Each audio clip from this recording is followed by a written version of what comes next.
Hello, welcome back to Final Fantasy XIV. Tonight we're going to be continuing the story where we were. I also managed to, get my Reaper up to 77 here, so hopefully I'll be able to see how they feel once I reach the 80 areas. Let's talk around here while we're all getting set up, basically. The study of teleportation requires a firm grasp of the fundamentals of ether, so I make a point to study papers written by those who come before me. I'm currently studying a treatise by A. Edge, a prime luminary of his field. Truly a luminary of his field. Well, I'm sure he's glad to know others appreciate his work. He was part of the Eureka storyline. I am researching the Far East's Ten Kanto. Here's a bit of trivia for you. It's made of timber. Isn't that not absolutely fascinating? What a mysterious and exotic land such a place must be.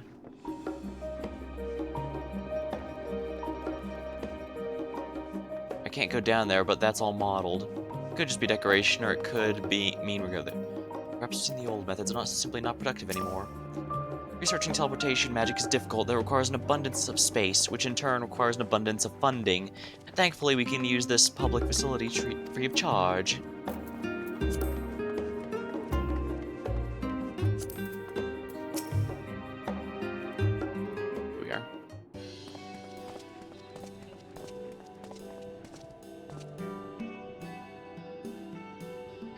Well now, there's a rather lot of stern faces. Are my library books overdue again? Not to our knowledge, we're associates of Kryl of the Students of Aldessian. We seek passage to the Thovnir, and understand that you can assist us. Ah, the test subject, welcome. Oh dear, what did she get us into? What did Kryl get us into? You hadn't heard? Then allow me to explain.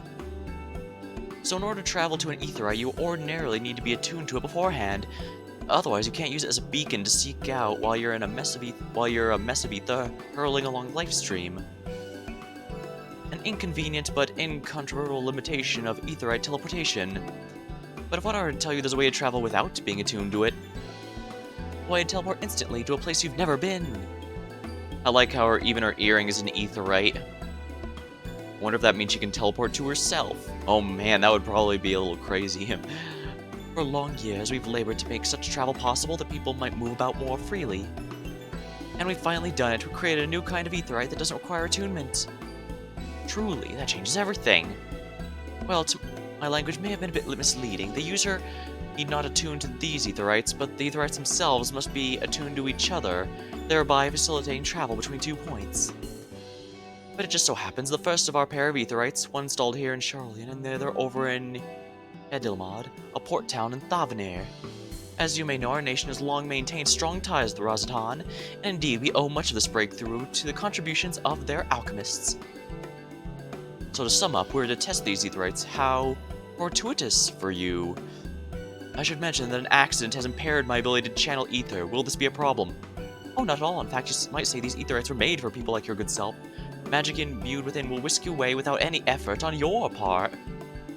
A veritable dream come true. Far be it from me to worry about such things, but do we have permission to make use of your shiny new invention? The only permission required is yours, so long as you're willing, and we're all set. Also, sign these papers in case of accidental death, dismemberment, or generally being split into tiny atoms. May come as a surprise, but we actually struggle to find test subjects. Most people have an unreasonable fear of their souls gradually disintegrating as they drift helplessly in the life stream.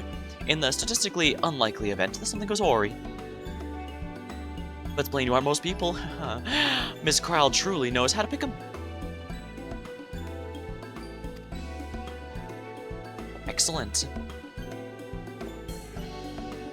Might I change the subject? Our Master Wilfson and Miss Blowida are not present today.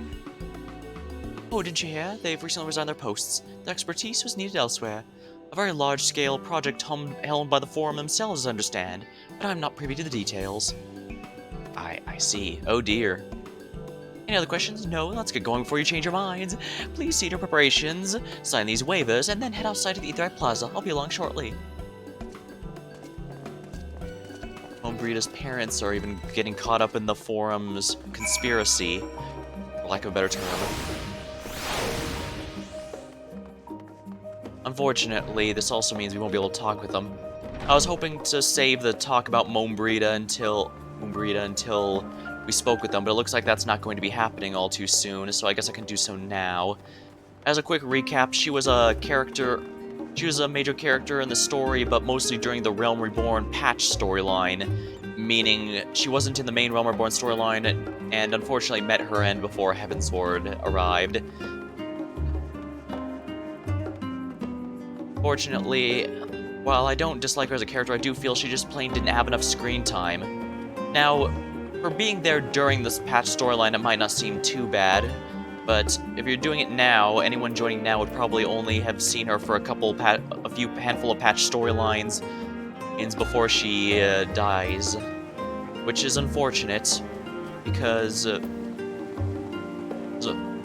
when it was actively being updated still, then there was at least 3 months between each of those patches. A bit more in a couple cases, I think. It's been so long, I forget.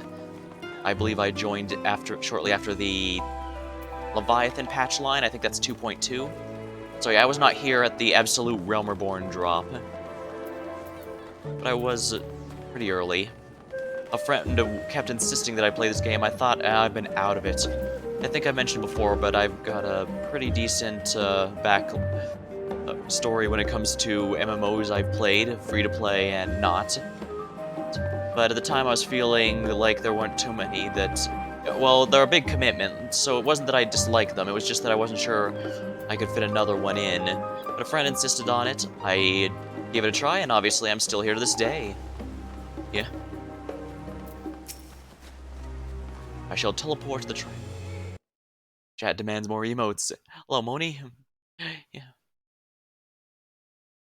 I have currently filled up all the emote slots, but it says as I get more subscribers, I will be able to get more slots to put them there, so that'll be fun if and when it happens. I'm not worried about it too much, but I did get a few extra emotes beyond the set that is currently available, well, just in case that were to happen. I shall teleport the tried and true way. Good luck. Tried and true. Given my experience with teleportation, I'd be lying if I said I didn't have reservations. Vultures and crap. Get more subs. I'd like that, Moni, rest assured. The words unsaid yet weigh heavily on my heart. I shall devote mine to all our tasks and Thabnir. I was hoping we could speak with Moonbrita's parents before we left so I could discuss her a bit, but... oh well. Well, then again, I pretty much said everything. She was a major character during the Realm Reborn patch storyline, but has since died, so unfortunately her role in the story's ended.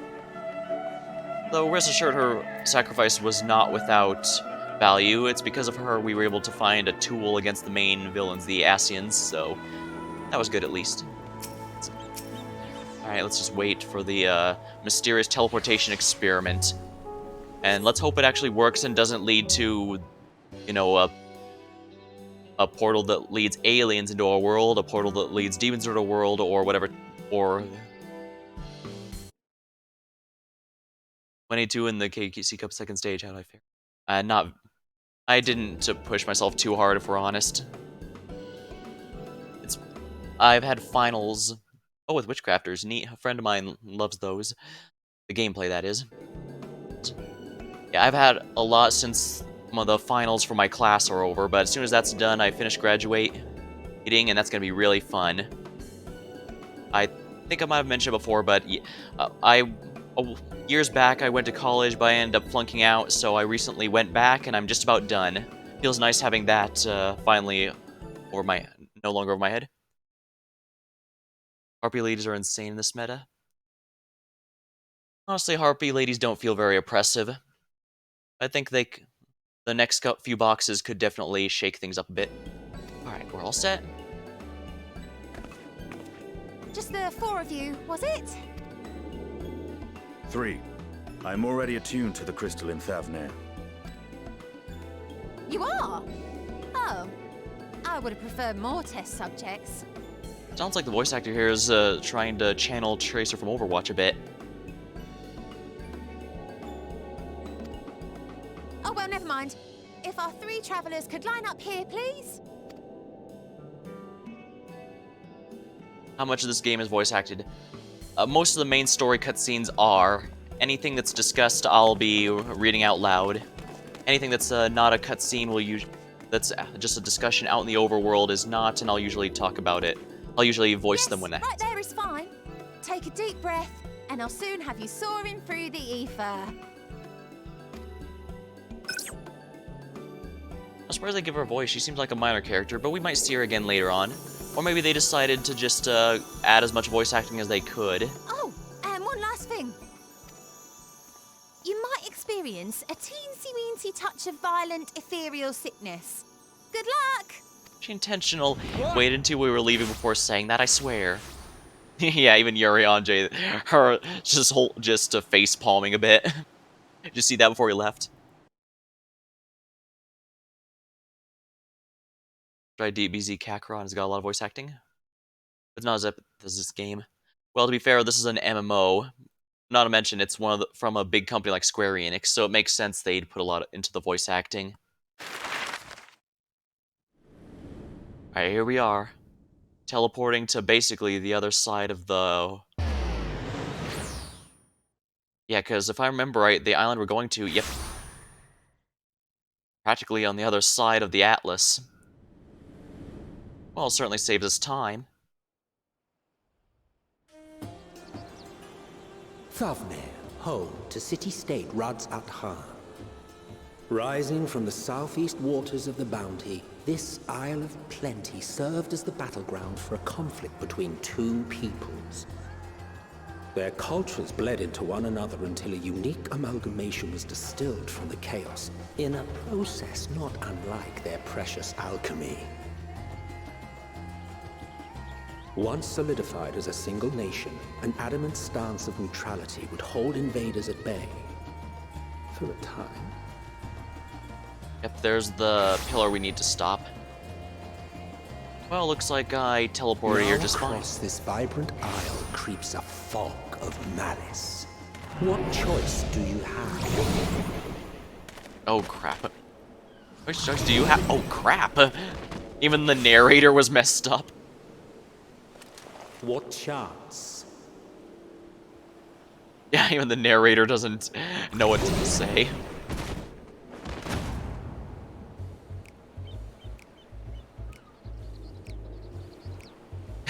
Gotta love the face. Against such an insidious foe. Yeah, that's just like Emmett to a moment, then just continue on as if nothing happened. I hope he's the narrator for the rest of the story. I can't get enough of his buttery smooth voice.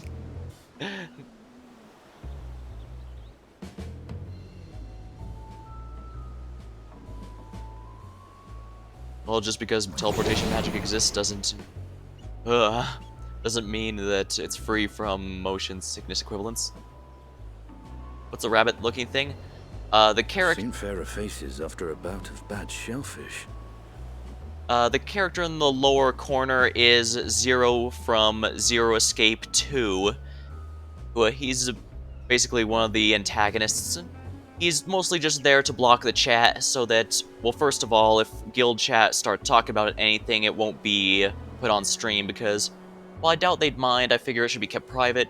And also, if anyone says something really dumb or something I wouldn't want to have on stream in the global chat, that also won't get picked up.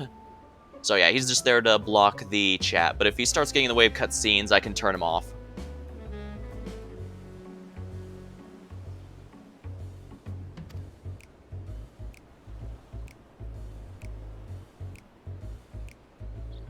Let me bring you something to drink. That should help settle your bellies. In a change from the usual Final Fantasy situation, our character actually is old enough to drink, so hopefully some alcohol can help. I'm not sure how, but there was it might. a note with Kryle's instructions.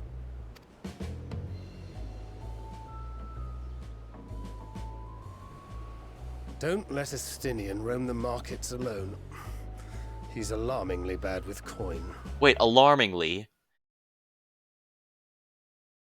Does this mean this is going to be a repeat of the Stormblood? Basically, remember that meme where someone was all, "Who spent $5,000 on a samurai sword?"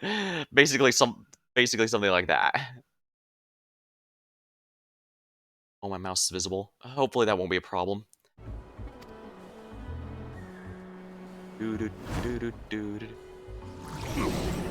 Unfortunately, none of us are in a position to be stopping him.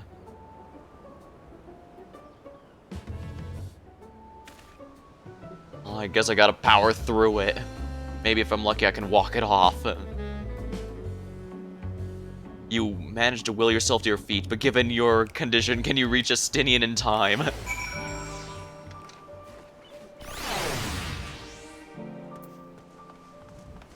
Well, obviously, first things first, let's, connect to the... Ooh!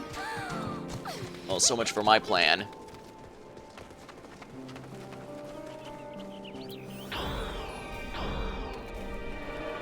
Alright, first of all, let's attune to the ether right here. Ether sickness. Okay, good. Now I can just teleport here like a sensible person. And worry about it later. There's Estinian. Oh crap, he's at the junk monger. Oh crap. Severe nausea is reducing movement speed. Do that. I need 3 drinks. Something helps with ether sickness. By the traveler. Greetings, welcome. Your wise good sir, come to me. My special made with the finest and fresh ingredients is famed for calm blue bellies. My warm welcome all for you to the low price of 19,800 for not 1 but 2 but 3 bottles. That price is high road robbery, and you want to say as much to Estinian, but you realize the words of warning cry will be accompanied by your last meal. You must stand before Estinian using gestures deny. The deal is fair. I thought I could barely stand. What do you need me to tell me that's so urgent? Wait, I shouldn't buy it. The merchant's swindling me. What? Sincerest apologies, sir, but I appear to have my price confused. That's actually 1,890 gil for 3. I'm pretty sure that's still awful. That confusion would have been quite costly for both of us. It's still a bit expensive, but maybe more manageable. Yeah, a bottle for each of you. Take them to the others and get some rest. Wow, they weren't kidding when they said Estinian doesn't understand money very well. I'll be back after I've explored the town.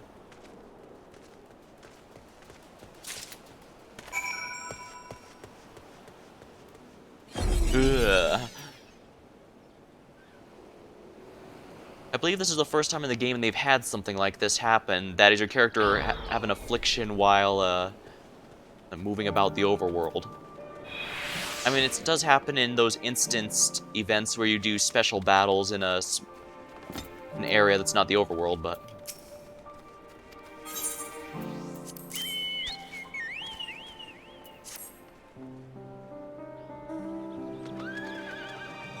Praise be the 12. Stomach doth loosen its death grip. My heart felt thanks to the Estinian and to the fine fruits of this land. You were in time, excellent. You've spared us Tataru's wrath. Yeah, the last thing we want is another person spending way too much money on a freaking samurai sword. Sweet release. If you haven't already, you should have yours too.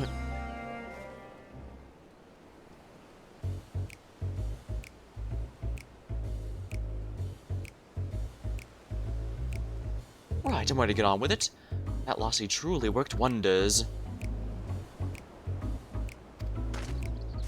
Back on her feet, I see.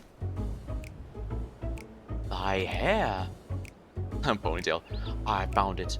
It is the most I could do against this heat, short of shedding my armor. May I ask where you got the cord for it? Local vendor. Said it's Tharvar and weave. Tough and not easily unraveled.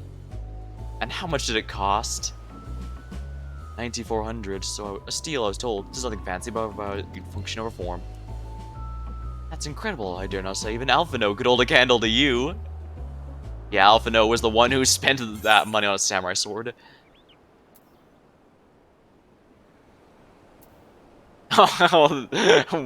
Oh man, do we burn him and say I would have expected the Azure Dragoon to put in more of a fight?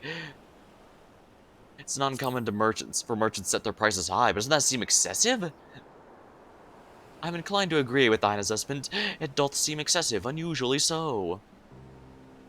Claiming Thavnir as its dominion, the nation of Radz-at-Han has long thrived as a hub of commerce. In the beginning, there were the Arksodara, a Matanaga tribe indigenous to the land. Over time, they came to be joined by the other races, though their intermingling culture rich and distinct did emerge. And through their intermingling culture rich and distinct emerge. From alchemy to textiles, the products of the Radz-at-Han culture, the Hanish culture, have come to be celebrated and coveted the world over. A development only aided by the nation's prime location as a waypoint betwixt east and west. All this hath combined to make trading power at Radz-at-Han, yet such a status cannot be taken for granted. Nay, it must needs be maintained through governance and regulation. Neither of which I see any evidence for, given the merchants at a gateway town are free to fleece hapless travelers and tarnish the reputation of the nation at large. Just so, the opportunistic pricing is rampant. That the opportunistic pricing is rampant doth suggest that oversight has very much weakened here, or mayhap that people have fallen upon hard times. Whatever the truth may be, it would be prudent to ascertain the current state of affairs. Prudent practical eye, we've not to lose by learning more. So, ere we seek out Kryle's acquaintance, shall we see what information we can gather here in Yedlil Ahmad?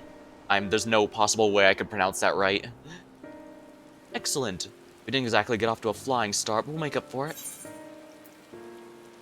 What's this? Oh, neat. I actually get the drink that Stinian bought out of this. They don't always explain it, but where the quest rewards come from, but it is always appreciated when they do. Oh, it started raining while we were talking. Before we do that. Is it truly so amusing to see my abound? Just how I used to wear it. Functional fashion. Perhaps you were confused by how you found me following Nidog's demise. It had fallen loose after the healers removed me from my armor and put me to bed. I simply decided to leave it that way for a time, seeing as I would not don the Azum Dragoon's helm again.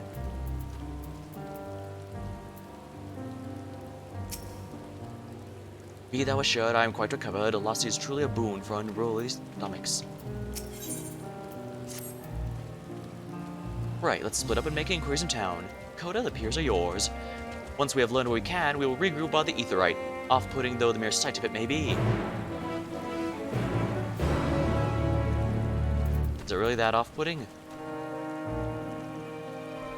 Kinda looks like a teardrop, honestly. I don't see what's so bad about that. I mean, it looks a bit different from all the others, which are much more standard crystal designs, but I like it. I guess they must have decided, oh, we'll just give it a nice shape, just to look nice. Welcome, traveler. That's right, we're open for business again. Can't sit by wallowing when there's sales to be made, right? Oh yeah, that's just the bicolor gemstone. Salesman.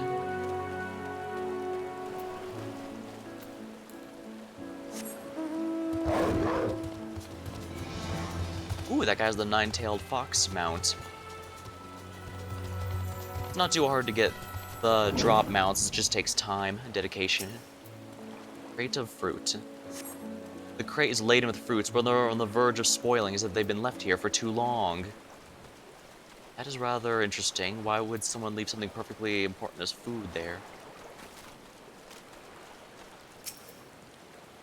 That pier goes right in the water if I want to swim anywhere.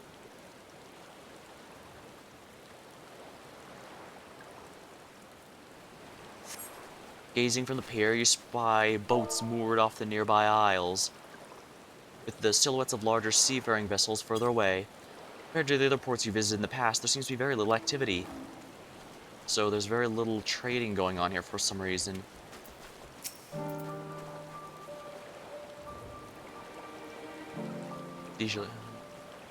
What am I doing? Oh, recording my sales. Still do it daily out of habit, though I don't know why bother. Hardly sell anything these days. Business has never been this terrible, but I guess things could be worse. I could have a consortium keep afloat. I don't envy his position. Better be alone with my little operation, I've come to realize. You're a traveler by the looks of you. If you have a moment, perhaps you could pay him a visit. Be glad for tidings from abroad. Like it or not, you'll find him at the Saltwind Sails, a harbor guild building across the water from here.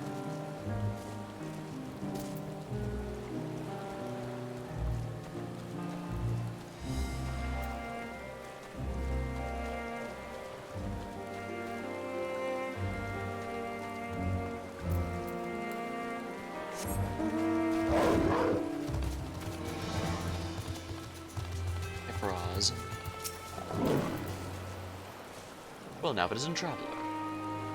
You're a rare sight in these unsettled times. People have been giving us a wide berth since that accursed tower appeared. If it just stood there and loomed ominously, perhaps things would be fine after our fashion, but no, it had to spawn fell fiends as well.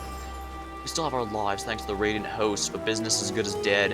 What'll become of us, only the gods know. Well, now we know what happened here. Ever since that tower showed up, monsters started coming out of it, and it's been impossible for any business to happen.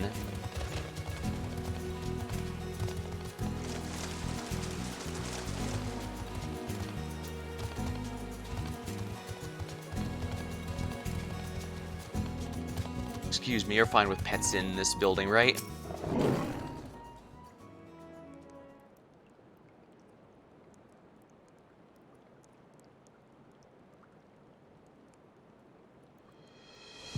The Dalmaskins aren't coming, but we already have everything they ordered. What are we supposed to do with it? I don't know, but yelling at me isn't going to help. All I know is that their plans have changed, and that's that.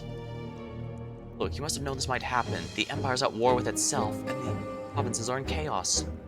And there's that tower sitting on our doorstep spitting out monstrosities. The city has its defenses, but we've been afforded no protection out here.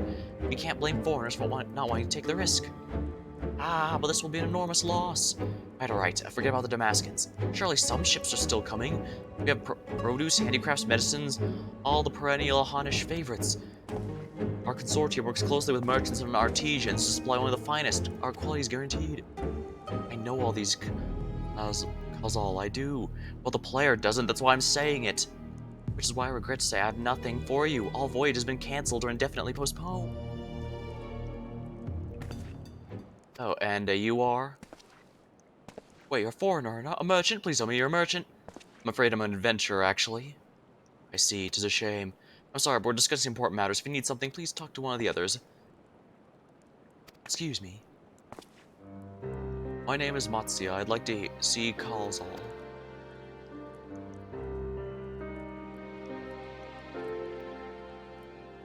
Oh, he seems busy. I'll come back later then. Hey, if you need someone to fight for you, I probably could do that job for you. Foreign vessels won't come to us. Why not use our own to deliver the wares to them? It's not so simple, and besides, everyone's in the same boat. Everyone. Possibly literally. It is a very big boat. Over stores and perishables, what shall we do with them? Sell them, that's what we must, at a cost if we must. That dramatic, don't you think? The tavern may yet pay full price. Well, this explains why they're swindling everyone. They're completely desperate to sell things. Okay, all this, okay, so yeah, this is an overworld area, not a main city. Yes, can I help you? Yeah, what is it you wish to speak with the man about? I remember seeing you back in the guild. You want to speak with Kalzal too, do you? I'm Matsuya, fisherman of the Akiali, a nearby village. I sell my catch to Kalzal, who offers to foreign merchants, but he hasn't brought anything new for a while now. When I heard the consortium's been struggling, I became worried and decided to come and see him. As soon as he's free anyway. He's a hardworking man, and I dare not disturb him. Excellent, 81. And I have the feeling that's what our next dungeon's going to be.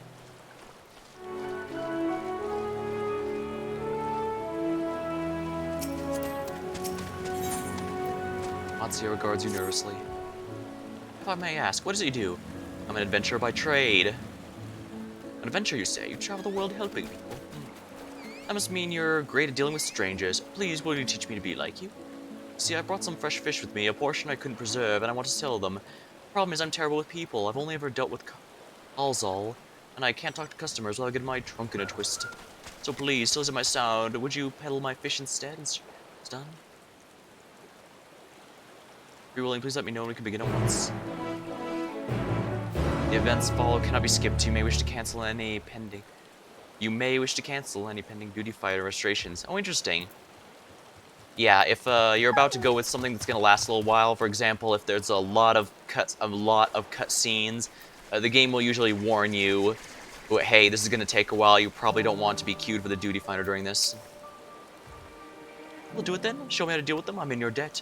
Please try peddling my fish to, shall we say, 3 people here. I'll observe and what you learn. He's now accompanying you. You can leave him behind. Okay.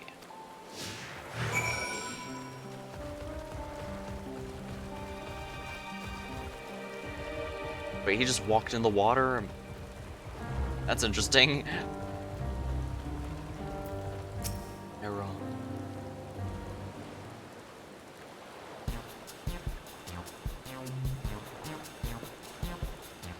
Yes?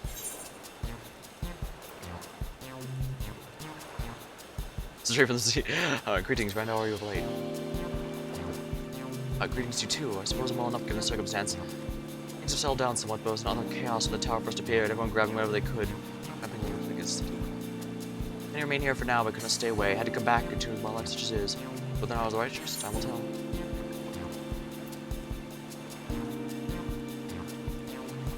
Too risky out there. Maybe I ought to move to the city too.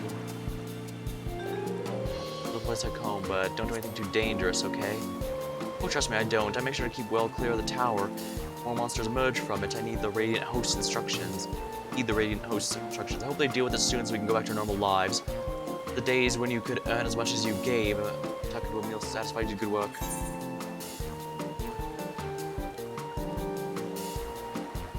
If we come across too direct, he'll just say no. These days, before you know it. Till then, stay safe. You too, friend. Oh.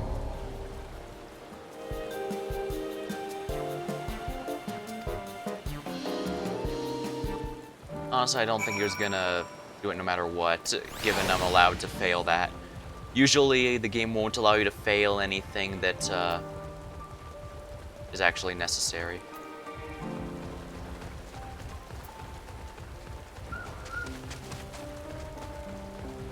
Oh, neat, he even has swimming animations. Or at least it looks like he does. Yeah, he does.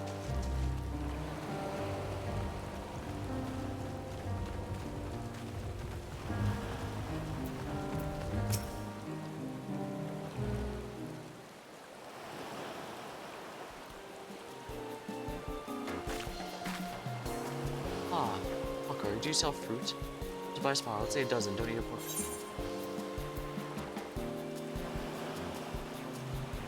What do you need so many armor for? Why, for eating, it may seem like a lot, but as of late I go through that in no time at all. Stalker by trade, but with no vessels, the wares are just beginning to pile up. For the same token, nothing's coming from overseas.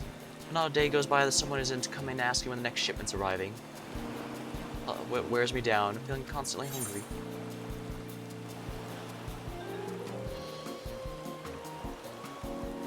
I know how you feel there. Thank you. We'll chat. Never mind. If nothing else that left her with a positive impression, let's move on to the north side of town, shall we? I am no good at selling things.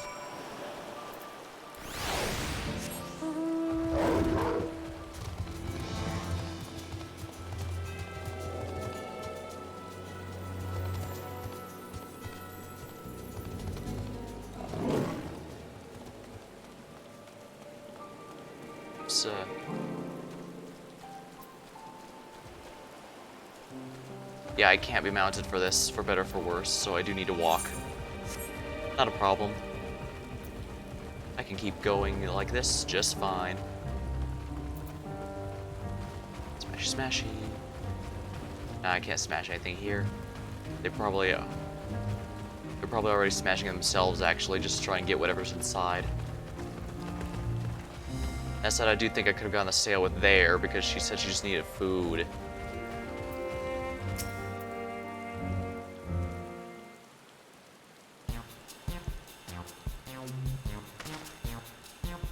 What's that? If you don't mind, I'm rather busy. Oh, my stomach,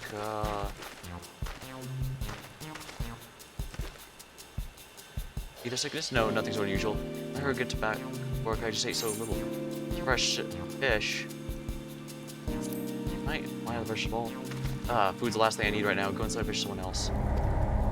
I guess I should have spoken to them first. Never mind. Approaching my bad time and timing is everything, yes. Thank you for your demonstration. It was truly eye-opening. Let us continue the pier.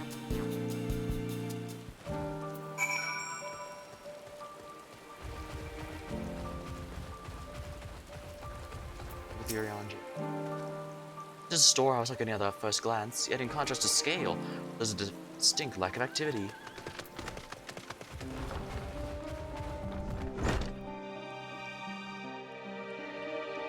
Huh. Yeah, it doesn't look that full, honestly.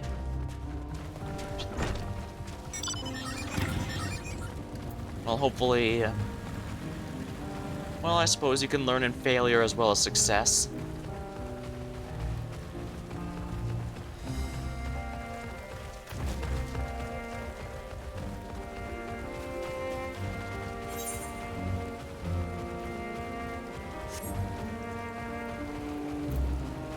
I should be able to...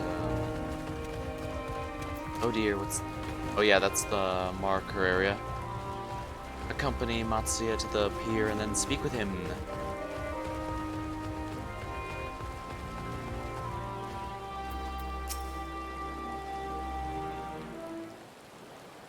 Well, as soon as I destroy that tower, everything will go back to normal here sooner or later, so... while it does suck we couldn't help him, our main overall goal will eventually accomplish what we needed. Thank you so much for showing me how to talk to customers. Although you didn't manage to sell any fish in the end, but the way you fearlessly approached him gave me courage. When I peddle my wares, I'll be sure to, for example, endeavor to be fearless as well. Still, there's only so much I can do alone. I hope things return to normal soon. Don't worry, I'm gonna make sure of it. I'm gonna make... if I have to, I'll just take a big ol' hammer and smack the base of that tower until it falls over. Thought I heard a familiar voice. And who should it be? It's yeah.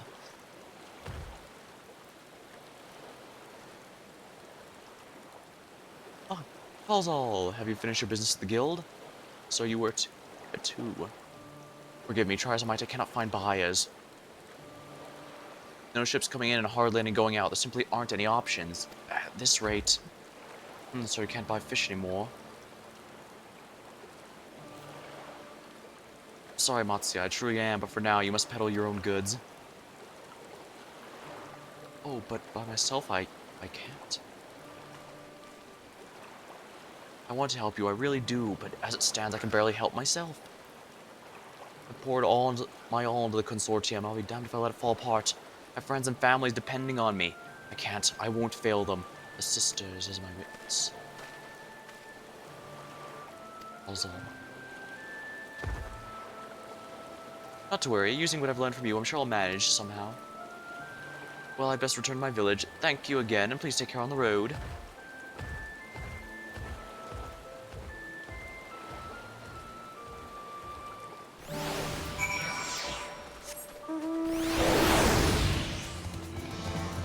Oh, the quests for the area have appeared. Nice. Not too many here, but I believe more will open up as I continue the main storyline. Here. Here, if I remember right, sometimes Fenrir is, in the Final Fantasy series, sometimes Fenrir is treated as individual, but I believe in some, like in this game, Fenrir is considered a species rather than an individual, so I believe the mounts are Fenrir because it's a special pack of ice wolves that they breed for the mounts.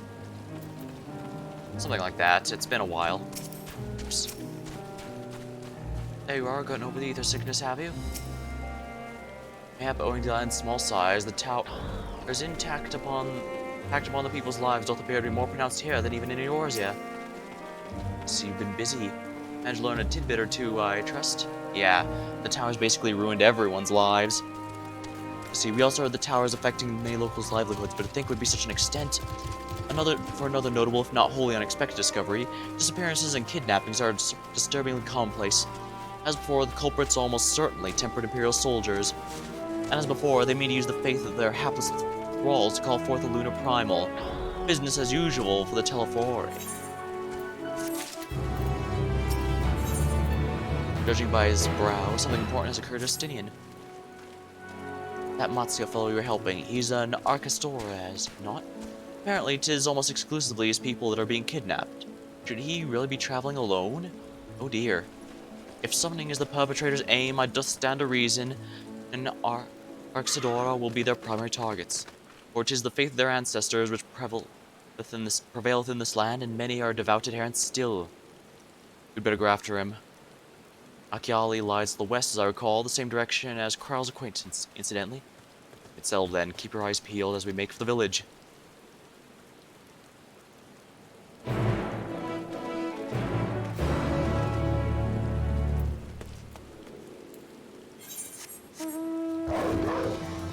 One thing I certainly wish all of the expansions might consider is oh right, Chocobo Keeper. Well met, traveler. Over here.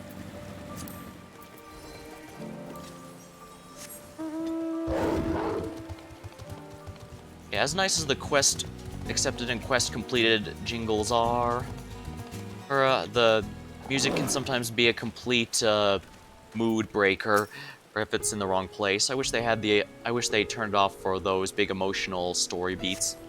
You do not see a Matsuya nearby, but the elevated ground may afford you a better vantage point.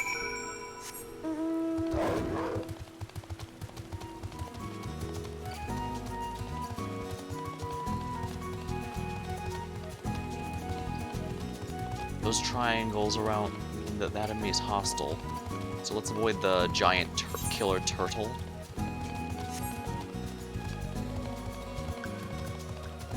Is that also a hostile enemy? Yes, it is, actually. Okay, so stay away from the turtles and the elephants. Good to know.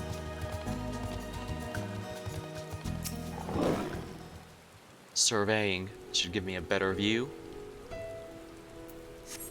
You do not see Matsuya from here either. No, leave me alone. Help, somebody help. Voice, it came from the north.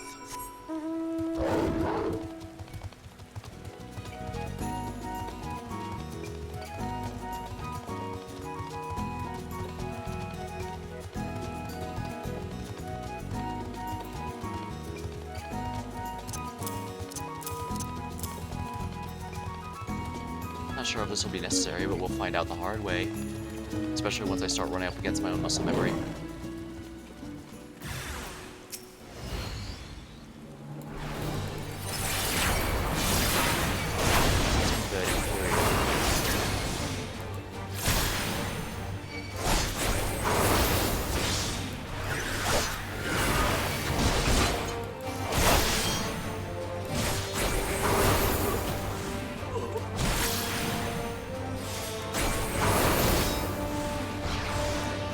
No proc except for that many. Dang, bad luck with procs there.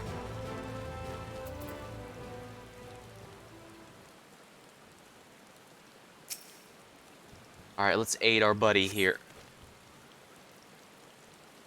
I'm sure he'll appreciate it. I'm sure he won't forget our assistance. Oh, where'd they go? Why are you here? I see you found him in time.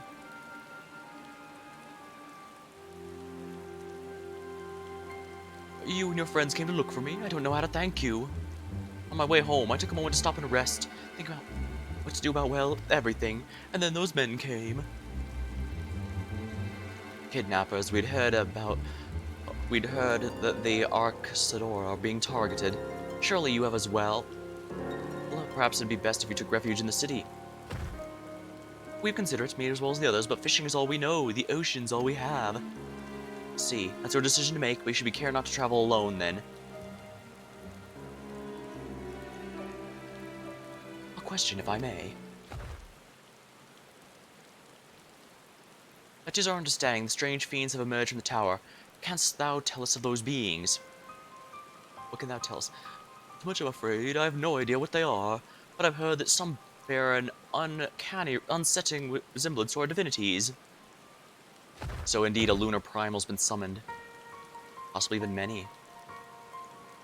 For that reason, some have taken to calling the tower a Zop. House of Divinities in the old tongue, it means. But they're not true divinities, they're monstrous imitations that bring about only death. Have one's faith twisted is a grievous indignity, and full justified art thou in thine outrage.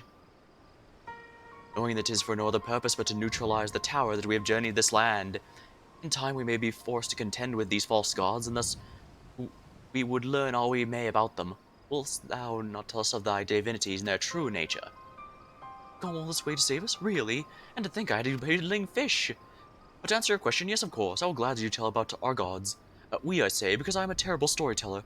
I'd ask my fellow villagers to do it. So please come to our village. We're good, gods-fearing folk, all of us, and we'd be honored to share our knowledge and fish. What sayest thou? Shall we pay a visit to his hometown? I say so. Oh, wonderful. Just follow the road, resting down the hill. You cannot miss it.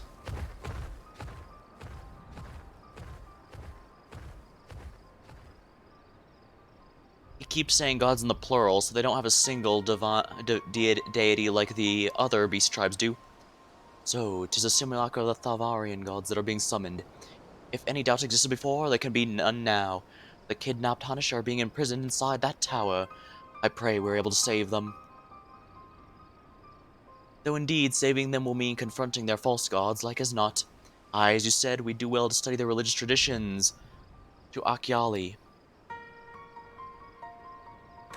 As I mentioned before, one of the big reveals in Shadowbringers. Well, unfortunately, I have no choice but to spoil, but all the same, yeah, there's gonna be spoilers for everything prior to this game and going on here. But please do not spoil anything from the that I'm not at yet. Well, normally I'm not too bothered by spoilers. I want to give my fresh takes on each one. And in order to do that, I have to make sure I'm as completely blind, or rather, as completely fresh as possible. Yeah, fresh is a better way to put it. Because even if someone says, oh, have you gotten to the fun part yet, the sad part yet, that still puts a... still kind of sets you up for something, you know?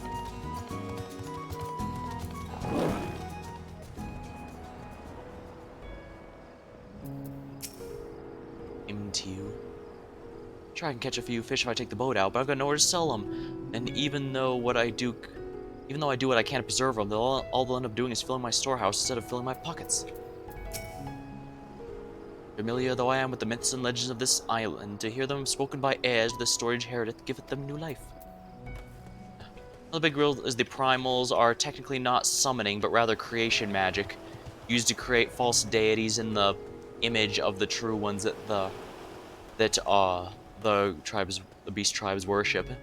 By extension, they always are in the image of what the person doing the creation magic sees. So if an extreme group does so, they will have the deity, the summoned primal will have the extreme group's outlook on things.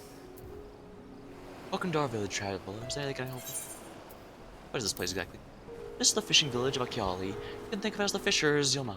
Perhaps, Lamad, though perhaps not as helpful an analogy for foreigners. Of course, we've had a few merchants coming in either portions of that horrible tower, not to mention the kidnappings. And who are you? I'm a fisher, a good one at that. I reel you in the biggest catch from the open sea, or something similar by the shore, if you prefer. I've only were as skilled with a rudder as I am with a net. Some days I find myself so far from shore, I miss the morning rush to the bazaar. Charming little village. Shame about the hideous tower. We should probably do something about that.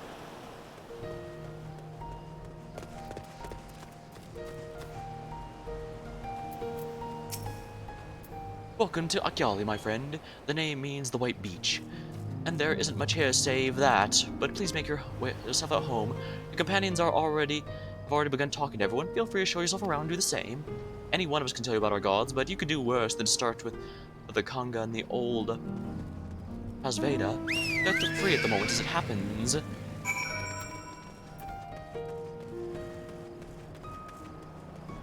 Glistening white sands on the beach. And yeah, they weren't kidding. This really is a humble little town, and that is a fate.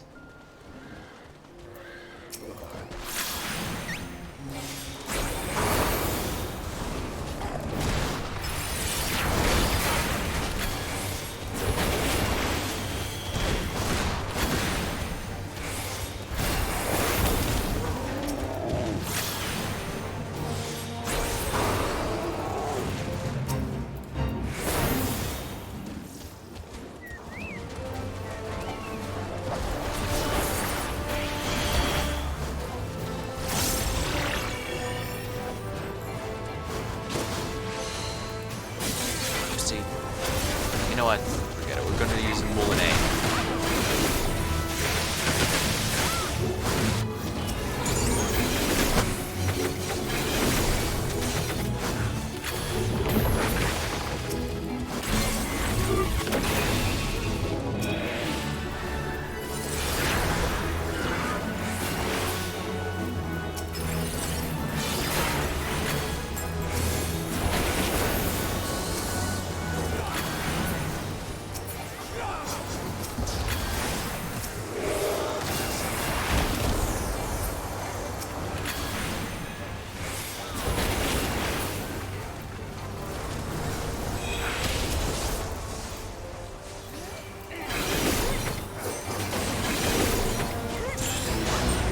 Here we are.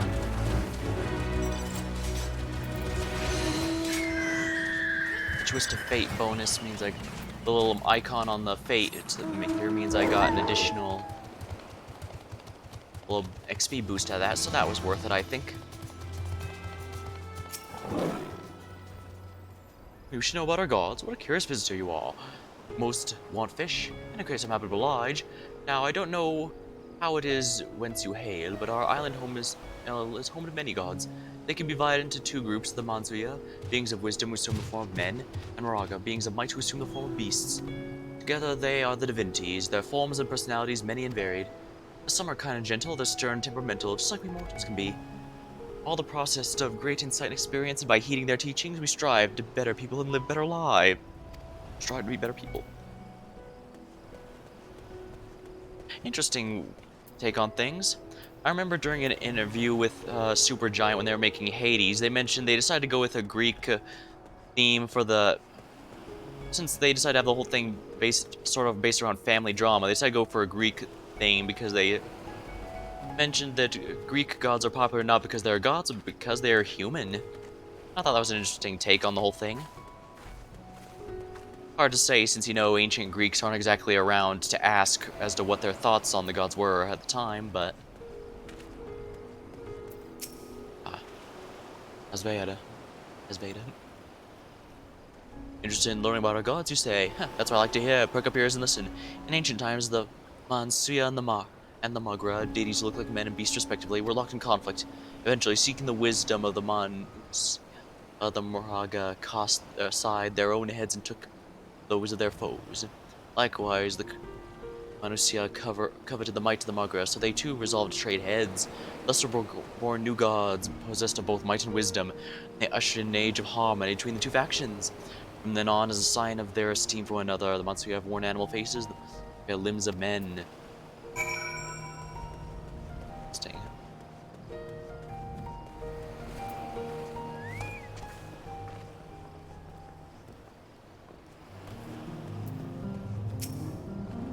There you are, learn a thing or two about our gods, I trust. While you were off talking to the others, I remembered something that may be of interest. If you could let your friends know, I'll go and fetch them from my home at once.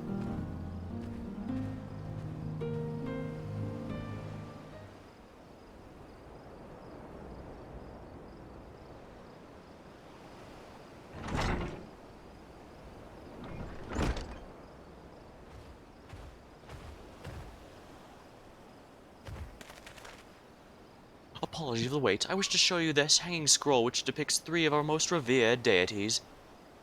By all means, we should like to see it.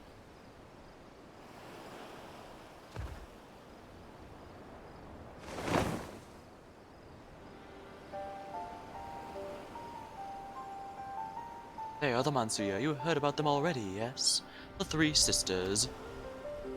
Center one's the eldest, Sendoruva, the goddess of wisdom. For this, alchemists hold her in the highest. To her right is the middle sister, Sandoruva, the goddess of wealth. As a goddess of wealth, she counts many traders among her followers. And the one on the left is Mindaruva, the youngest. She presides over the crafts, and so is beloved by weavers. Though each is worshipped for different reasons, the sisters are usually portrayed together in these works, which people keep in their homes as good fortune. The Magus Sisters. A recurring group throughout the Final Fantasy series. In a fashion like the Manusia, the deities of Eorzea provide over a myriad of aspects of life. What about the Moraga, if I may ask? The Moraga hold power over nature, In ages past, they were revered as guardian deities in times of conflict. If you have the occasion to visit our temples and ruins, you'll find their images there as well. Among them is a god who possesses a Gaj's head, and he is venerated as the progenitor of our race, the Arxidora. So the elephant head. Then there are the dragons. They occupy a very special place in our history. You worship dragons too? It's said that an ancestor of the satrap, the ruler of Radz-at-Han, forged a covenant with a dragon divinity in ancient times. This divinity has since acted as the guardian deity here of our leader. The legend holds that if the satrap is ever needed, a dragon ally will fly to his aid. Dragon ally. Yeah, the nation Estinian is from Ishgard, was in a holy war against the dragons for several hundred years, I believe. Possibly even 1,000, I forget the exact number. Then again, it's probably one of those, wait, it's really 1,000? Actually, it was 995 years ago, but it's just easier to round up. Or something like that, but yeah. So, dragons being good guys are a concept that is very new to him. I mean, he's known for a while and he's been trying to work on it, but you know, you claim to be a terrible storyteller, but nothing could be further from the truth. The passion you bear for your faith is plain to bear. I'm confident the information you've given us will serve us well in our efforts to deal with the tower. That is a very kind thing to say, thank you. I'll pray for your success. Right, I believe it's time we sought out Kral's acquaintance, an alchemist by the name of Nidana. According to Kral's notes, we're to find her at a place called the Great Work, further north along the coast. This was a short little detour, but very much worth our time.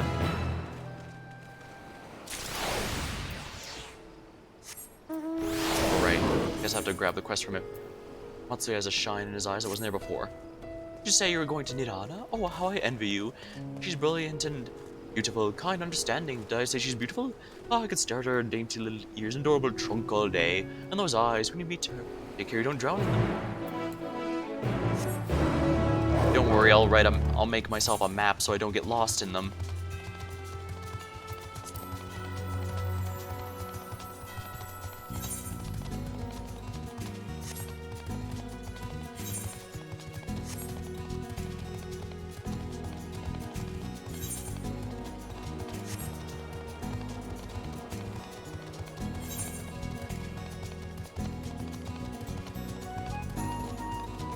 The experience gained from exploring is extremely tiny and probably won't amount to anything, but I'd rather keep my experience ahead of the curve where possible.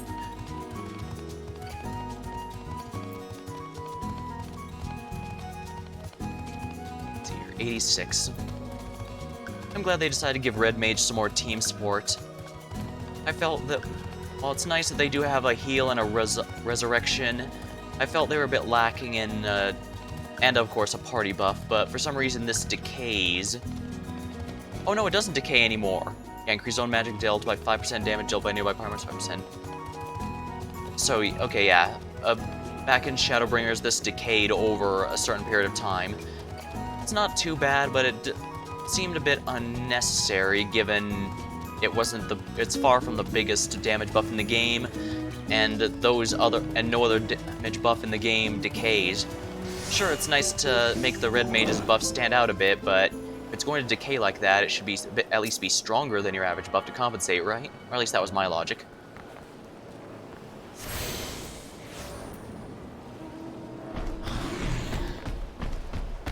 Dang, nearly 10 seconds of casting time. But since I always dual cast it or swift cast, it's not a big deal. Yeah, it's nice having utility as a Red Mage, but I felt there wasn't much active. Resurrections and stuff are good for when you're learning content like I'm doing right now. So, like, in the upcoming dungeon, if someone dies, me being able to revive them quickly to get back up again would be good, but... Oh, dang, corpses. What happened here? I think the Tempered Imperials may have beaten us here. Their dress marks them as alchemists. I see no evidence of injury or poison. So they didn't... Thinkest thou they but slumber? I believe so. Whether it is by choice is another question entirely. Oh, we have guests. You must excuse the poor welcome. Long days and longer nights have taken their toll, as you can see. You sound awfully grown up for what looks like a young child. That is a mighty big spear. I am Vashan, servant to the satrap. My task was, in fact, to wake these good men and women, if you will allow.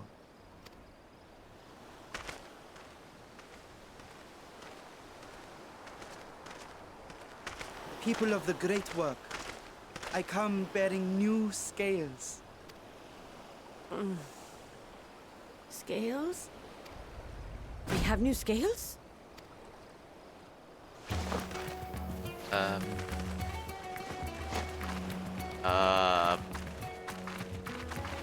Do I want to know? Yes, my friends. Gather round. I have them right here.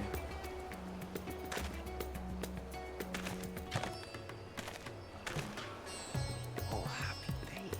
Now I can continue my experiment. Many thanks. One for me. Those are dragon scales. Dragon scales. Yes, such materials are vital to their most pressing research. And we are fortunate to have them. Our experiments are so close to bearing fruit. Soon we will have a talisman capable of nullifying the etheric emissions from that accursed tower. Did I say something wrong? Are you not here with Varshan? Wait, who are you people? We're friends of Cryle, actually. Of course! You're the one Cryle sent. The warrior of light we've been waiting for.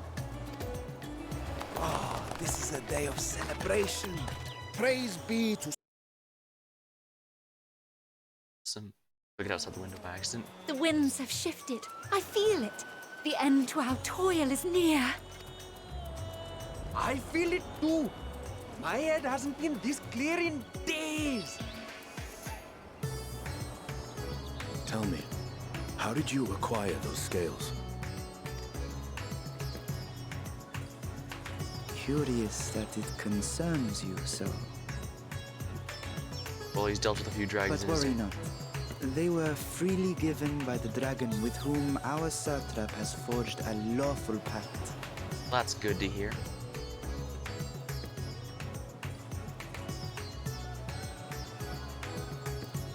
That is well. You must be quite familiar with Dragon King, yes? He just did instant transmission. Is this their congealed blood I see on your weapon? Speaking of dragon blood, you yourself have been infused with it, have you not? I should like to draw a file or two, if so. Now, see here. Come along, come along. I must insist that you visit our laboratory. Cease your shoving, or so help me. I mean, Urian J has the, right. Oh dear, your poor companion. What with the new scales and your timely arrival, my colleagues are a little giddy with excitement. No harm will come to him, I promise. Meanwhile, shall we find a quiet place to talk? As you may have guessed, I am Nidana, the alchemist who sent the request to your Mistress Cryle. We have workshops across the nation collaborating on this research project. But it is here, at the Great Work, where I collate our results. Come with me, all of you, and I can explain the crux of the situation.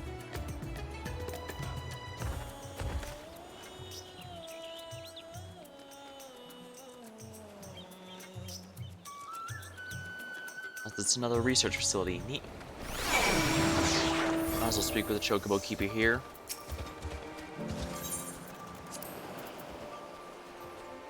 I was wondering what was with the Chocobo, creatures here, but... Yeah, I marked already attuned to it, so I'm in good shape there. Sadly, the chocobo porters don't get much use in this game. Usually it's just a lot easier to teleport to Aetheryte and to use a mount over, simply because the maps here aren't especially large, even for the areas that are specific. Technically, the maps have actually been getting larger and larger since the game 1.0 had some pretty big maps, but they were all corridors and copy-pasted areas to look bigger than they really were. Realm Reborn relaunched and had very small maps in the general sense. Then they've been making them bigger and bigger ever since. I don't know if Endwalkers are even bigger than Shadowbringers, but I would assume so. And even if that holds true, it's not nearly as much of the seamless open world in some other MMOs. Which is also why the Chocobo couriers don't really do too much, unfortunately. Even on the largest maps, it's usually not too hard to travel somewhere.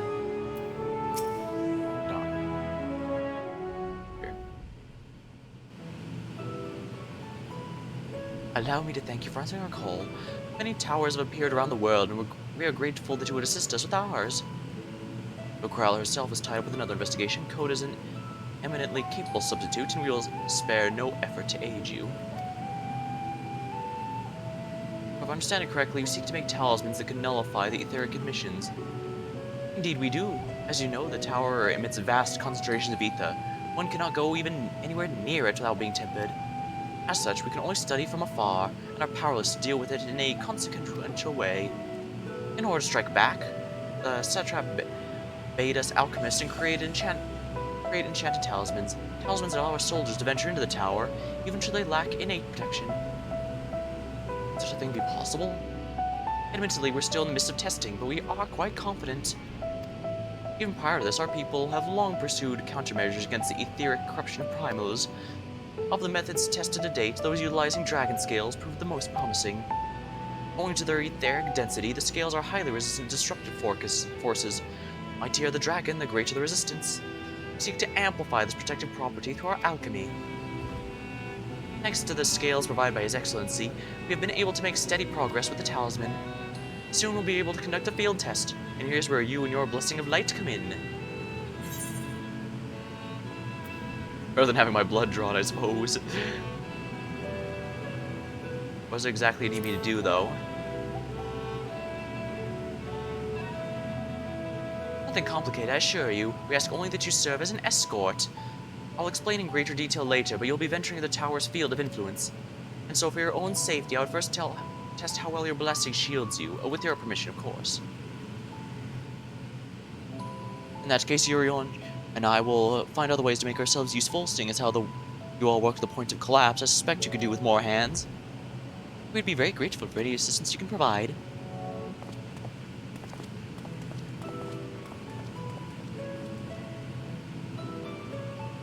If you're ready, then let us put your blessing to the proof. When you exit the Great Work, turn south and there'll be a hill. I'll meet you at the top after seeing some preparations.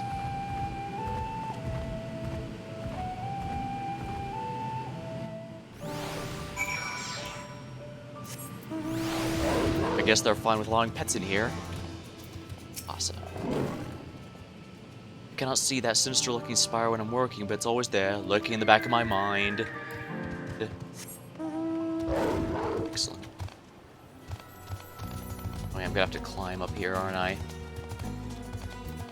It's gonna be a long time. You generally can't unlock flight until you complete the main storyline, so no point in rushing it.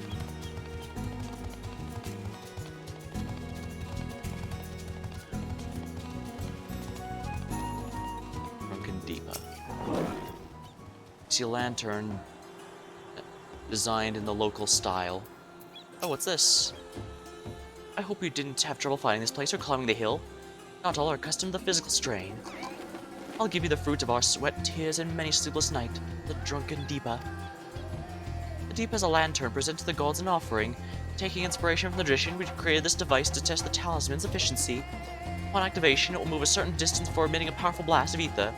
In lieu of corruption, those lacking sufficient protection will experience severe ethereal sickness. For your test, you'll be exposed 4 times. It should be enough to ascertain your blessing's protective capability. That's true. While we do know for a fact that our blessing can protect against the direct attempts primals can make to use their tempering effects on us, we don't know how well it works against the lunar ones, other than the cursory attempt that Cordola and the others attempted into the spire before. So it's good to double check ours before we go in there. Commencing etheric exposure testing. Repeat, commencing etheric exposure testing. Retreat a safe distance if you are not the subject.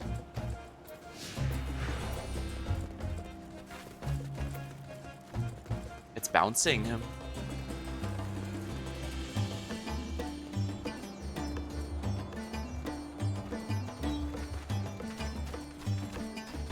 Relaying ether. Readying ether, please stand back.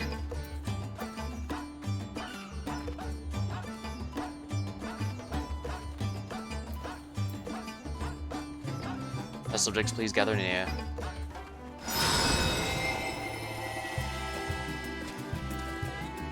You're struck by a powerful blast of ether, but seem to suffer no ill effects. Subject has no irrepressible urge to empty their stomach. Confirm. Resuming test. Please continue.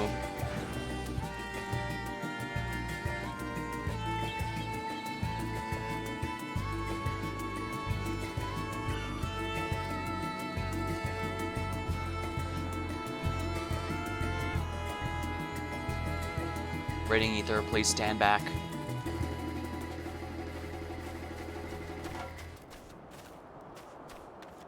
Rating ether, please stand back.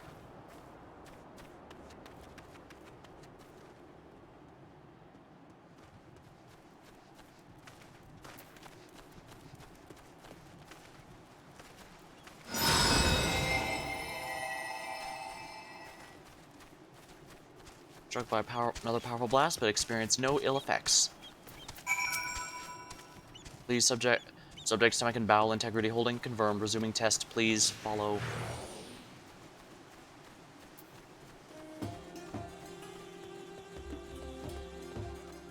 We get to keep this thing as a little minion pet afterward. I like those. I usually use the butterfly just because it works well with the red mage's aesthetic, or at least my red mage's. Readying ether, please stand back.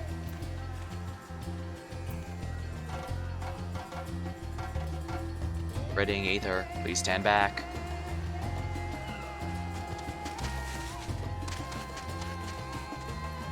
Readying ether, please stand back.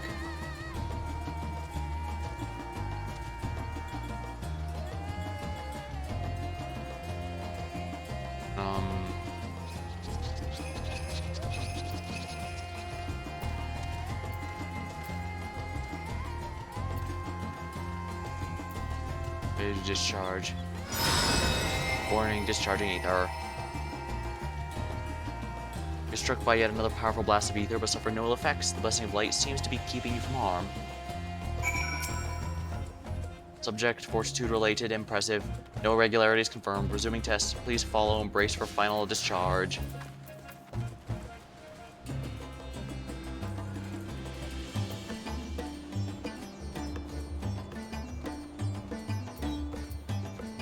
Readying ether, please stand back. Ready to discharge, test be near.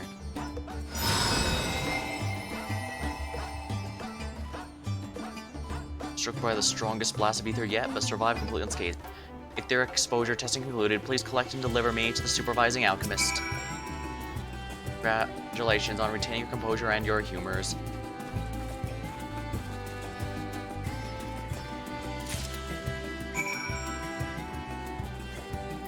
That took me in a circle, didn't it? Ah, you've returned, and left on your knees, a promising sign. Oh, come, let me take the deep off your hands. Having exhausted all of its ether, the deep is now having a well-earned rest of its own. Thank you, I shall replenish its ether for when we test the talisman. So, no dizziness or nausea, feeling perfectly fine. As far as I can tell you. Then the strength of your blessing is beyond doubt, there is no risk the tower will corrupt you. With this, we can request aid for the task ahead with easy hearts.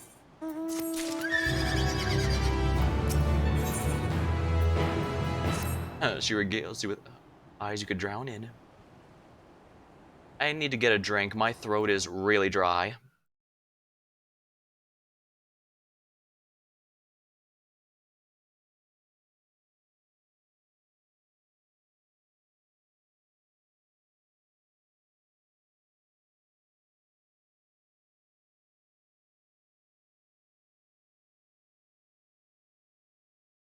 Ah, there we are. Just a cold soda tonight, no water or anything else. I wanted something with some flavor to it. You're capable warrior too, are you not? Would you be amenable to assisting me with another errand? See, our talisman requires use of special ink. We exhausted our stores for a key ingredient, spirit weed. The herb grows not far from here. I'd like to go and harvest some. In spite of recent kidnappings, however, we travel alone at our own peril. Will you come as my escort? I will compensate you for your troubles. Bodyguard work, haven't done that in a while. Feels good to be back into my comfort zone. I'm in your debt. Without further ado, let's just add Kadyaja's footsteps. It's situated on the road, turns east.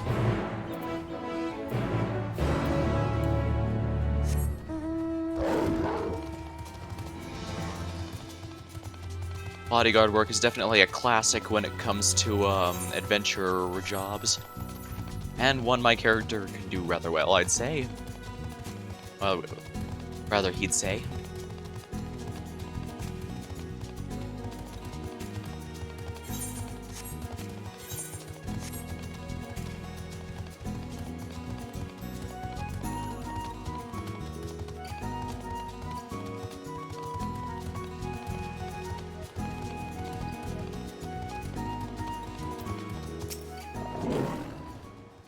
I may be simply imagining it, but I feel as though we're being followed. This is soon outside of town, and they're certainly very ballsy if that's the case. Look out, Coda! Uh-oh.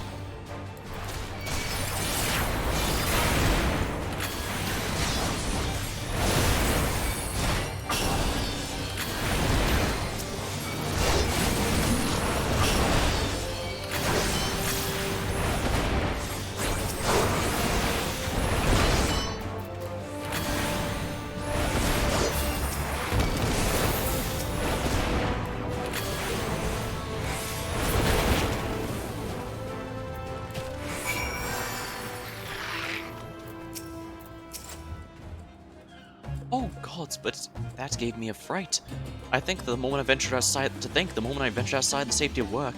Thank the sisters I asked you to come with me. You're alright, I hope? Yeah, these guys are pretty much nothing. Good, let's continue on then. It isn't far now. It's these pillars that get pillars and up the rise. Oh, that reminds me, where's my dancer rings here? Oh, I can't do that. Not only because I'm full up on 3 pieces, but also because my gear for the dancer is way too out of date. Oh, that's the Astro, yeah. 485, that is absolutely unacceptable at this point in the game. Even the free weapon coffer makes me at least 500, item level 510, I believe.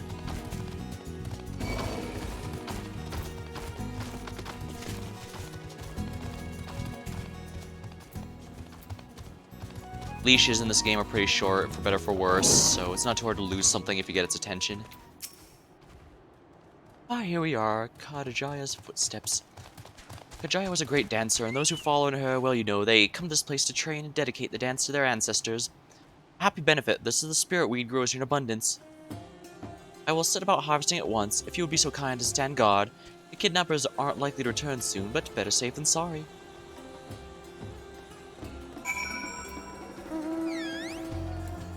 I actually do like the dancer job a lot, but it was a tough fight between which would be my main for the Shadowbringers stuff, but I ended up going with Red Mage, and I don't regret it. Yeah, funny thing, Inga. Well, yeah. Well, it won't surprise you that a bunch of jobs do use swords, most notably the Red Mage and the Samurai. And arguably ninja, since some of their daggers are short swords, but they're still typically just daggers. For the most part, there was a good amount of time in the game's life where if you wanted a sword class, you had to be a paladin for a broadsword or dark knight for a great sword. Red Mage and Samurai didn't come until Stormblood, so for a while a lot of people played those jobs just because they were the only sword-using ones. Funny. I'll gather the herb as quickly as I can.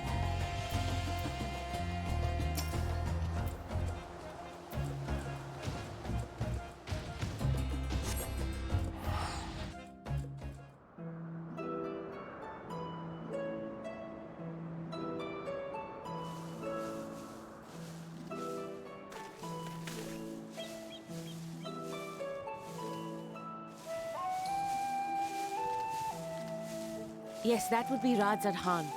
Hardly anyone has been allowed in or out since our troubles with the tower began.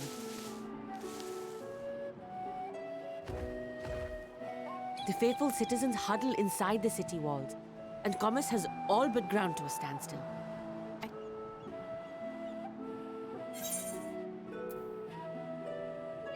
What can you tell me of the satrap, the leader here? Well, he is the most important person in Radz-at-Han. Long ago, this island was home to two tribes of Matanga, the Gajasura and the Arkasodra. When the Aura came to these shores, it was the Arkasodra with whom they joined forces. Together they defeated the warlike Gajasura, forcing them to flee Thavnair altogether. Peace and prosperity reigned for a time, until a clan of Hjor from the mainland decided they wanted the island for themselves. Well, those are some dancer statues. It was a direct ancestor of the present satrap who arbitrated that conflict and welded the warring factions into the nation we know today. And ever since, a member of that esteemed lineage has inherited this somewhat unique position. You see, by and large, the state is run by the people. But when problems arise, it is the satrap who mediates a solution. The stability provided by the satrap is what has allowed Radz-at-Han to thrive all these years. And it was the satrap himself who entrusted us with this duty. We will not fail him, nor our countrymen.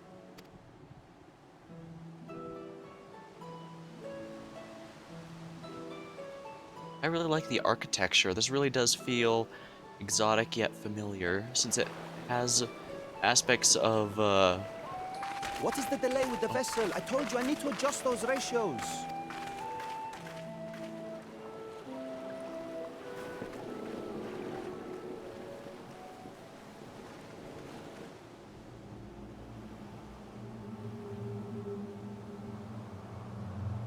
I come all this way to admire one of my splendid towers, and what do I find?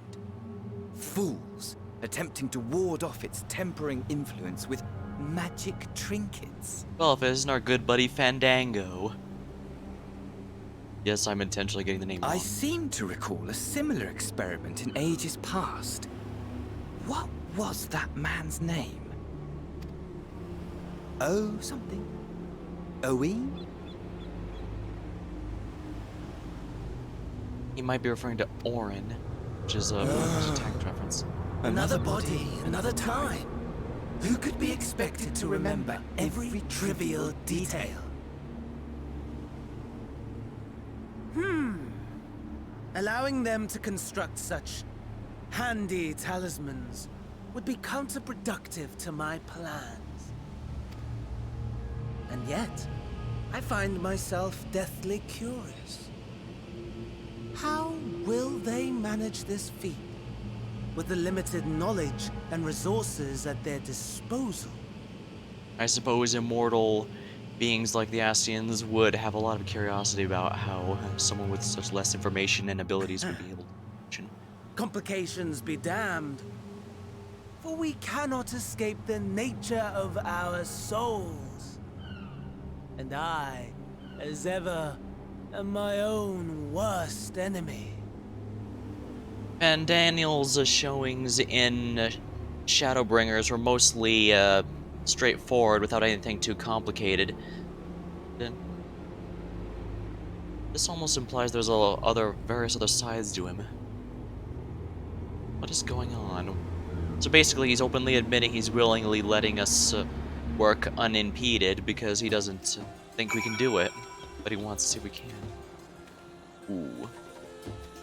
Yeah, look at these views. Look at those dancer statues. And the architecture here is really, really neat. I love it. Exotic yet familiar, I think I put it. I guess that's the best way I can describe it. I'm not sure how to explain it, though. I guess because some of the architecture is familiar, yet it's clearly original. Have enough spirit weed to last a good while. Thank you for keeping watch. Let us head back to the great work, shall we?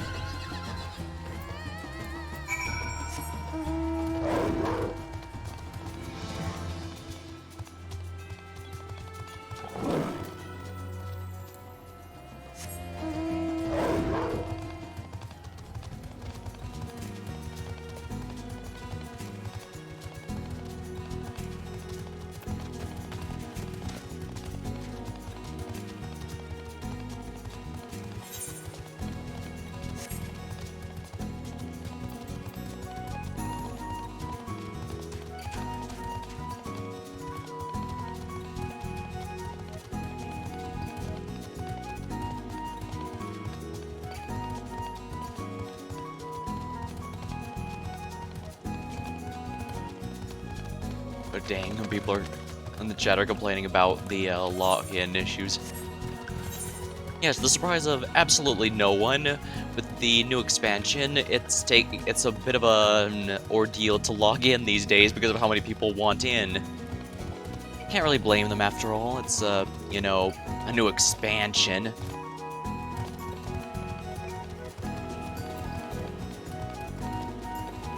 Not to mention, the game has gotten its first expansion after a huge content drought. In fact, I believe the Shadowbringers content drought was the largest in the game's history. Yeah. They directly said this is going to be finishing off the storyline here, and of course the refugees from a certain other MMO we shall not be banging on too much about are coming along for the ride, so it's definitely going to be interesting.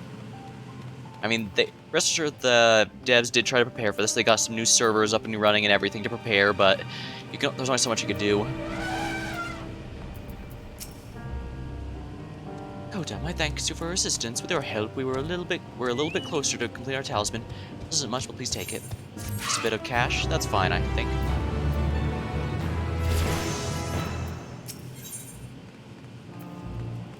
Little does Nadana know she's about to send you on another errand. Ah, that's okay. What else are wandering adventurers for? Well, excuse me, I shall return to my work on the talisman. Ah, you both are back. Excellent. I have a message for you, Mistress Nadana. It seems the stores of Giant Skull are running low. What? Last I looked, there was still plenty. I suspect this was before Euronja told everyone about their tempering cure, and Estinian shared his knowledge of dragons. Your peers have been inspired to fashion a number of new talisman prototypes. I see. It leads to more possibilities, and far be it for me to complain, but we do need to replenish our stores. Yeah, I guess if they're gonna run out, it's better that they're being actively used to be productive rather than just sitting there doing nothing. I shall be happy to tend to this if you like. As much as I appreciate the offer, my dear boy, I can't in good conscience send you out there alone with kidnappers at large. Coda, loath I am to ask you another task so soon, I might ask you to fetch it. In case you're not familiar, it's a type of ore found in the island, owing to its hardness and ethereal conductivity, and its applications in many disciplines, alchemy not least of all. There's a quarry where it's found, aptly named the Giant Skull Grounds, isn't far away, so it shouldn't take much of your time. May I impose on you once more? Hey, this is the kind of a day job I take whenever I'm not saving the world. Why, thank you. Upon arrival on the grounds, please seek out a man named Zainua. He will furnish you with the ore. At the very least, permit me to accompany you. It happens I have an errand of my own that would take me to an outpost nearby.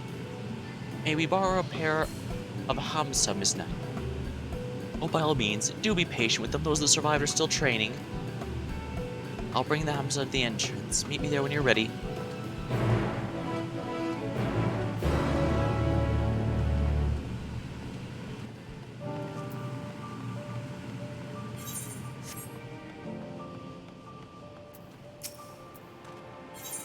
Oh yes, this might be a good opportunity.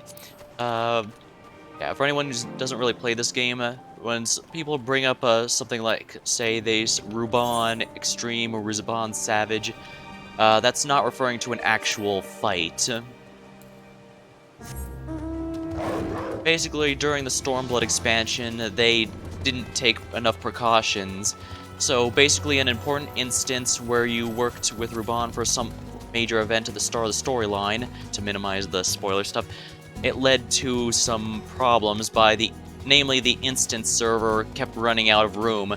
So basically the grand majority of the entire player base was stuck and unable to continue the storyline. Some made it through, and the few who were, mentioned it was pretty neat being one of the first ones to experience the new areas. And that was pretty neat. Something one of the few could experience before the entire horde came through and, caused this stuff to happen.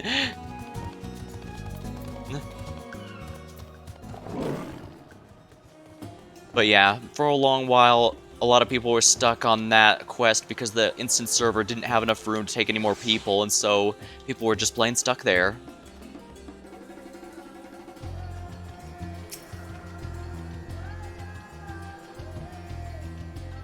There's our Hamsa Kosa. Coda. If the creatures look familiar, it's because they're close kin to your Eorzean dodos. Humps have long been kept as livestock in Thavnir, and many a hatchery may be found here. Alas, the largest of these was recently razed by monsters on the towers. On account of said hatchery being situated near the tower, the Radiant Host repursed its remains as an outpost. That is where my errand takes me, and your own destination is but a stone's throw away. If you have no objections, let us first make for the outpost. We'll set forth at your word. Are you ready? Then let us depart. Need only ride and relax. My bird and I will take the lead as yours follow. Oh neat, it's traveling for us. Let us be off. If you haven't ridden dodos before, be warned, they do have a bit of a wobbling gait. There is a dodo mount, but I don't think I have it.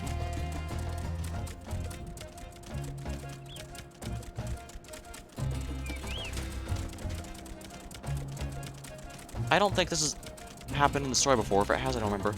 That spectacular formation over the waters, which means sword. The sword, the legend holds, was wielded by the Zuya against the Moraga before it was cast down at the conflict's end. Oh, the camera's being forced. I can't control it.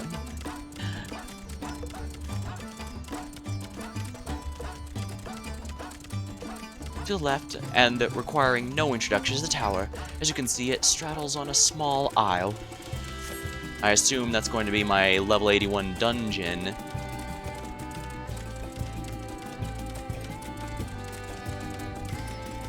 Almost there, although the main part of the hatchery is atop the cliff, the outpost itself is on the beach. Sadly, I cannot look up.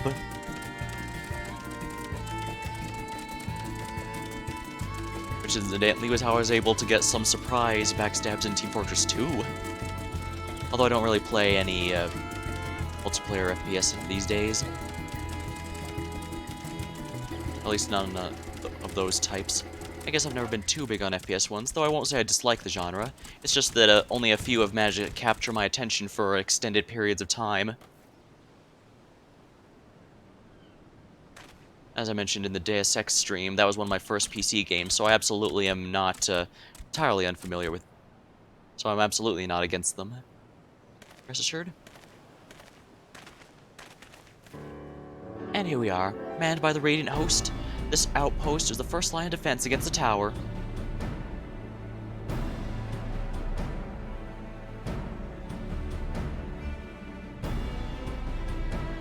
They just had to make it out of evil spikes, didn't they? Nabdeen, well, who should it be but young Varshan, on an errand for the satrap? I am. His excellently bade me come to collect your report. He also wished to express his heartfelt gratitude to the brave men and women of the Radiant Host for their unflagging dedication. We simply do our duty, but we are honored to receive His Excellency's regard. And yet, for his boundless benevolence, his treatment of one so young could be regarded as callous. Though we've enjoyed relative peace and calm these past few days, this remains the front lines of battle. It is no place for children. Your predecessor often traveled alone. It's been, what, 2 years now since you took over? I wonder how the fellow's faring. Like those before him, he went on to represent the satrap in foreign lands. Wherever he may be now, I'm certain he is well. Didn't Nada say that the satrap never comes out? Maybe the attendants are the family line of the satraps. As to myself, I assure you that all I do of my own volition and gladly. I pray you do not think ill of His Excellency. Certainly not, lad. Whatever happens, my faith in the satrap is unwavering. But I still worry for you personally. We would be overcome with sadness if something were to befall you, for you are as a little brother to us all. Take care of yourself, you hear? I will, Nabdi. Thank you. These armors look almost like something out of Metal Gear Rising. I don't know if I like it or not. Pretty cool, though. And who might this be? Not Hanish by the look of him. Permit me to introduce Kota Blue of the Eorzean contingent. Come here to assist in the making of the talisman. From Eorzea, you say? Towers have appeared all over there, too, yes? Tell me, what's the situation like? May I suggest you exchange information with the soldiers? Both parties stand to learn something of value, I believe. An excellent idea. Given the unprecedented nature of the threat, some of ours are understandably anxious. We'd be glad for any tidings we can share. You two, bring Varshan the latest report and answer any questions he may have.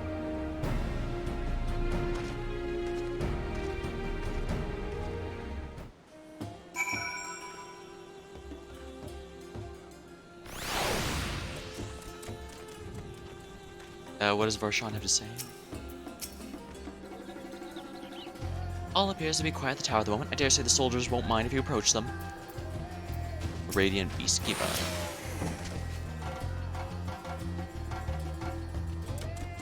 The last monster that came out of the tower laid waste to the hatchery, slaughtering many good Hamsa. The poor creatures didn't deserve it. They said the hatchery used to be at the top there, but... Or was it the top there? I guess I could explore a bit. Actually, I think the game's gonna be taking me there very soon either way, so I'm not worried. I'd best not worry about it. Imhudi. Oh, I've heard about you. The visitor from Eorzea. Is there anything you can tell us about the Teleflori? We know that they're the ones behind the tower, and they've declared war on the entire world, but why are they doing this? What do they want? We don't understand. Basically, they intend to bring about the end of the world. They want to die and take everyone with them? What madness is this? Well, you can bet we won't let those pricks have their way. We'll fight them having everything we have, like our Eorzean and Far Eastern brothers.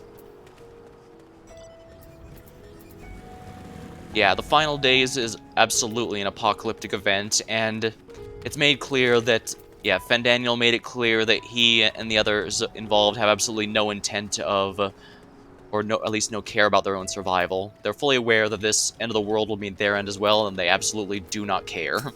Which is particularly nasty, because at least with the other villains, you could tell that they had something to gain, something they'd need to care about. But if they don't even care about their own safety, that means they can do a lot of things, since their goal is simply to stop us, not necessarily to stop us and survive, after all.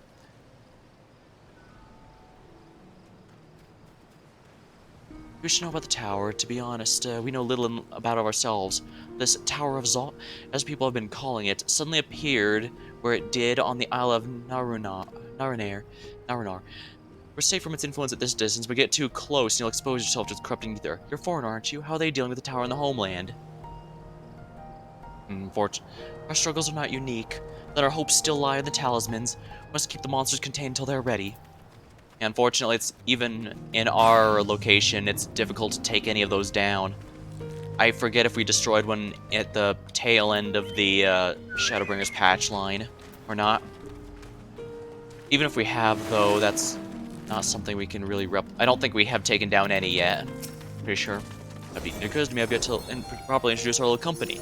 We are the Radiant Host, a military order directly under the Satrap's command. Our duties preserve peace in the land, be it patrolling streets or dealing with heretofore unknown threats, such as now. We train hard, admit only capable warriors in our ranks. Even so, we've struggled to contend with the fiends of the tower. Though we succeeded in striking them down on 2 occasions they came in force, we had to pay a heavy price. What of the towers in Eorzea? Do they likewise spawn monsters? Oh boy, they do. So it's much the same anywhere. With every nation struggling, we cannot expect calls from outside aid to be answered. Not until we can find a solution, at least.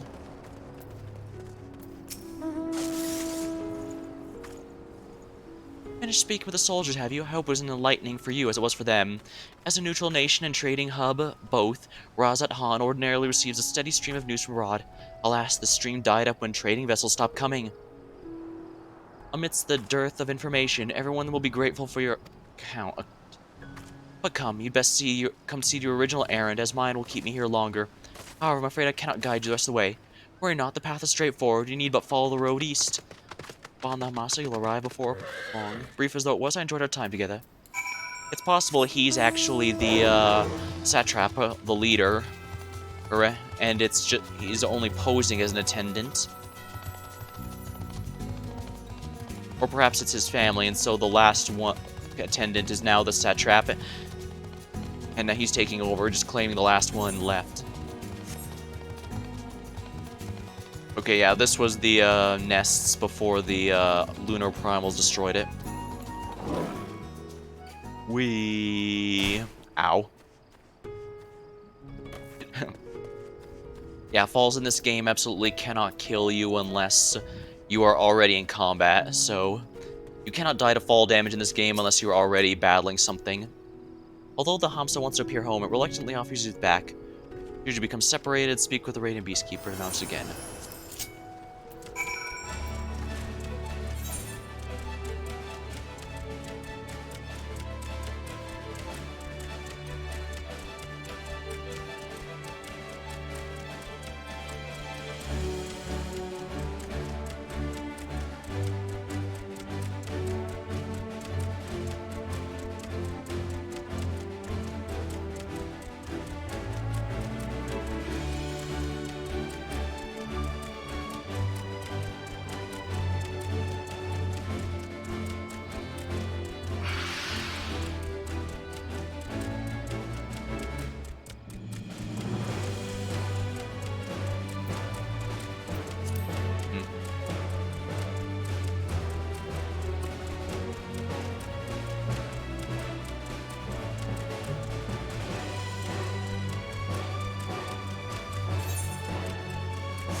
I have to specifically ride the Hamsa.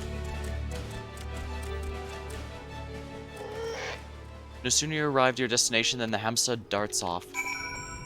Well, I do believe I'm here where I need to be. Zainua. Aye, this is indeed the Giant Skull grounds, and I'm Zainua.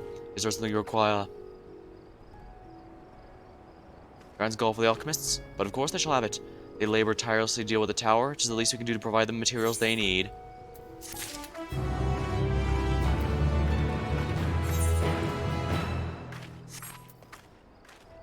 Let me see, check the jobs here again.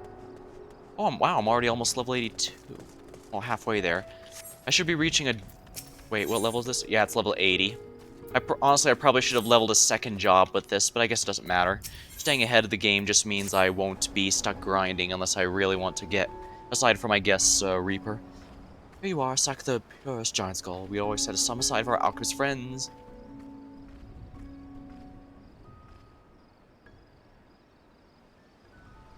When you deliver it, let the good folk of the great work know that we're grateful for their efforts. If they need more, they have but ask.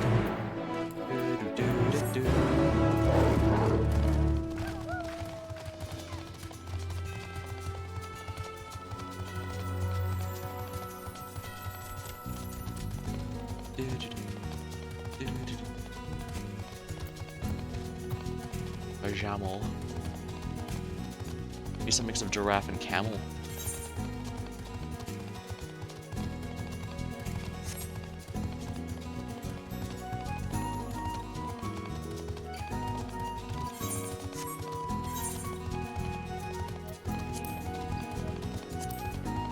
Oh crap. I'm trying to look into my stuff while I'm waiting here. Now that the belt is gone, it feels a little weird having the feet and legs, the pants and boots shifted up like that rather than being mostly symmetrical with these here.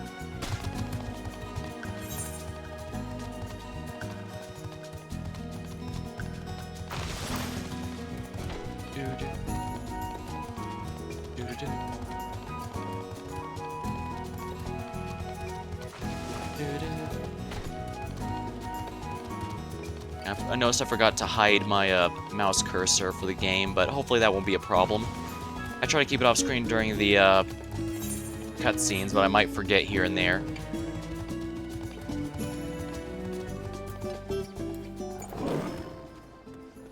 We smack.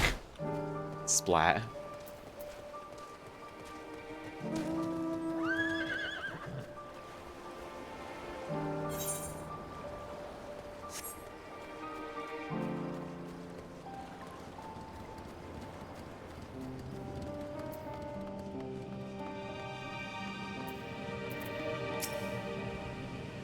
Ah, welcome back, Kota.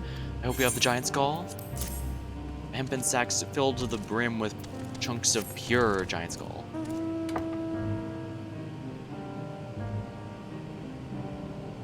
Oh my, such fine specimens. Thank you so much for bringing these.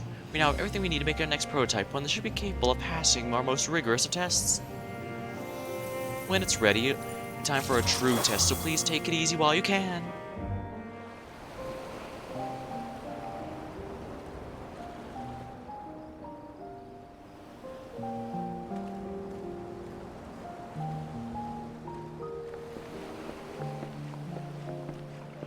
Wait.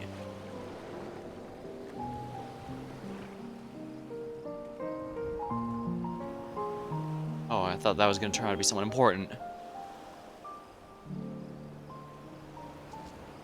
Dang, I really like the exotically colored rocks they have here. Even the formations feel neat. I see our taskmasters have allowed you a moment's respite as well.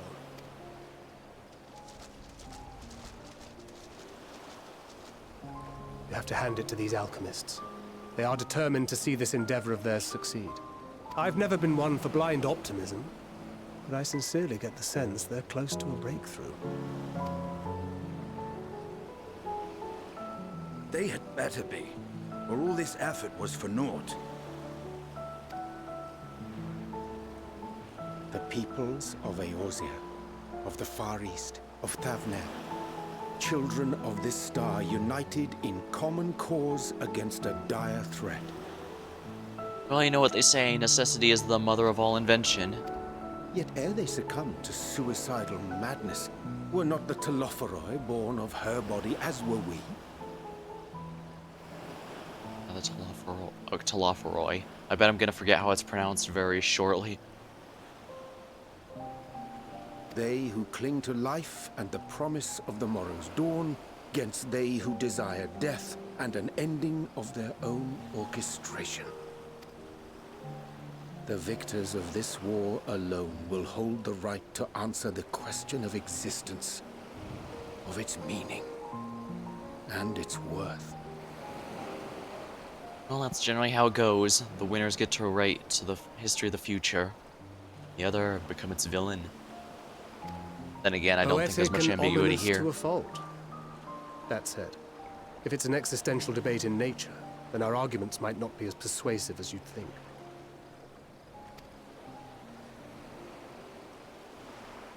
Fandaniel wants to die and take everyone with him in an orgy of pain and suffering. An utterly vile and unforgivable idea. And yet, when spat upon by fate and wailing in the deepest pit of despair, who among us can say they have not entertained similar thoughts? I mean, you know, I've been pretty down in the dumps, but I don't think I've ever thought maybe I should just cause the apocalypse. Well, then again, sometimes it feels like the apocalypse wouldn't be such a bad idea, so maybe he's got a point. There are nights black as pitch, bereft of hope, and no words of comfort can reach you. And it's all you can do to grit your teeth and choke back the bile. The more you see and suffer life's injustices, the more difficult they become to bear. Vengeance is nurtured in similar soil. Though your anger has a broader focus, the sentiment is much the same. A fervent desire to destroy others, to see them drown in torment, as you have. That about sums it up.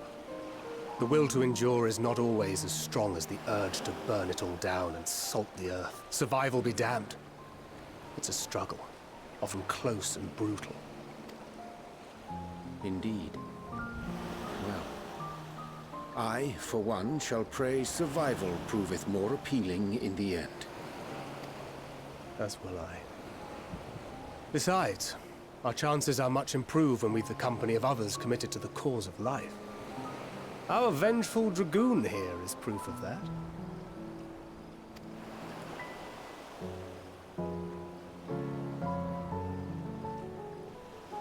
Despite being so talkative, I don't have too much to say these days. Wait, that's Fandango. I gotta see. Maybe we can chase him down here. What is it? Fandango. What did you see? Out of the corner of my eye, I almost thought I saw Fandango. Daniel, are you sure? If he knows we've been working on a countermeasure. It holds. The vessel holds! This is the one! At long last!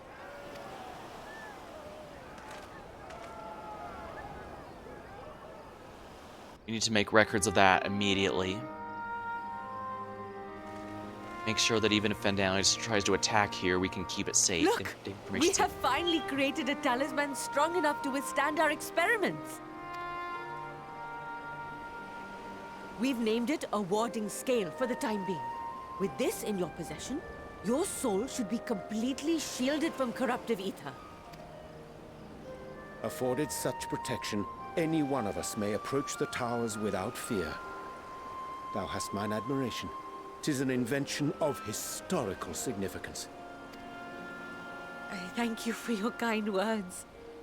But I would prefer you keep them unsaid until we test the talisman's efficacy in the field. It is for the next stage of our plan that we summoned you in the first place, to accompany me to the Tower of Zot. Should the scale prove effective, as I very much hope it will, then you'll have little to do.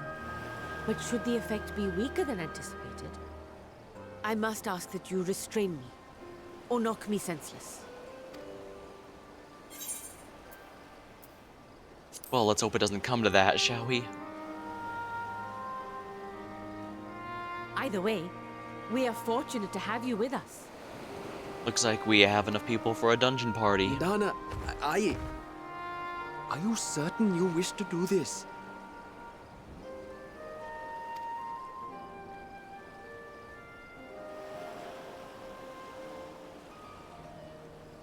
If others are to trust our creations, then we must have faith in them first. And as the senior researcher, it falls to me to lead by example. Plus, you know, extreme times call for extreme measures.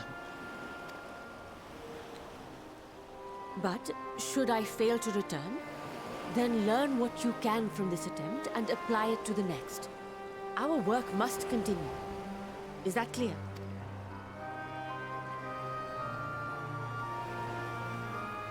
We'll keep an eye on the place while you're away. Assuming Fandaniel is lurking about, there's no telling what mischief he has in mind for us, or you. Be on your guard.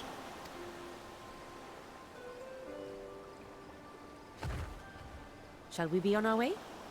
I'll have one of the soldiers at the hatchery prepare us a boat, and we can set out from the northern shore. I'll see you there.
Might as well get this little piece of the map uncovered.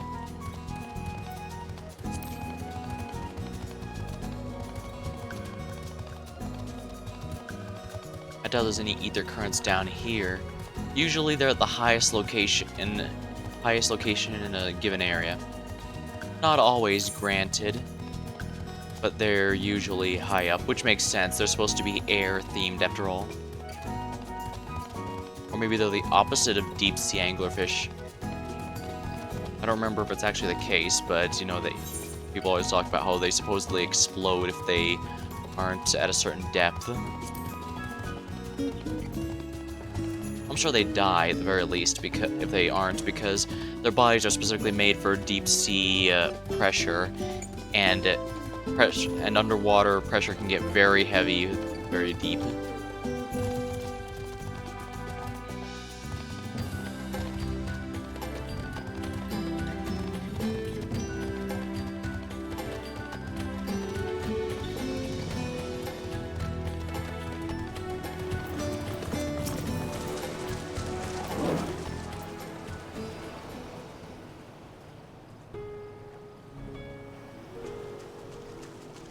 This is a rather finer boat than I expected, but I won't complain. All that remains is the board and be on our way. Oh, and if I become corrupted, do not stay your hand. Of course, pray does not come to that, but you must protect yourself. Other alchemists can fill my role, but you and your blessing are one of a kind, and perhaps our only hope. For all our sakes, do not hope to hesitate. Well, the longer I draw this out, the more nervous I become. Let us be off. Well, before we do that, let's talk to this guy. The satrap has granted use of this particular boat. May it serve you well.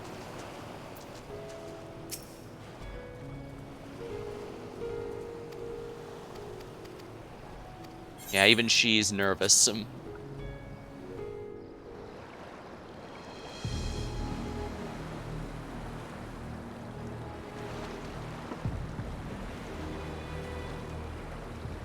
We should soon cross the threshold of the tower's influence.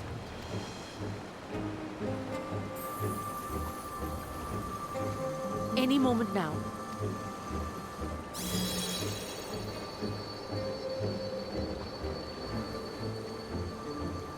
It's working! And And you are still yourself?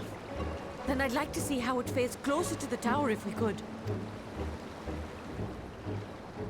I'm not sure if the corruption aura is an intentional part of its design when Fandaniel made it, or if it's just a happy accident because of all the primal energy going on within it.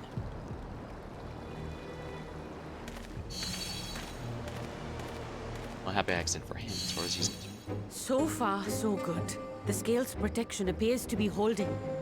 If we can just make it to the tower's entrance.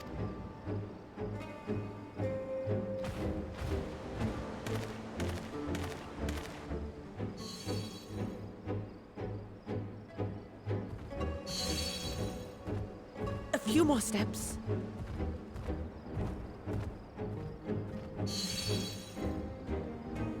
Is it holding? Tell me it's holding. Praise be to the sisters, we made it! And the scale has proven itself to be everything we hoped it would be. Now we can focus on production. Once we've equipped and returned with an entire survey team, this menace will soon give up its secrets. Just be careful. I doubt Fandaniel's going to be too happy. I should have wondered why that was half open.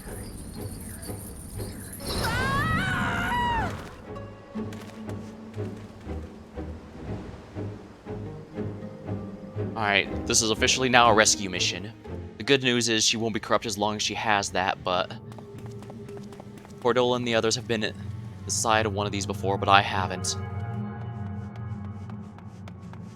Looks like this is a dungeon, alright.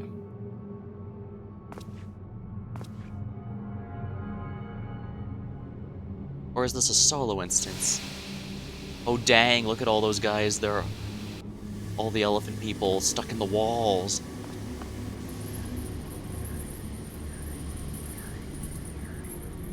Oh, there we go! Oh, Oh, do calm down.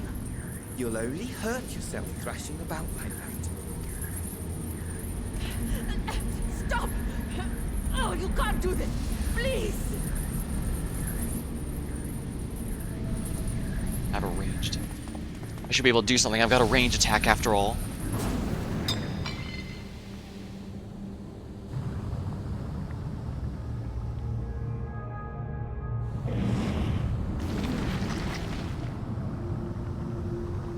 She's stuck inside with all the others. A little late for heroics, I'm afraid. Oh, not entirely. The similarities are striking. Excuse me, I do believe you have something that belongs to me. My, such hostility! Never before has my artistry so displeased. Well, you know what they say. I've been told I'm a very harsh critic. My patrons of old would have positively squealed in delight, though, between you and me, I find gushing praise exhausting. Oh, well, in that case, you'll be happy to know I'm one of those very annoying, overly analytical people. Kind of like Yuri Hanjay, now that I think about it. Patrons. What are you talking about, exactly? Has it mentioned patrons?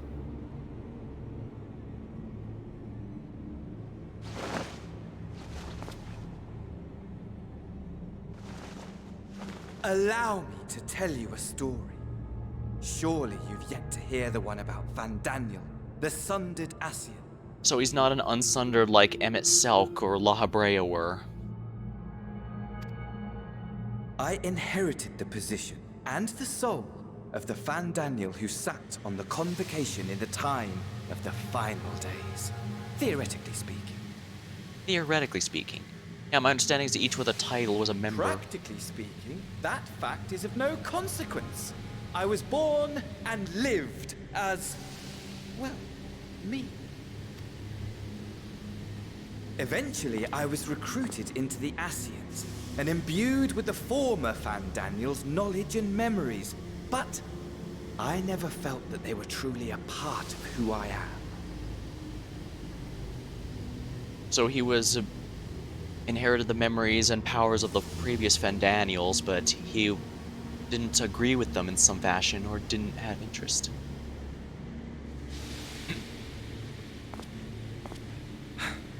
How to explain? Perhaps if I told you who I was before my Ascian embrace, although that chapter too is a past I've long since discarded. Oh, so you don't remember who you were before you were Fandaniel? I have it on good authority you've poked your nose into an Allegan ruin or two. Yes? A few, yes. Then I expect you've heard of me. The old me. The old? Wait. At your service. Amon? He was a boss we fought in the Crystal Tower. Or at least an echo of him. Imagine a nation of unbridled prosperity. Every need met. Day after day of unbroken, unshakable peace.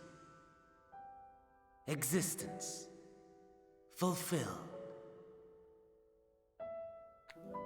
and ripe for decay. You are a genius without peer, Amon. How ever do you conceive of such delightful experiments? Oh, nothing much. I just took a few people's bending powers. That fool was beside himself with panic when he awoke with the head of a bull. Even his cries for help emerged as so much guttural lowing. Oh, the memory of it. My poor sides. My friends and I were so consumed by laughter we struggled to breathe.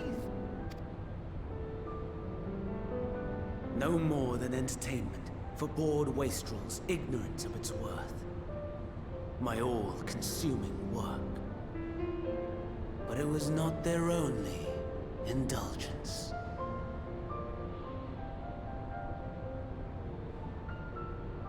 For they were ever hungry for stimulation. Slaves to the slightest hint, and amusement was afoot. Our nation was ailing, but I would see the poison purged. I resurrected a legend, our first and greatest emperor. That's right, that was the ultimate story of the Crystal Tower. They were having trouble, so And they just had to just bring as I the had grace planned, up. he set our wayward empire back on the path of conquest. An inexhaustible ambition carried us onwards, always onwards.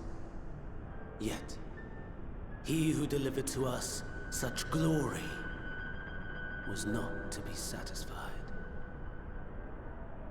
Heed me, Amon.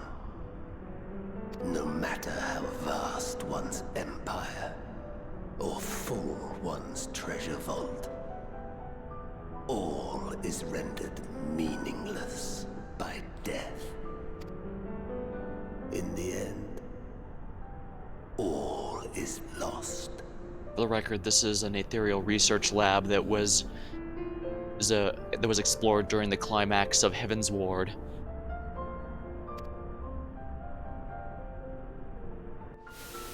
You know as well as I that the Emperor stands to lose this war, and so I have come to claim you.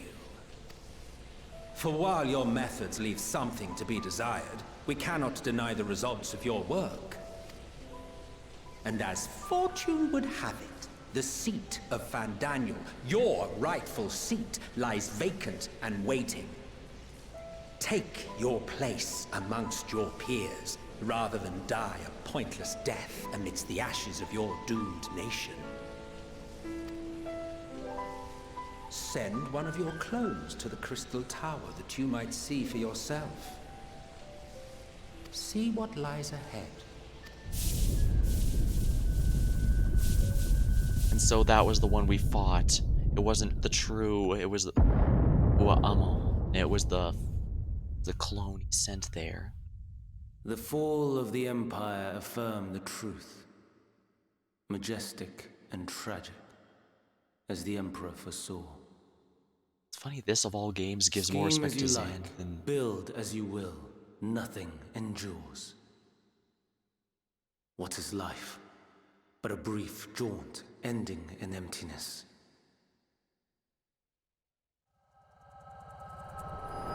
Almost sounds like something that Zero there in the corner would say, just to mess with people.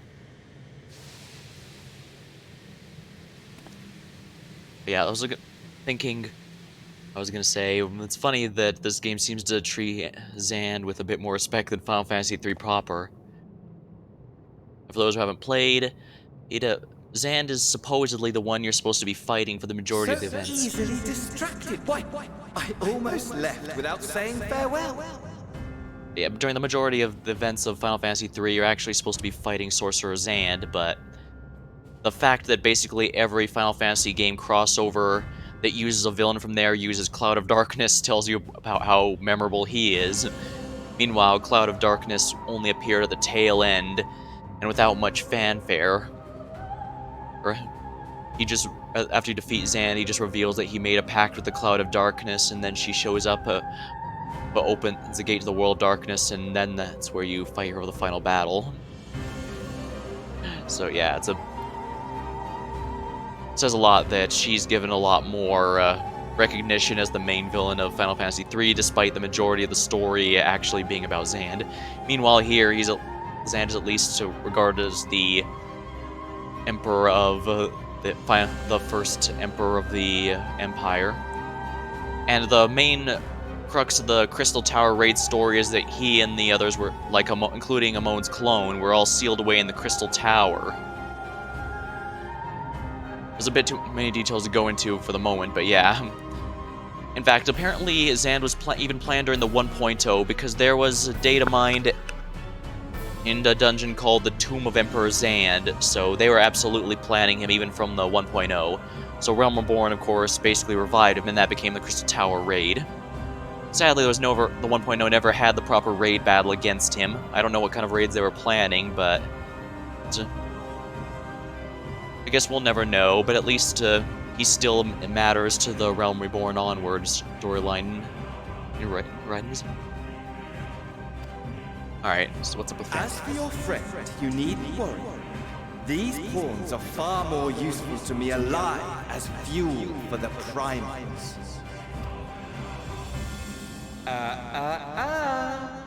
If you attempt to pull them free, they will die. So, enjoy tackling that conundrum with your comrades. We shall meet again! Not in one of these minor spires, oh no, but somewhere more suitably grandiose. Your favorite playmate is ever so eager to see you. Xenos.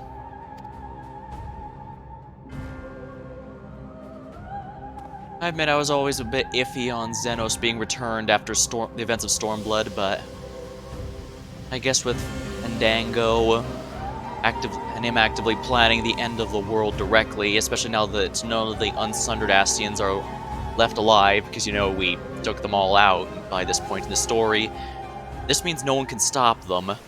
So they're an absolute wild card. They're all an absolute wild card. Ah, he returned, but where's Mistress Nidana? Ah, undeservedly preserved. Just when we had succeeded in making the talisman. I must report this at once. Please return to the great work.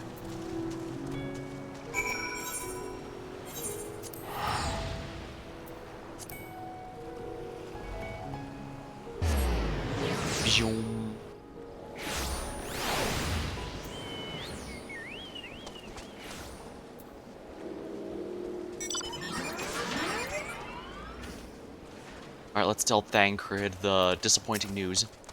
You from the future, writer of history. How fitting.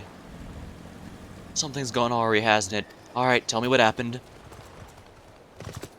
So it was Fandaniel after all. Well, isn't this, I'm sure you want to do more, but you were right to return here first. We must tread warily, lest we endanger Nidhada and the other captives. Thancred is wearing a grim expression. First, we must inform everyone of the situation, Nidana's colleagues included. I'll call them together for a meeting, but I think it'd be best if you were the one to explain.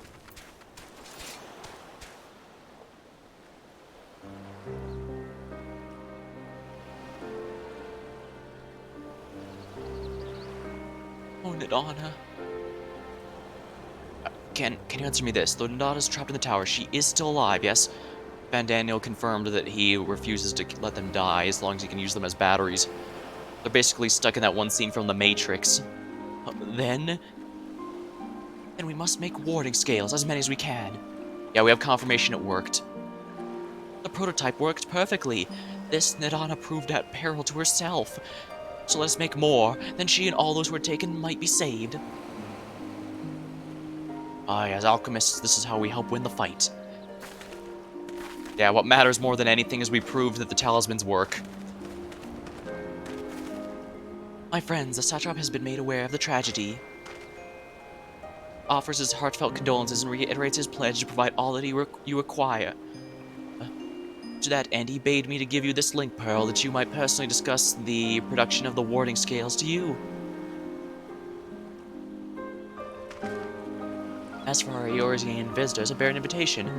In her report, Mistress Nidana noted your vital contributions to Talisman's creation. That fact came to the satrap's attention, and in recognition for your deeds, he wishes to meet you. In addition to thank you in person, he'd also like to discuss further avenues of collaboration. I'm glad this storyline is a bit more productive than the one with the forum. And if so, if it is agreeable, would you not accompany to Radz-at-Han for an audience of His Excellency? We should be honored, of course. Closer cooperation between our lands can only be to the benefit of all. Then it's settled. Please come to the gates east of the Giant Skull grounds, and I shall show you to the city.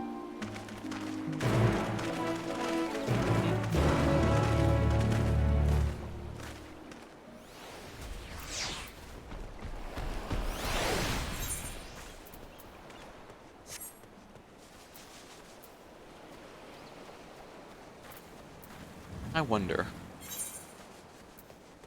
if I should queue up for something as the Reaper. Then again, well, it might be a nice little break for the story, or maybe that would break the stream's theme a bit too much. I'm trying to do the main storyline above all else here, and there's a lot to do, as you've noticed.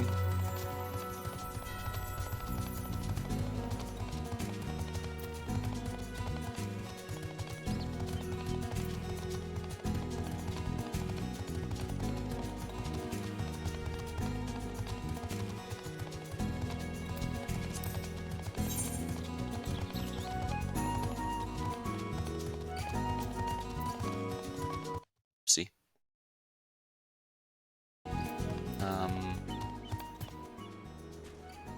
Oh, I see. To the beach where I was.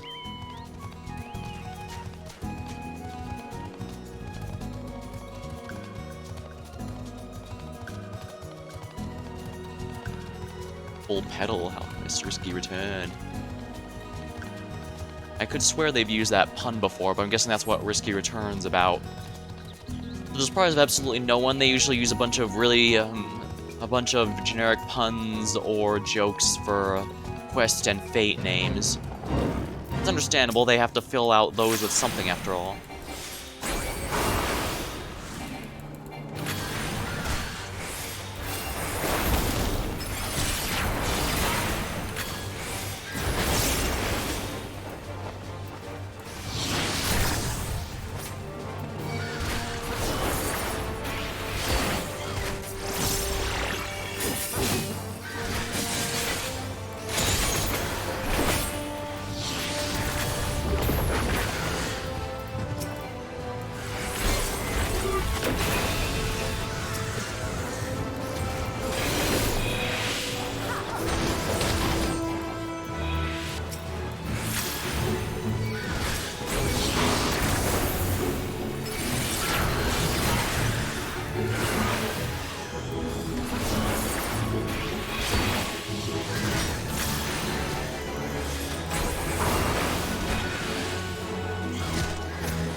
Oh, invulnerable. So it went past the... If it's invulnerable like that, that means it got dragged past its leash area.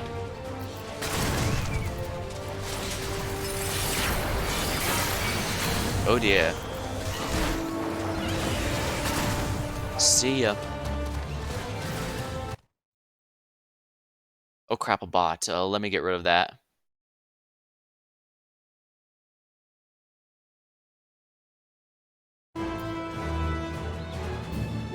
I keep putting that to obviously suspect site on my auto ban text, but they keep finding ways around it, darn it.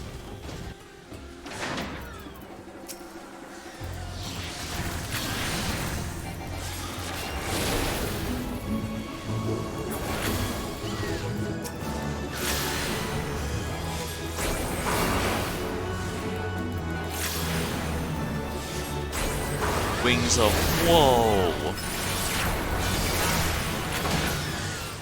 Wings that only function when you make an inappropriate comment.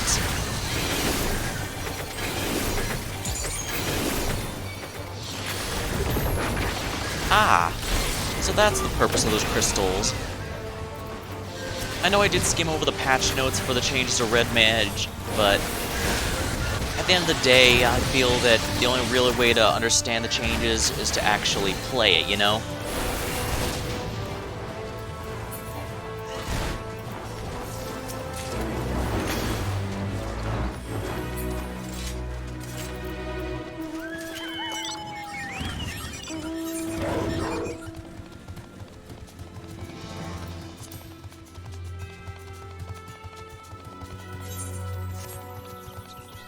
I'll probably fate grind and stuff once I beat the story, since that's the way I unlock faster mount movement speeds. Technically speaking, I could do it now though, and that would make travel a lot easier. Luckily, that sort of upgrade is not gated by the story. So I could if I wanted, but I'd rather, yeah, focus the story still.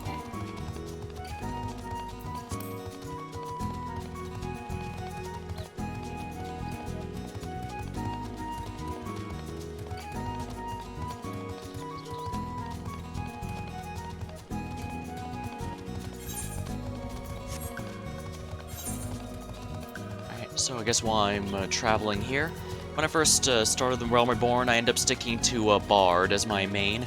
But after Heavensward came, they changed it to Bow Mage, so they added casting times to the range physical DPS, but I didn't like it very much. So I ended up, what did I change to? Oh yeah, I ended up switching to Ninja. Then, when Stormblood came around, I tried to stick to Ninja, but I ended up having so much fun with Red Mage, I just stuck with that. For Shadowbringers, Dancer almost took over as my new main, but I ended up sticking with Red Mage a bit for that one expansion.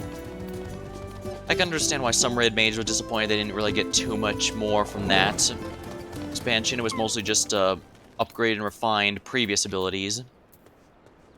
But I thought it was pretty nice. Oh, here. Yet here and Erzia all share for the desire to deliver the captives. Thus united, I pray we may join a common cause with the satrap. When I last visited, the city was brimming with life. I expect the tower has dampened the mood somewhat. All present? Then let's proceed. Owing to the threat to the tower, the city is currently in a state of high alert, and strict restrictions are in place for entry. Though you've been granted special permission, I ask you remain close to me at all times.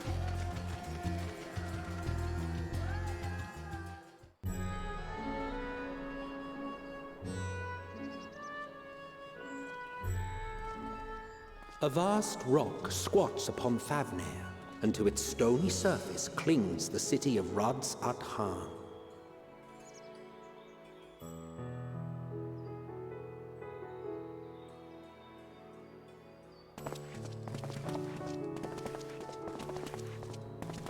Ye who enter here are subject to the scrutiny of gods, the gate's most watchful eye.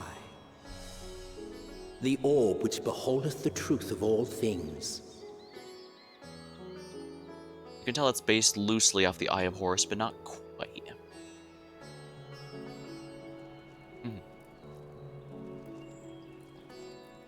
Pass beneath its hot and piercing gaze, bearing down like a second midday sun.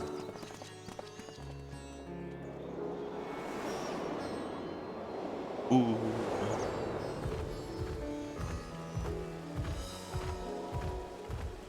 The fragrant haze, a mixture of sweet incense and acrid smoke. The cries of merchants mingled here with lively melodies accented by dancers' feet. Travelers seduced by vivid sound and colors were once swallowed up by patchwork streets.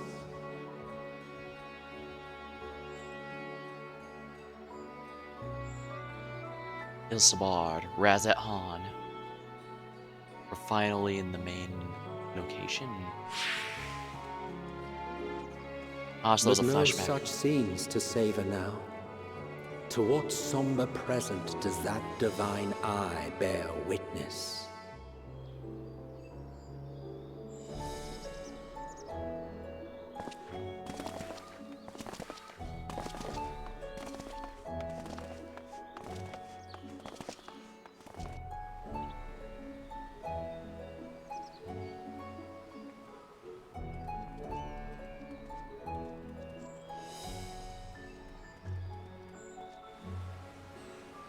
So there's a little flashback, and the city is actually quite dead now. It's quite a powerful. Here we are, Megadota.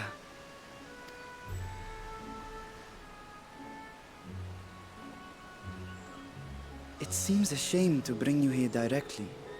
Under normal circumstances, it would have been my pleasure to show you the sights. And it would have been our pleasure to see them.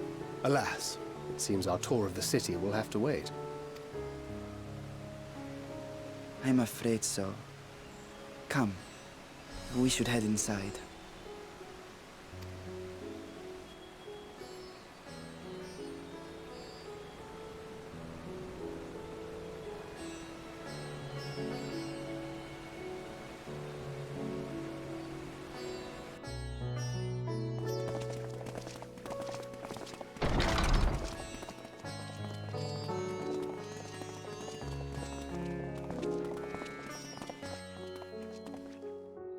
Your Excellency, may I present our honored visitors?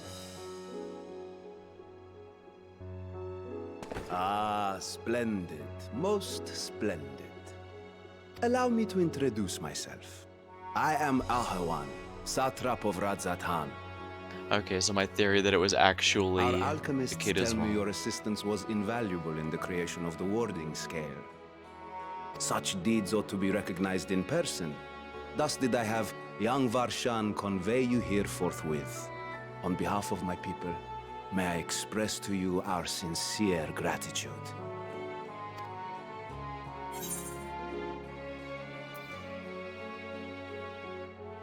I appreciate the praise, but I'm afraid not everything went according to plan. I assume you speak of Nidana. A regrettable incident indeed. Her colleagues insist that we honor her wishes and trust in the talisman, that it will be instrumental in saving Nidana and the others. I am eager to hear your opinion on the matter, so let us not stand on ceremony. Come, sit. There's some really fancy chairs. Don't mind if I do. I think not. This charade has gone on long enough. Show yourself. Forgive me, but were you expecting musicians, perhaps? There are no performers waiting in the wings at present, but arrangements could be made if you'd prefer. Nay, he hath the right of it. The time for artifice is past. Raise the curtain. I suppose As you wish. I suppose a Stinian would nothing would escape his keen eye. You travel as assistants to the students of Valdesian, but you are known to me.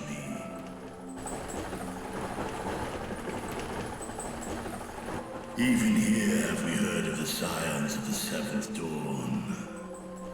That explains where the dragon scales came from.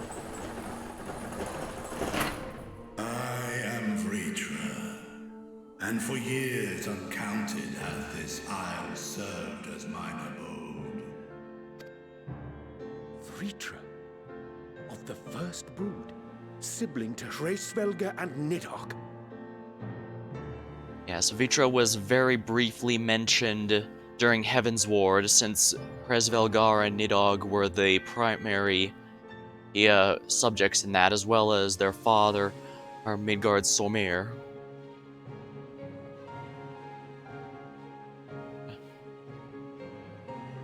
But again, he was only briefly mentioned. He was not related to the. He was not involved with the events that occurred. I, mine elder brothers, of Midgard Somir's spawn, I was last to hatch. Well, isn't this a surprise? We were told Radz-at-Han had an alliance with a dragon. Not that a great worm sat in the satrap's own hall. A necessary subterfuge, as the true tale of our nation history illustrates most effectively. In the beginning, the rock upon which our city is built was home to Vitra, and Vitra alone. In time, the ancestors of the Matanga came to the island and established a foothold. But never did they dare disturb the worm's lair. Next to arrive with the Aura, adopting the example of their Akasodra allies, they too treated Vitra with reverence and respect. And for many years, an understanding between our forefathers and the Great Worm endured. Until marauding heroes from the mainland came, threatening to shatter our peace and tranquility. And this music is from Heaven's Ward, even. That's actually When really it seemed clever all would music be choice. drowned in blood, Vitra himself came forth and quelled the rising conflict. A peaceful accord was reached, and oaths sworn in Vitra's name. Thus began the dragon's governance of the fledgling state, which was to grow into Radz-at-Han. But if Vitra is still here, then your position as satrap is just... A charade.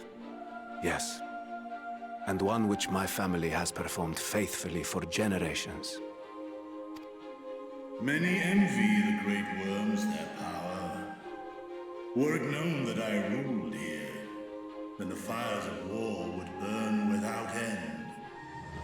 Yeah, as we saw, after all, the whole thing that kicked off the Heaven's Ward occurred events thousands of years prior, that the people there were drunk on the idea of taking the dragon's power for themselves, so they slayed one to devour the eyes, their source of power. And that led to a blood feud which lasted over 1,000 years, ended only finally through the Heaven's Ward expansion's events. I would not be the flame which consumeth my people. Those few who joined me in laying our country's foundations were, perforce, sworn to secrecy. Your eye, it was taken.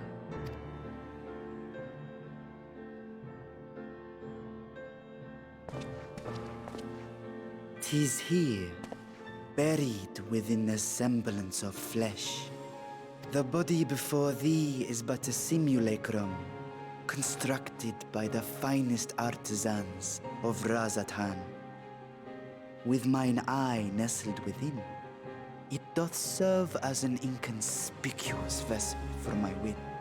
So basically, Varshan is just a homunculus. Perhaps one changed out. I knew the saying, "Oh, the other previous one was sent overseas," was just a cover story. So his eye wasn't stolen. Instead, he decided to give it a false homunculus body of sorts, so that he could handle things from afar, even without having to actually be there. Dang. That would explain why I felt the presence of a dragon upon our first meeting. Estinian was actually possessed by Nidhogg's eyes for a portion of the Heaven's Ward patch storyline. Of course, we're eventually able to free him and defeat Nidhogg once and for all. But this definitely explains why Estinian was able to tell something was up. He can sense this because, he was actually possessed by the Dragon Eye powers so of course he can recognize when a similar power is nearby. I am woven with wards fashioned to deceive such arcane senses. Though 'twas short-lived, it seemeth thy fusion with my brother hath left thee much altered. Yeah, precisely what I said. Warm blood. Alright, so my theory was indeed correct. Because Nidhogg had possessed him for a time, he now has permanent powers taken from that.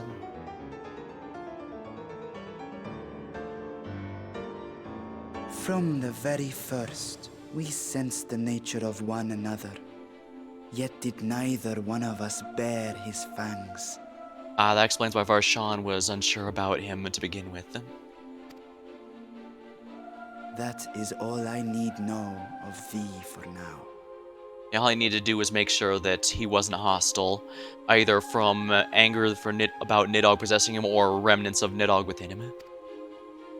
And since he confirmed that's not the case, he is fine revealing With my secret thus revealed, I have for you a proposal.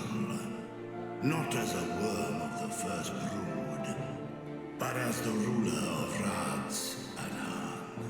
So in other words, he's about to ask us something that's relevant to the nation he's working for, not anything beyond that, or not. With all haste must we take in hand the finished talismans and breach this foul spire. Thence, should it lay within our power, dispel its wicked influence. Yet even with the assurance of the warding scales, the narrow confines of the tower looks like we're about to do the dungeon. The size of our force. And thus denied strength in numbers, thou must choose thy soldiers with care. Just so. Yet though our radiant host is formidable, I see a surer path before me. The Eorzean warriors. Thou and thy comrades have contended with a multitude of primal beings. Most recently, thou didst cast down false gods in Paddlethan and Cartanau, I am told. That is correct. 'Tis upon that strength I would call. The Scions have proven themselves the most capable, and I ask that you serve as the tip of our spear. Talismans would, of course, be provided for each of thy companions. And should you agree to this undertaking, more will be provided to make use of as you see fit. There's no denying it's a dangerous proposition, but the rewards may far outweigh the risk. Just think of what we might accomplish if we could equip all our allies with warding scales. Yeah, those towers would all I worry, fall however, like that even dominoes. the four of us may be too few for what you have in mind. Might we regroup with our friends first to discuss the matter?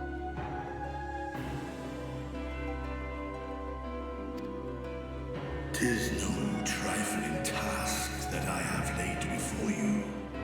Go. Steel your hearts and hone your plans. Such time as you require shall be spent in crafting your protective charms. Yeah, it makes sense. We need to get at least a bit more help. Tancred is a gunbreaker, a tank. Yoronjay is an astral, a healer, and Estinian is a DPS, a damage dealer. But we're missing a second. They have to have a full party with it so the player can be any job and fit just fine. Sure, it'd work with me because as a red mage, I'm a DPS. But if someone came here as, say, Sage, they couldn't do that because they'd be short of DPS. Since Yoronjay is an Astro now, he does not do Arcanist anymore. It seems a quick trip back to Sharlayan is in order. Hopefully with less ethereal sickness.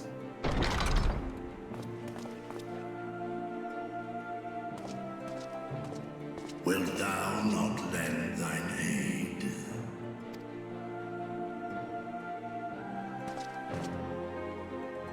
Whether your request be made as a great worm or the ruler of Radz-at-Han, I see no reason to refuse, nor will I. He's just the brooding edgelord party member. I am in thy debt.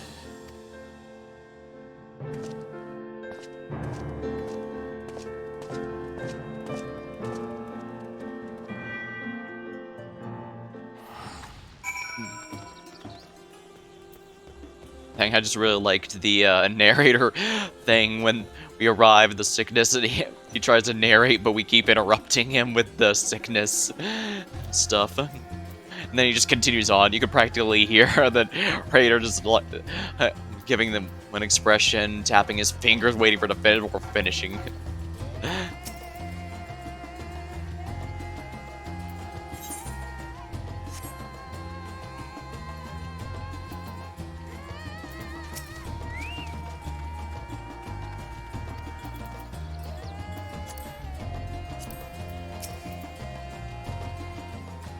That meeting took a rather unexpected turn, but we now have a clear objective ahead of us. Let's rejoin our comrades in Charlian and muster a suitable crew for our foray into the Tower of Azan. Oh, and if you haven't already done so, be sure to tune into the ether right here before departing. Unless, of course, you enjoy a violent nausea.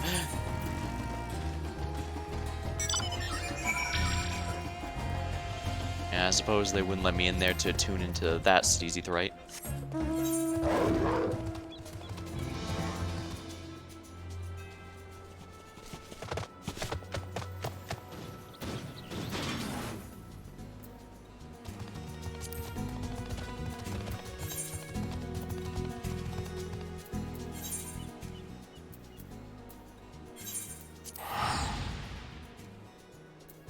See. Dang, an expensive teleport. Not that you really spend too much money in this game if you're not a crafter, but they adjusted the prices between expansions. I mean, if you check out some of my streams for the Shadowbringer patch line stuff, you'll notice that everything caps out at $9.99. In fact, half the freaking list was just the max $9.99, but now they've adjusted a lot.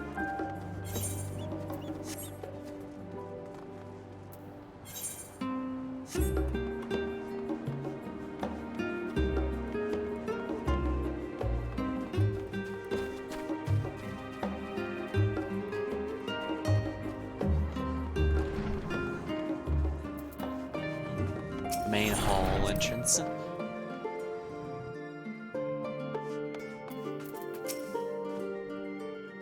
Just as I was getting used to balmy Thavnir, we're back in chilly Charlin. Take care not to catch your death, eh? We need you for the battle to come. Now then, everyone appears to be here, so let's take stock of developments and discoveries.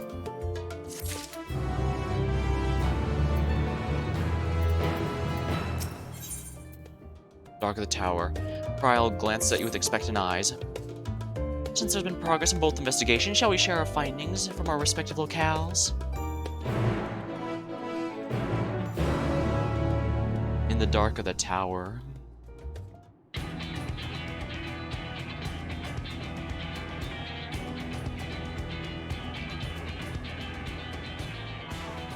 Your time in Thavnir has certainly been eventful. In my opinion, carrying out Vitra's request and assaulting the Tower of Zot should be our highest priority. I agree. While I still have questions concerning the Forum and their grand undertaking, we have all but exhausted our avenues of investigation. Simply pressing them any harder on the subject will almost certainly result in our expulsion. Therefore, I suggest we explore the ethereal sea connection by way of a letter to Master Matoya, then make our way to Thavnir. I wonder, even with the protection these talismans afford us, what can we hope to achieve once inside the tower? According to Orenvold and Fodola's report, they were unable to free the Emolja. Worse, their attempts triggered the tower's defenses, which led to a summoning of Luna Afrit. What does it tell us that the Spires even have such defenses? Yeah, that's something to be aware of. Simply pulling a prisoner from the wall is fatal. Thus, the direct approach is doomed to failure from the outset. Any further measures to dissuade such actions seem unnecessary. Simply pulling the pressure from is fatal. Failure from the outset. Yeah, that's a good point. Why would they need to even summon a primal if trying to bring someone from the wall will just kill them and therefore remove them from the thing anyways. Unless, of course, there is a way to free the prisoners without killing them. Then it stands to reason that any intruders will be met with overwhelming force. The towers appeared throughout the world in but the twinkling of an eye. 'Twas by magical means these structures were raised, I surmise. A spire thus conjured must needs be maintained. And I suspect an arcane catalyst, some manner of core, doth lie hidden within. Destroy the core, and the tower ceaseth to be, thus liberating the captives without harm. So we can hope. And I would prefer to enter the tower with a working theory than with no plan at all. Assuming Ishtola's reasoning is correct, the chances of the defenses remaining dormant are small to none. Any primals will have to be dealt with, and defeating one will likely only lead to the summoning of another. Our every victory will only compound the prisoner's suffering. May we not then divide our forces? Those proficient in healing will focus on sustaining the captives. That duty can be covered by Urianger, Kryl, Yostola, and myself. The remaining scions will proceed with the search for the core. Admittedly, this strategy puts both parties at greater risk, but it should bolster our chances of saving the Arcosodra by a considerable margin.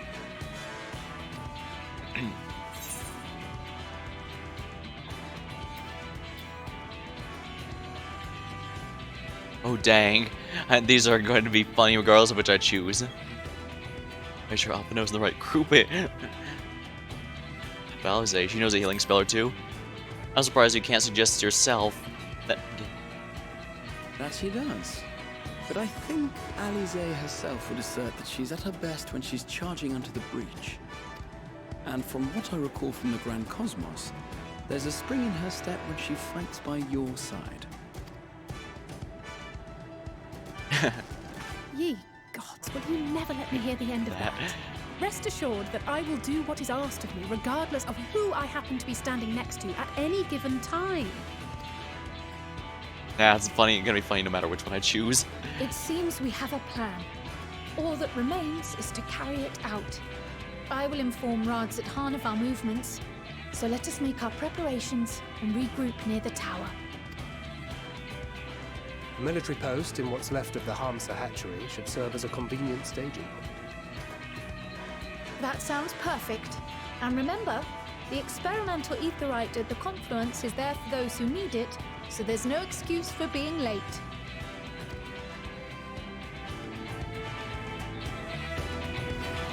Here we are, the first dungeon of Endwalker. Hopefully...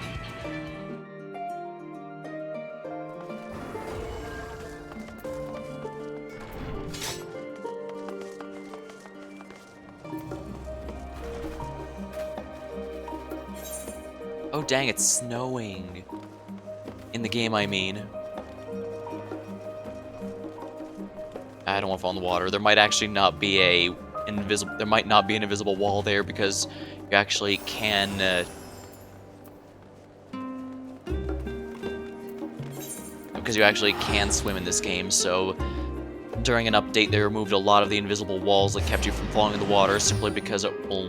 Well, you can swim now. So the reason they were there for the first place are unnecessary.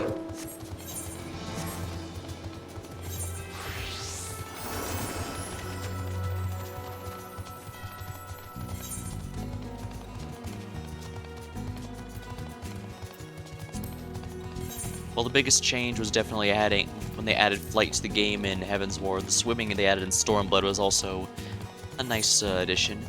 It's not a big deal since underwater stuff isn't utilized nearly as often as flight stuff, but nice they added on to stuff like that. And they even went back and added the previous places. Like they added swimming to the Costa del Sol and other beachside areas, which I thought was very thematically fitting. It made sense. They actually originally weren't planning to have flight in the Realm Reborn areas. They They mentioned that basically in order to add flight, they have to redo the maps entirely to include a skybox, redo the invisible walls, and all that, and there was just too much work, but in the end they actually ended up doing that because eventually they felt it might be fun even for new players to see all other players flying around. That was pretty neat. I do like that the dev team is pretty open to discussing stuff going on the development side.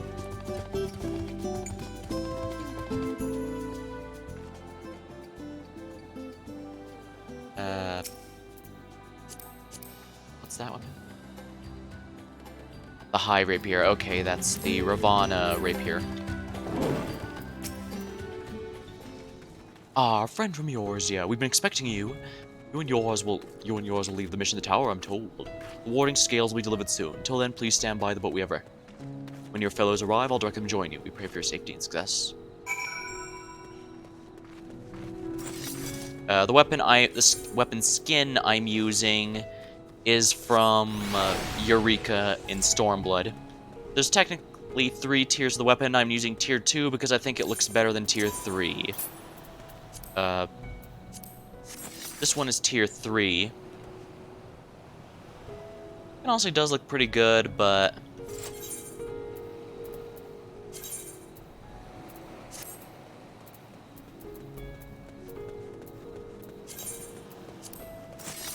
actually, is there a mender around here? No, there is not, actually.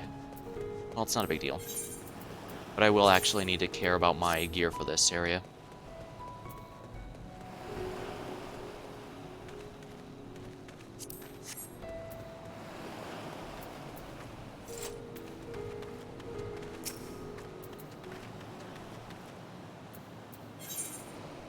Level 81, yeah. I just happen to prefer the tier 2 a bit more than the tier 3 for the Eureka weapons. Oh my, the model flashed a bit there.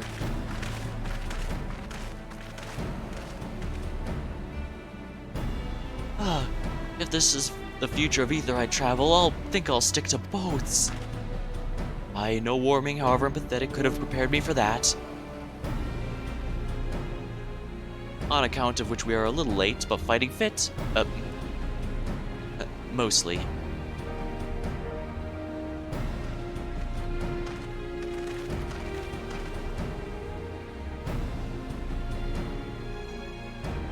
My friends, permit me to thank you for accepting this mission. You must be, shall we still call you Varshan, I suppose? Indeed, it would do not to confuse our soldiers. Very well, then. For our part, we are humbled he would see fit to entrust us with your warding scales. Please convey as much to His Excellency. One for each of you. Please accept them with my blessings. Our thanks. With these, we can go anywhere with those the blessing of light can go.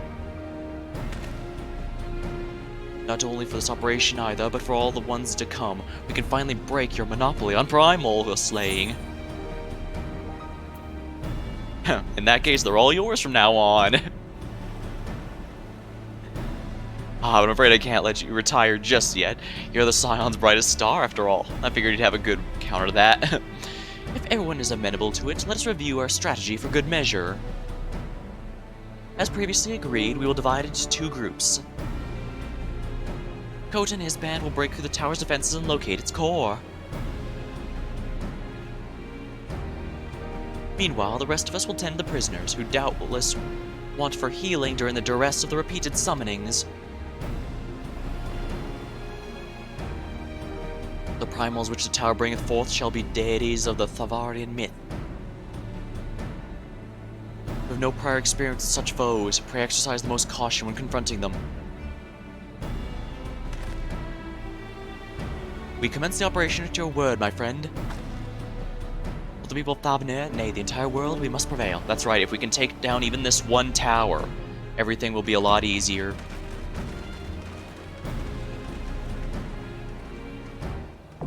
The Tower of Zot is now accessible. Duty Finder now updated with a new regular duty.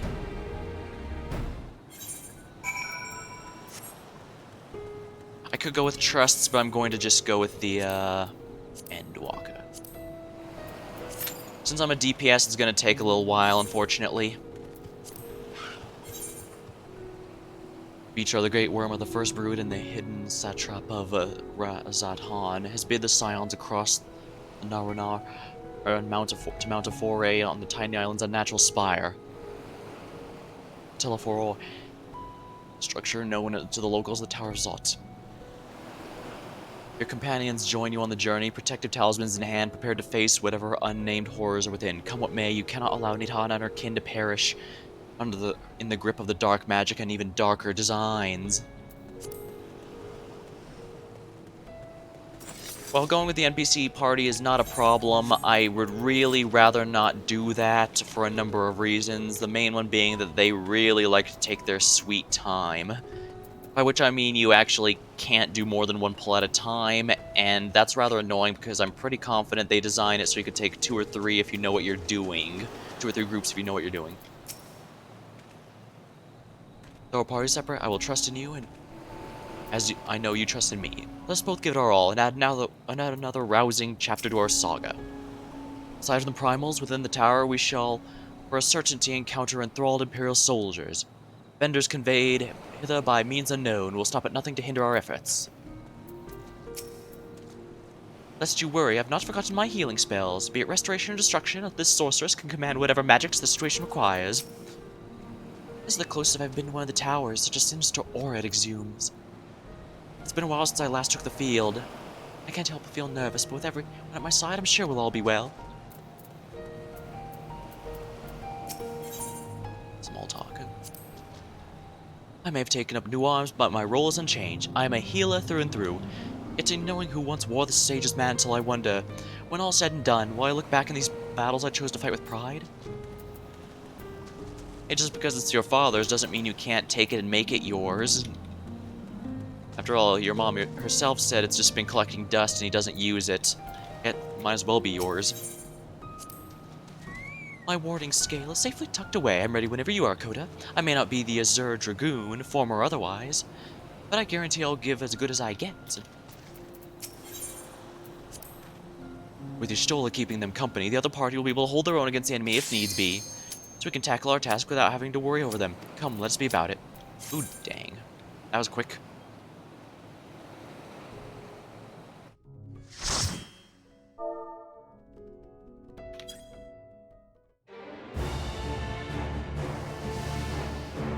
Tower of Zot. I see the first boss, I guess.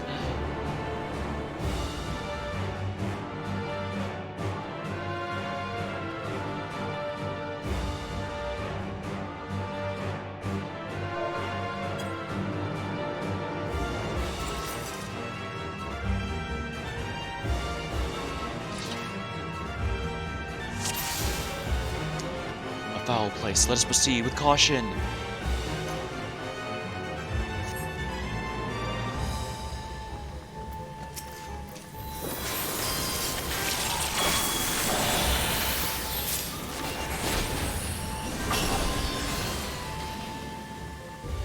Oh, God's poor Nidhana. We'll free you from this place, I promise.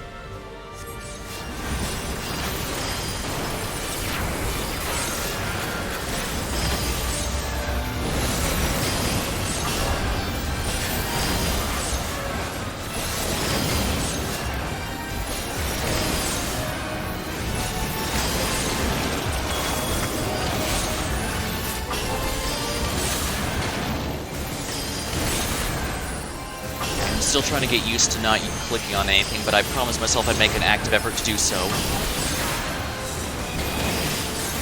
Crap.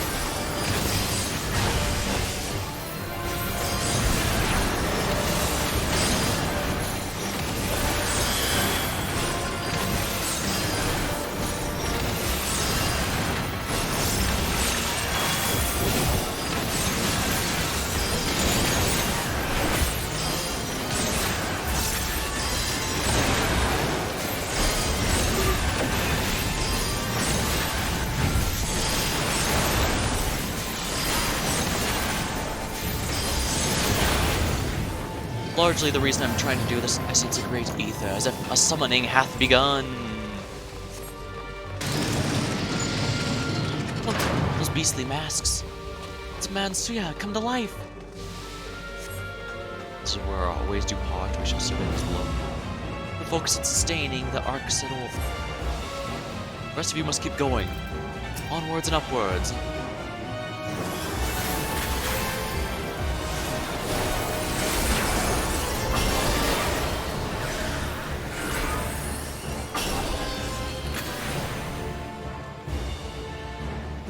Basically my logic is if I can get this, if I can do everything completely without as little mouse clicking as possible, I should be able to focus more on the screen and less on my own hotbar. I don't intend to do any raiding for this expansion, but I still want to improve my gameplay, if that makes any sense. I still have to click on these guys.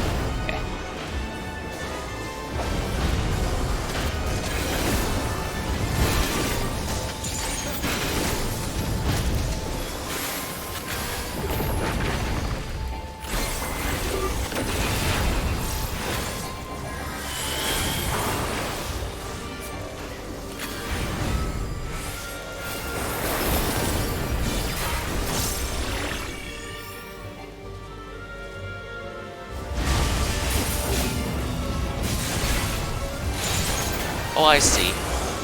Rather than having the ultimate combo here specifically be what causes Bear, Holy, Flare, and Scourge, the finishing moves, to show up, it's getting enough stacks of that, and... Okay, and that's also why Enchanted Molinet can get stacks too, so I can still get the finishers even when I do the AoE finisher. That's neat.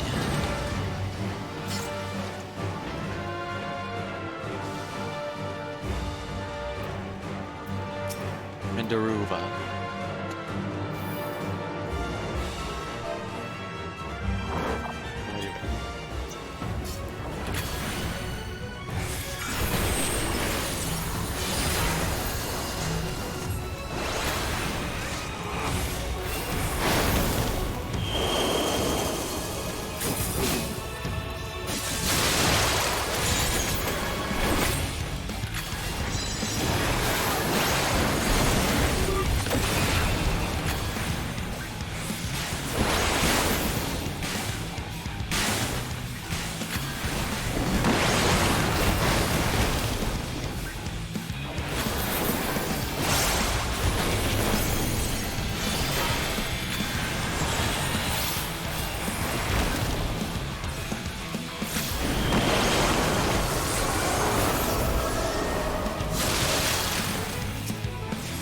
I'm clicking that one because we can't afford to go without our healer. And this is why I like being Red Mage. If she hits the fan, I can actually help.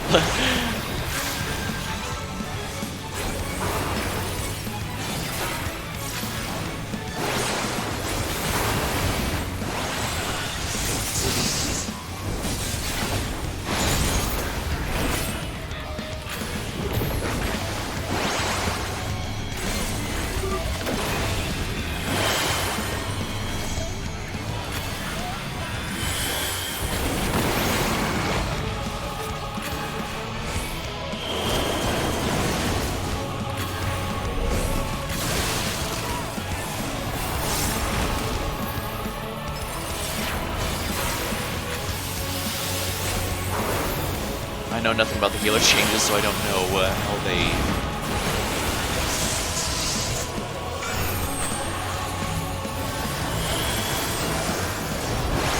I know I should trust the healer and just focus on my DPS, but I don't know what I'm doing, so I should probably not taking too many risks.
Okay, so her gimmick was that she can designate a location and her spells all are casted from that location.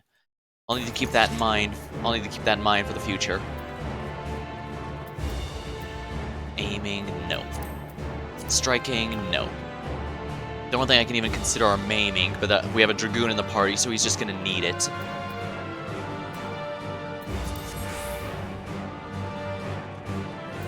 Tempered Imperium.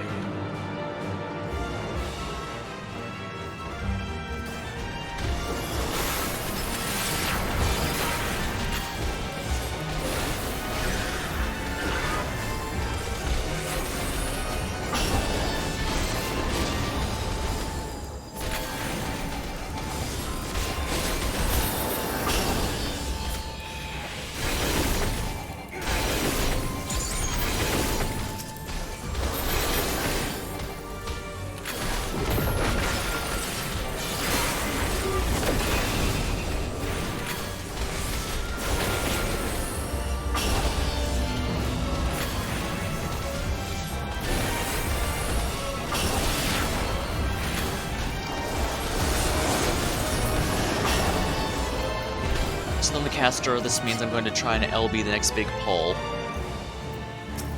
Ooh, those things look gross. I haven't even accidentally ripped aggro from the tank, so...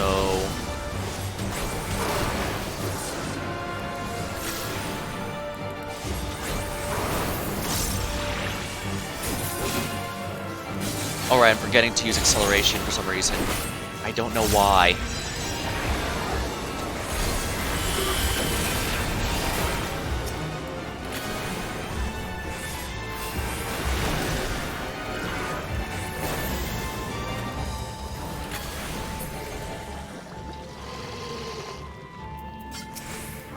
That was a guy who was a boss from a previous area.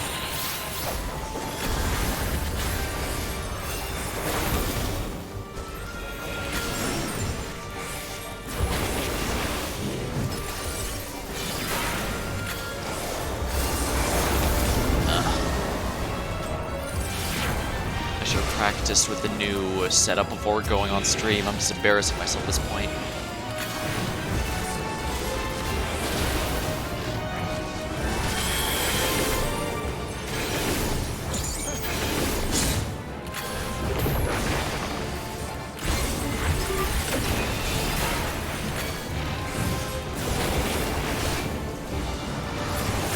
Guess I spoke too soon.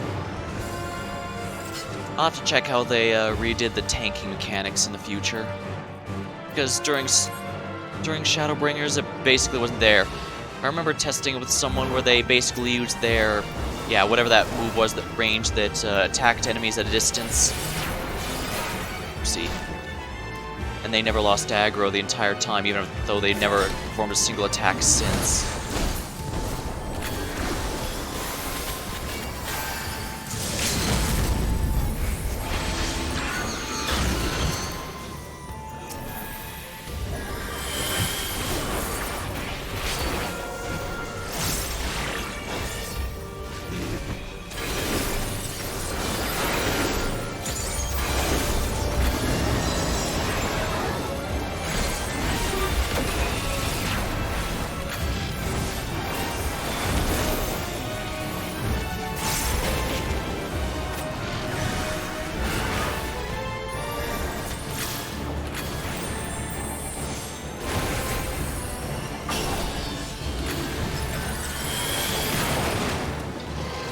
A bit better.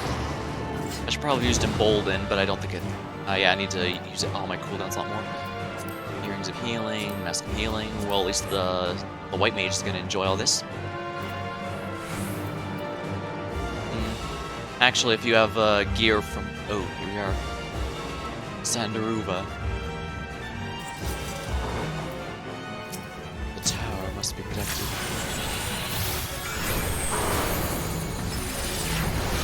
Steve,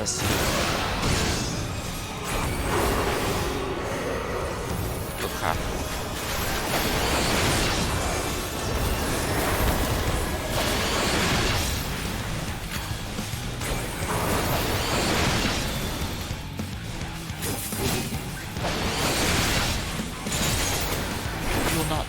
the way off prosperity.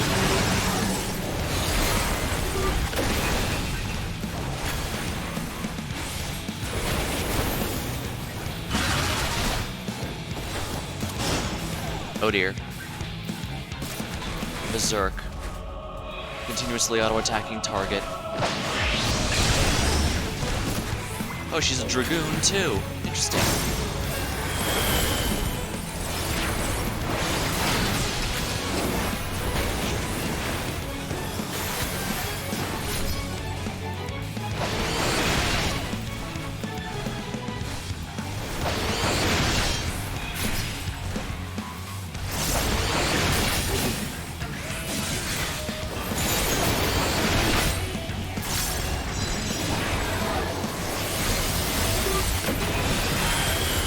Do we heed it? The call to defend the tower.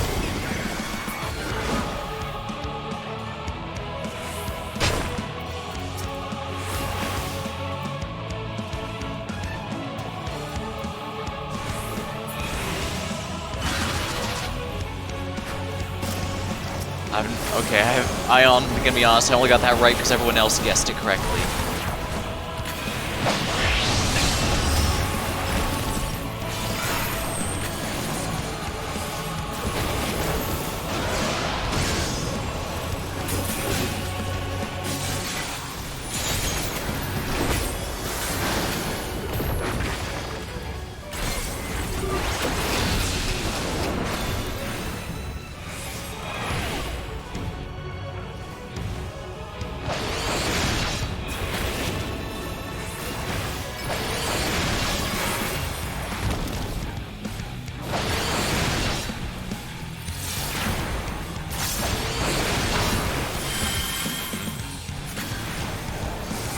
So used to clicking. I don't know. Maybe I'll do a Reaper one. Maybe I will queue for a Reaper one while I do the story, just so I can show that I actually can handle this without opals.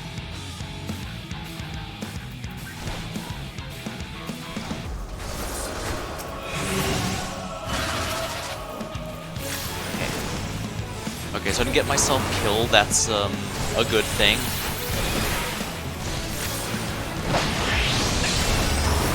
I've been playing so much Reaper, getting used to the new control scheme, I completely neglected the Red Mage. I think I'd care about my own freaking main, you know?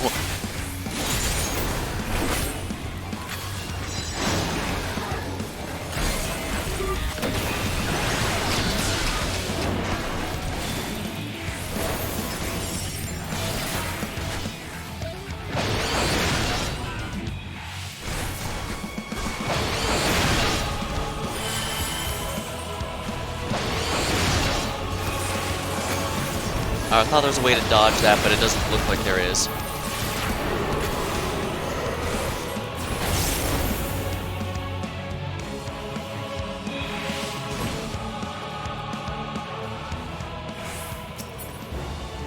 Ending more tank stuff.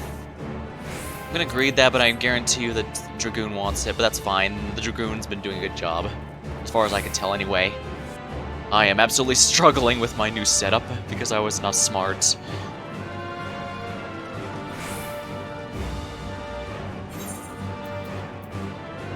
Probably should have used the food here just to boost the experience gains.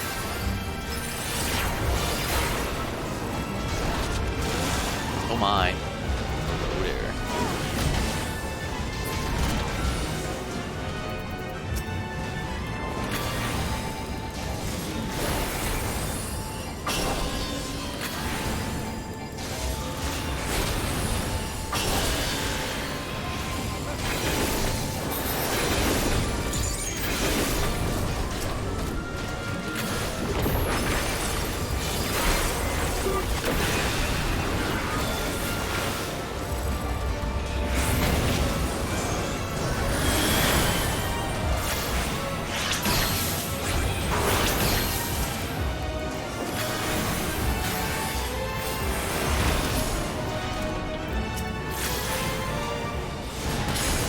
I suppose it does dawn on me that if I'm trying to get my new control scheme down, that kind of defeats my purpose of not having to look at I might actually read this for my dancer.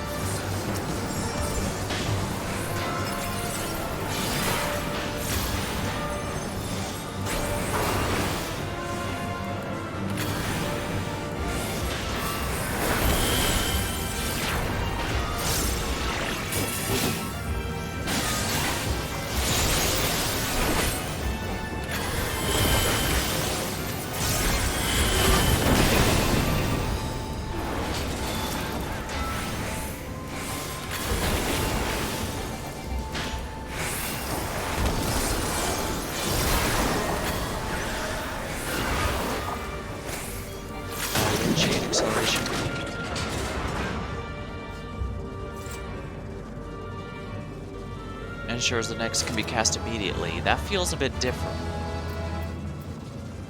Oh, Aaron's casting. Don't need that.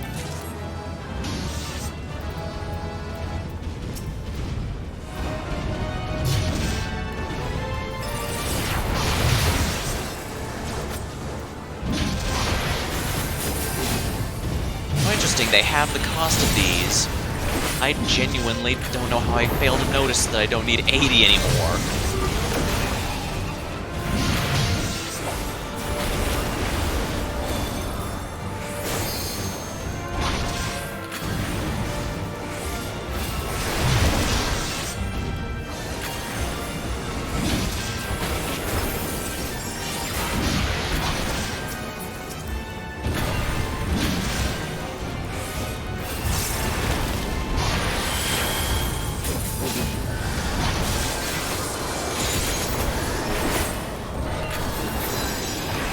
They still do damage.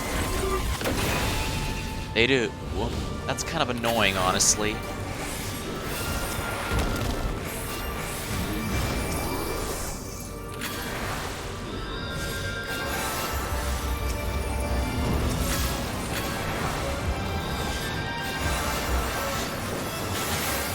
I should have been faster to that. I mean, granted we didn't wipe, so but I should have been a lot faster to that. It could have definitely saved the tank. Oh well, I'll just have to pay closer attention next time.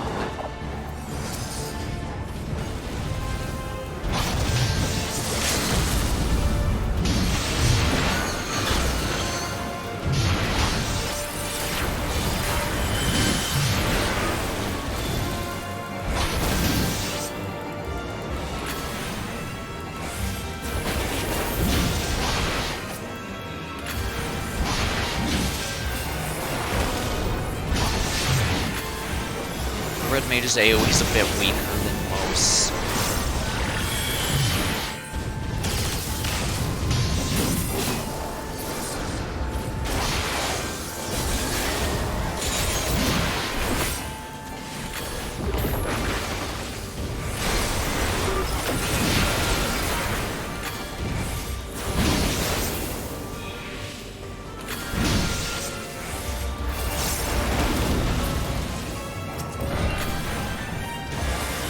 I definitely could have optimized this run a lot better. I am embarrassing myself on stream. Well, hopefully one day I can look back on this VOD and laugh.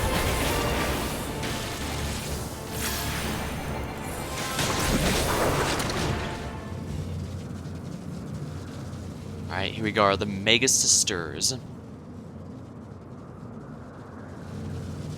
matter the cost, we must protect the tower.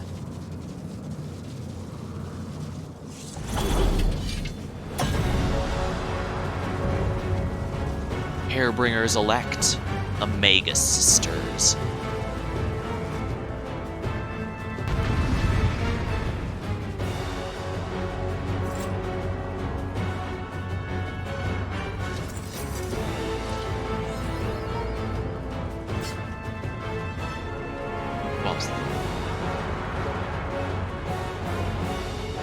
They're gonna be triple teaming us, so we gotta be ready.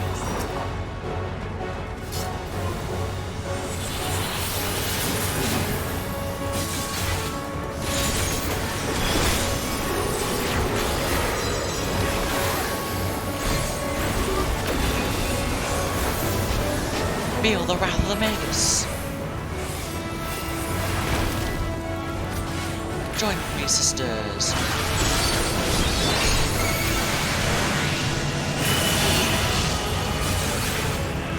Crap.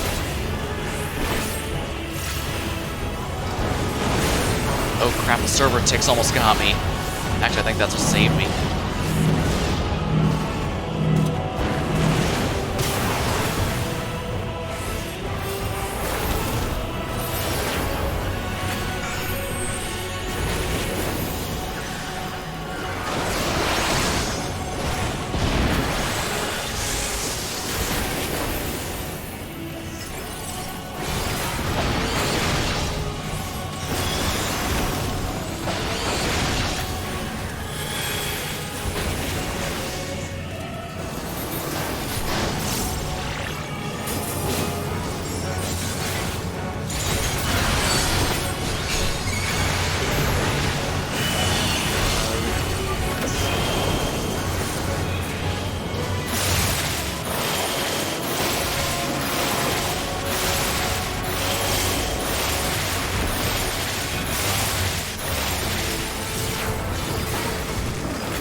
know if we have to damage them all together at the same time, like if they have to die at once, or if we can do it separately.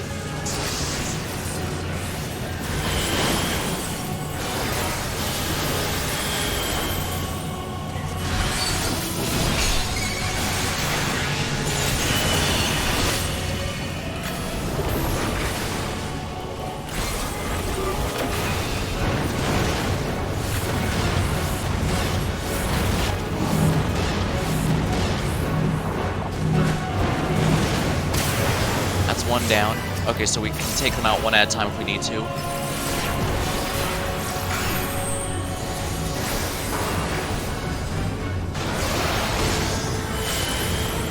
Wait, why am I standing right outside this thing?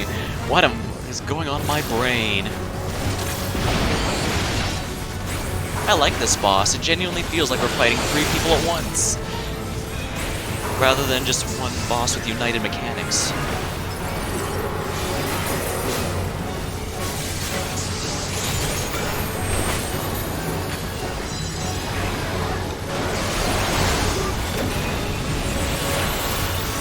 One sister down.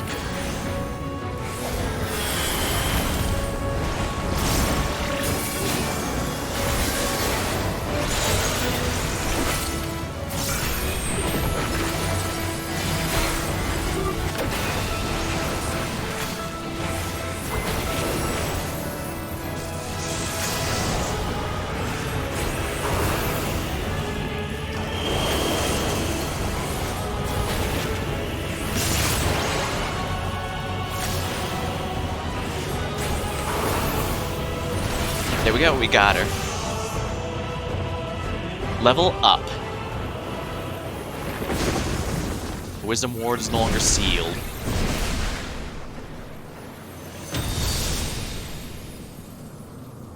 Okay, that was genuinely a fun boss battle. I can only hope the next ones are even more fun.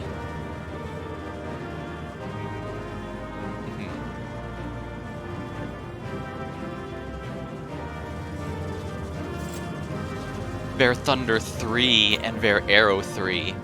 Ooh, nice. So basically, I just read Magic Mastery 2.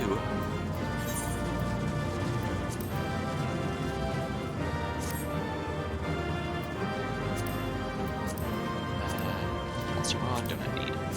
Scouting, do not need.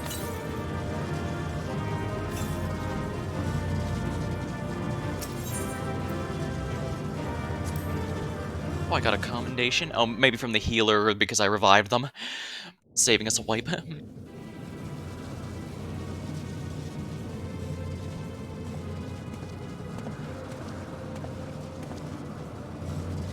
Is everyone all right?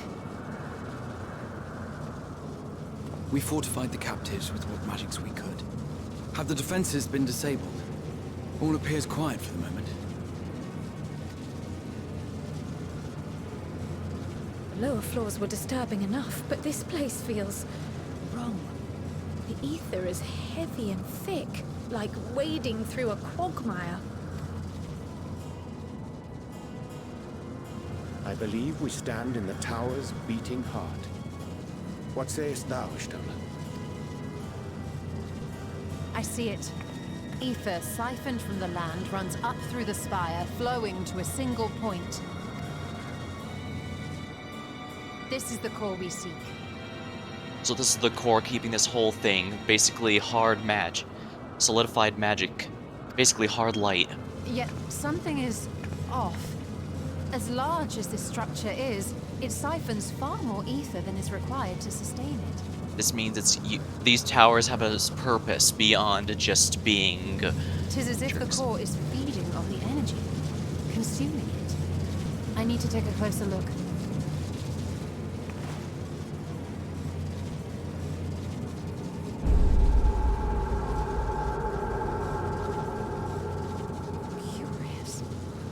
There is something there, embedded inside the core.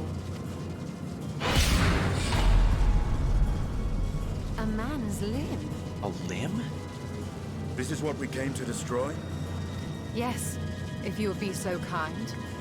Hey, this is what me and Estinian do best. Smack things until they explode.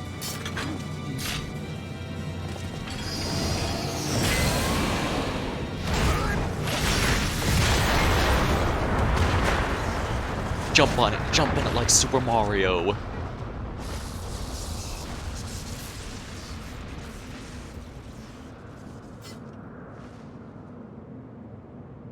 And that should be the end of it. Or so we thought. Oh wait, if the whole tower goes, that means the parts we're standing on too.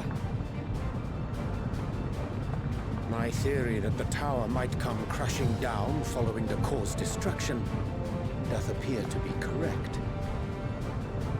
Bully for you! And how are we supposed to survive the fall? That we didn't think of.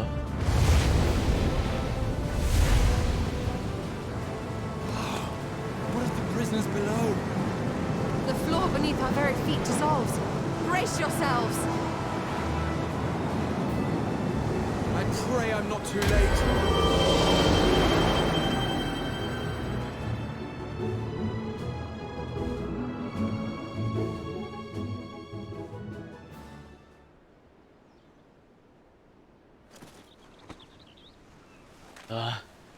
Well, that was a bit of a nasty fall, but, it looks like it worked.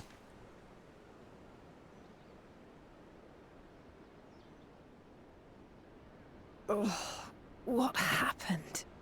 Where are we?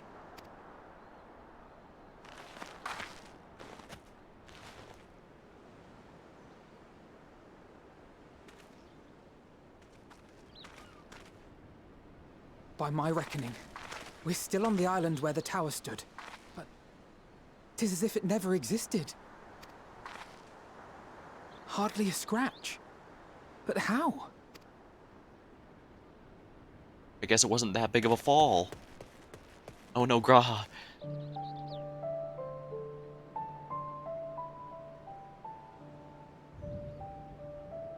Graha wove a levitation spell at the last moment.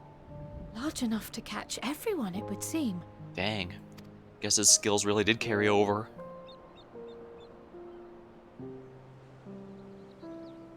It's like everyone survived. That explains the lack of obvious injuries.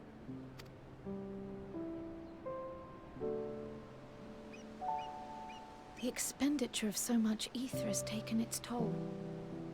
He will need plenty of rest, but should otherwise be none the worse for wear.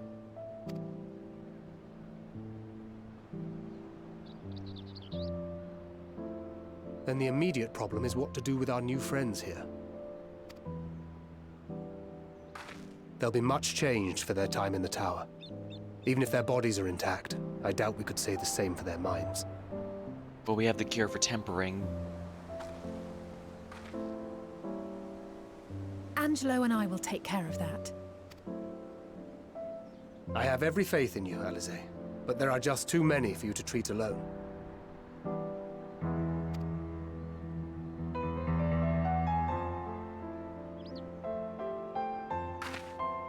We'll send at once to Eorzea for more Porksies, and call on the local mages to lend a hand.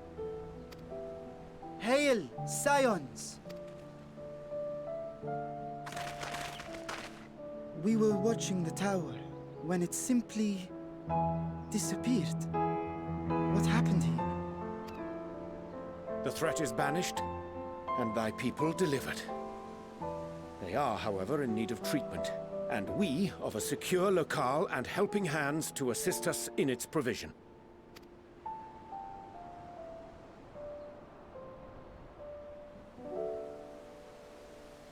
You shall have all this and more. Come, let us convey these unfortunate souls to the city.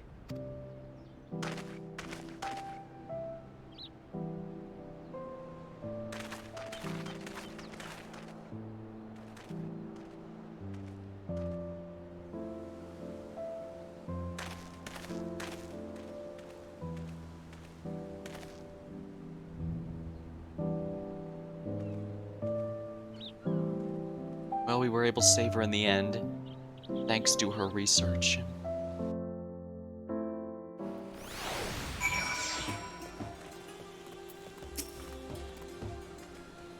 Liberated prisoners are being transported to Radz-at-Han for treatment. Alice and Ishtola will oversee the administration, the tempering treatment, with support from those who know a healing spell or two. We'll go and join the city once you have a moment to catch your breath.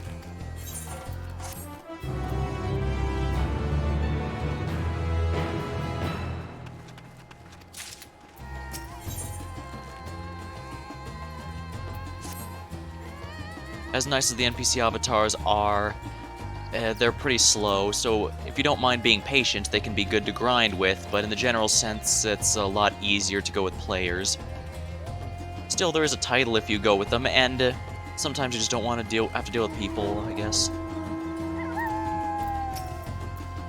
You carrying all those... Matanga may have been a true struggle. The tower's gone, and we owe it to you and your alchemists. I didn't realize how tense I had been until now I return to normal, and I feel drowsy with relief.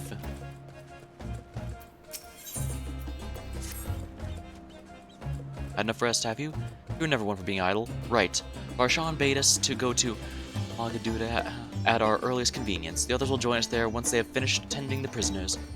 Wait, on second thought, you and Estine go on ahead. I need to make a quick detour.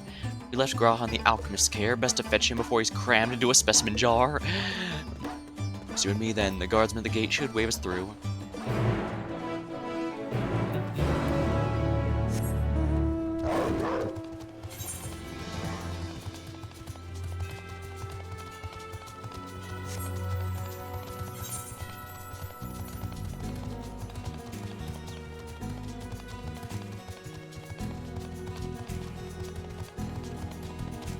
Careless picking.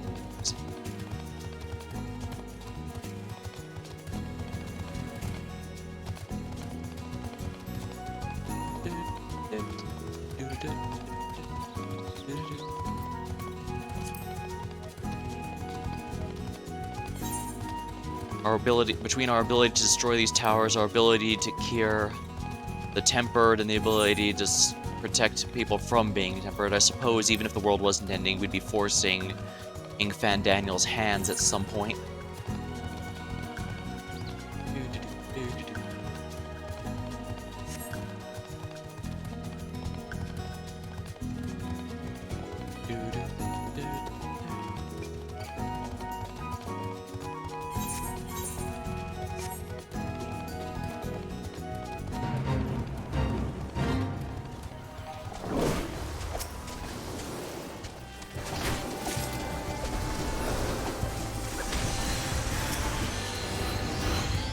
Might as well do this fate while I'm here.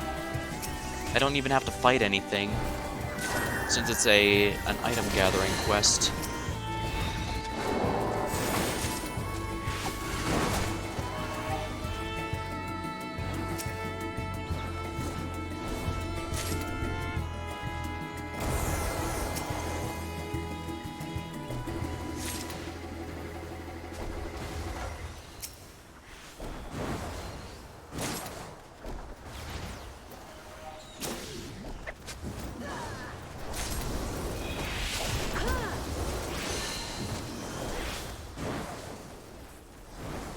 Vihara Blossom.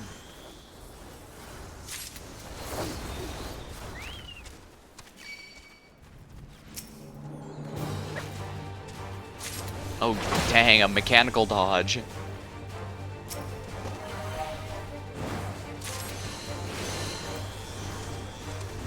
There used to be an actual accuracy stat as well as a dodge hit rate, hit and dodge rates, but a long time ago, I think it was even in Heaven's Ward that long ago. Basically, they just made it so that anything below your level has a chance of missing. Anything above your at or above your level will never miss. Same with players. Enemy, you can only if you fight an enemy above your level, there's a chance of missing. Otherwise, you'll always hit them.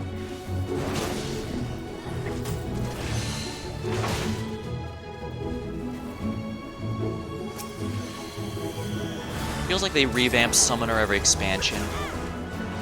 I'd have to, if I had to guess, I don't think even the devs are entirely sure what they want to do with the job, because obviously they don't want it to, well, I guess even the franchise as a whole never really figured out what they wanted to do with it, because in Final Fantasy III, each summon had 2 spells, only proper summoners could get this, and sages could get the strongest one. Evokers, the earliest job that could learn summoning magic, could only use the weaker spells.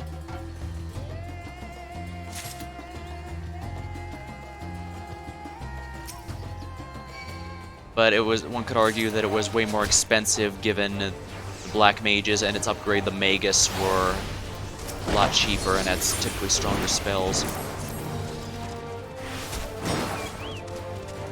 Yeah, let's just get out of here.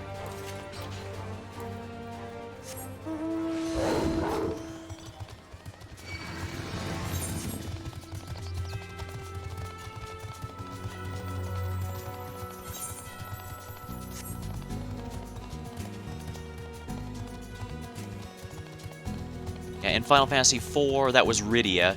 She had a storyline where she could use black magic and summoning, but in the general sense, I found that I personally found that her black magic was generally always better, aside from the final ones.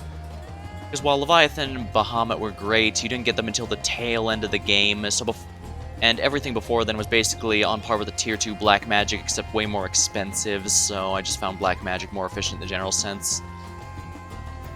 In 5, it was basically just an upgrade of 3, since everyone can be whatever job you want in that game, mix and match, and summoning, just use them. I don't recall summoning being all that much better than black magic, or whatever, but it's been a while, I guess. So I suppose Final Fantasy V is a thing where certain jobs are absolutely crazy, and everything else is just for fun in comparison. The tower gone, I expect the state of alert will be lifted.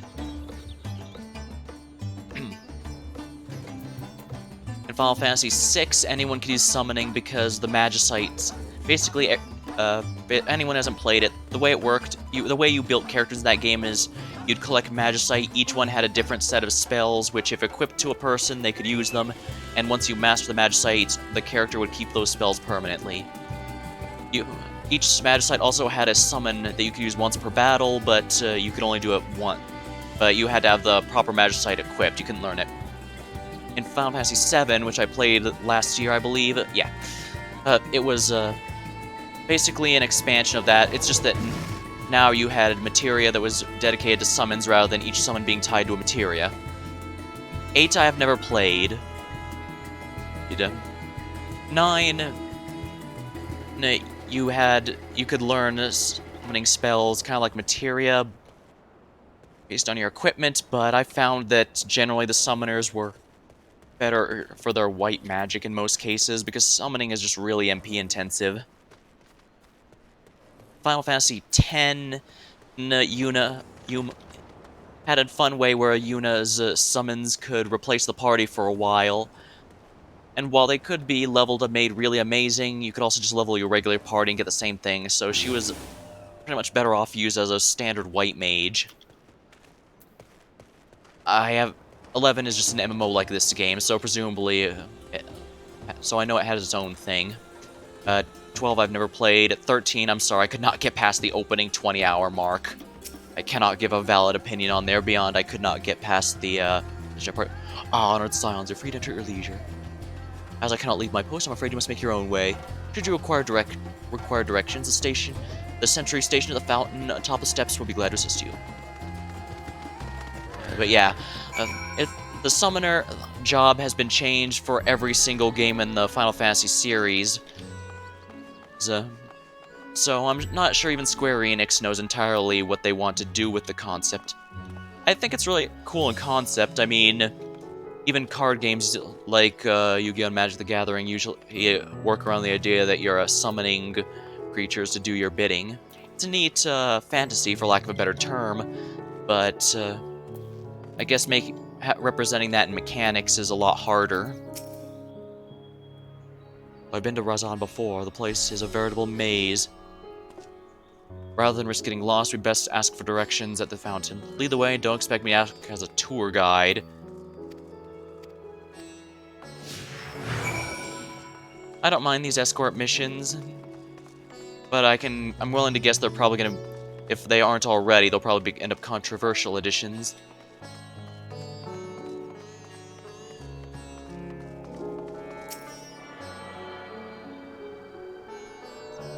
Firing beam. Well, it's not obvious where a story beat's gonna be. No sir, right? Ah, Mr. Koda, I presume. I understand you're here for an audience with the Sutra. If you require directions, I should be glad to provide them. The satrap residence is situated in Dharma, on the highest part of Radz-at-Han. To get there, I would ordinarily recommend a route that takes you by the bazaars. Due to state of alert, however, most business is currently closed and the Aetheryte disabled. As such, I'll provide you with an alternate path. First, please ascend the steps here and then continue left. There will be more steps, and upon ascending them, you'll emerge on the path. Proceed the large door and you'll arrive at the fibers. By another century, will give you further guidance. In other words, we head up. Sounds straightforward enough.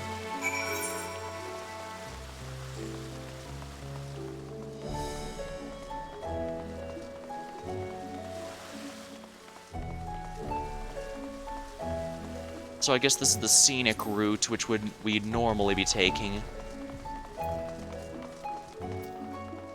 Madoka Medica, that's a pretty good one, actually. Character doesn't seem to be designed after the character. According to the message of the base, the Aetheryte has been temporarily disabled. Warning, Aetheryte is temporarily out of service.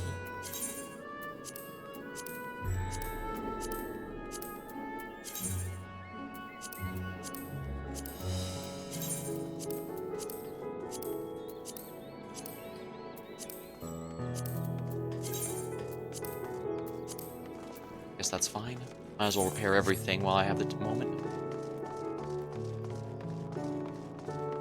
Repairs aren't really expensive in this game. Even back in Realm Reborn, if you were always repairing after every single dungeon, which it's not difficult to do, you're never at risk of running out. You're never at risk of getting too expensive. The only way to run out is if you spent all your money on something and didn't earn any more.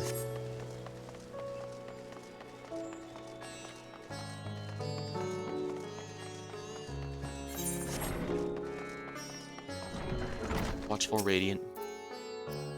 Heading to Meghaduda, are you? In that case, please follow the hallway to my right and use the door at the top of the stairs. You'll emerge at the entrance to the airship landing, where another sentry will be on hand to assist you. Incidentally, if you ascend the steps to either side, you'll find workshops. You're free to observe the artisans. Take care not to lose your way, though.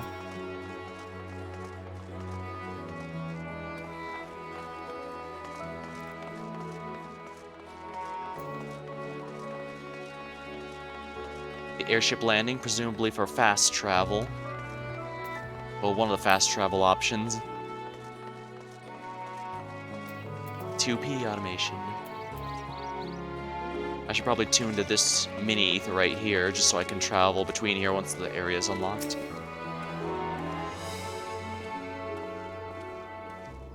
As with the Aetheryte you couldn't attune to for most of the plot in Shadowbringers, I don't think it's going to be too bad here. I just need to go to one of the ones outside. Bureau for the airship, I'm afraid all flights have been suspended until further notice. So the state of alert is still in effect, perhaps for the best. That aside, we're not here for an airship, we have business at Meghaduda. Oh, in that case, permit me to direct you. From here, it's quite simple. Ascend these steps, continue straight ahead, and cross the bridge. You cannot miss it. I'm disappointed. I was actually kind of hoping we'd get an alternate discussion point with our buddy Stinian. But then again, he is our edgelord party member, so I guess it makes sense he's not too chatty. Oh, this is an alternate one. Discuss the Dharma. I remember passing by here in Varshan. The situation being as it was, he regretted not being able to show us the sights. Life is yet to return to normal here, but when it does, you ought to pay another visit. Though the city's confusing, the food's quite good. I'm partial to the hummus myself. The meat's surprisingly tender and flavorful. Squawk, squawk. It's irritated hearing that. It does feel a bit like filler, honestly, but I think it's worth it for the sake of the extra dialogues with the characters. Although with that said, I do wish there were more of them.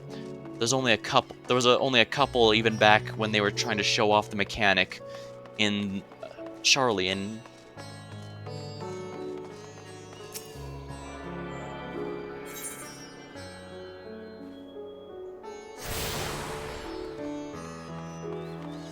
Here we are.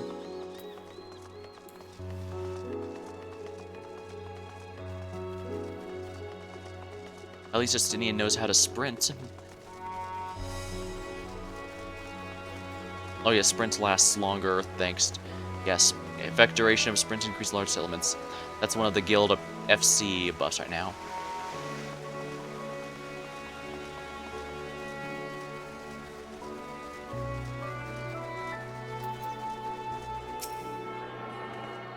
Might as well tune to this one as well. I can't teleport between them until I get the main one, I don't think. Oh no, I can use them, I just can't use the main one for now. Alright, so I can travel as I freely wish, but within the city, I just can't travel to the city. Alright, that's honestly not too bad of a limitation. Is there any alternate dialogues here? Greetings and welcome. May I inquire your business? We are the members of Sans' 7th Dawn. Come to the invitation of His Excellency. Of course, we've been expecting you. I'll show you the audience chamber if you'd please follow me.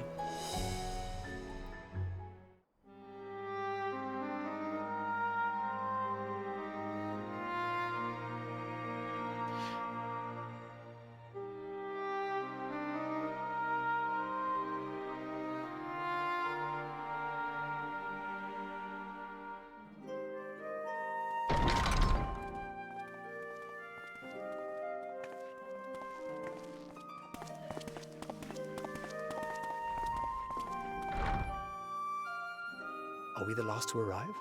I hope we've not kept you waiting. I like how I did the first part in a bit of a whisper. Not at all. Your comrade is feeling better, I trust. Much better, thank you. Harness remedies are certainly potent, in more ways than one. One becomes accustomed to the taste, although I hope you never have cause to do so. Pray, take your ease.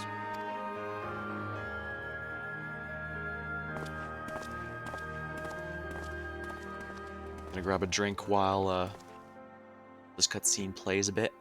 Full glad I am to see you all unharmed.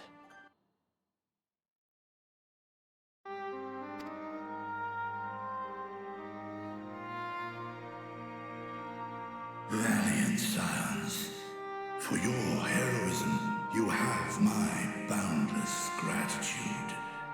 You cast down that dire tower and set free its hapless captives. You cleanse their souls of its corrupting influence. Yeah, we've managed to find ways to undo everything. Thanks will suffice. In place of platitudes, I offer a bounty of warding scales. The more of those we can get, the better. We can clear out. Accept your due reward, along with the goodwill of Radz-at-Han. Yeah, if we can get more of those, that'd actually be wonderful. If we can take down all these towers, then whatever's causing the end of days, we might actually be able to stop. Well, the rules of storytelling says we won't be able to stop until the last minute because, yeah, but whatever we can to try and prevent. Throughout the land were put to work in the forging of your talismans. The finished ones have been collected, and now await you at the High Crucible of Alchemia. Present this letter when you are ready to take them into your possession.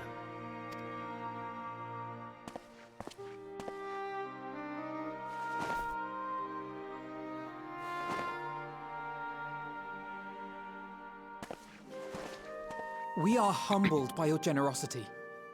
Know that the inventive wisdom of Radz-at-Han will be vital in restoring serenity to our star. Yeah, the fact we already have a proof of success here from this alone is a huge step. Every single one of those scales came from you, didn't they? You must still be in such pain. Oh, dang. 'Tis of no moment. A mere annoyance compared to the dreadful suffering inflicted upon this land and its people.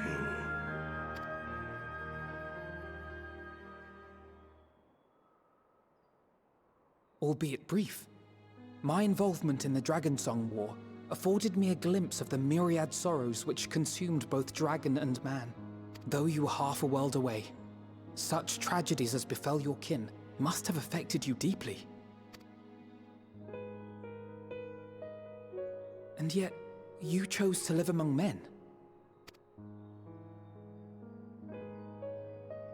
In the age when that conflict first bloomed, my choice had already been made.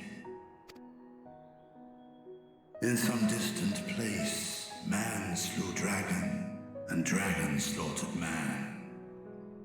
Yet no hate could I muster for those smiling faces which did look to me for guidance. That explains why he refused to take a side in the Dragon Song War and simply decided to remain neutral over in Radz-at-Han. And they are playing an instrumental of the Dragon Song from Heaven's Ward right now. Not even my brother's righteous rage could rally me to his cause. I huddled here, secret and still, hoping against hope that which I had built would remain untouched by the chaos and carnage. So he did hear the song of his brother calling him for help, but he refused to answer it, choosing a path of his own, a very different path. 'Twould seem we share the same desire for peace, great Vritra. To that end, I wonder if we might trouble you with another question. The Telophoroi are intent on recreating the final days, an apocalyptic event which we know to predate the sundering of the star. As the longest lived among us, know you aught of this terrible cataclysm?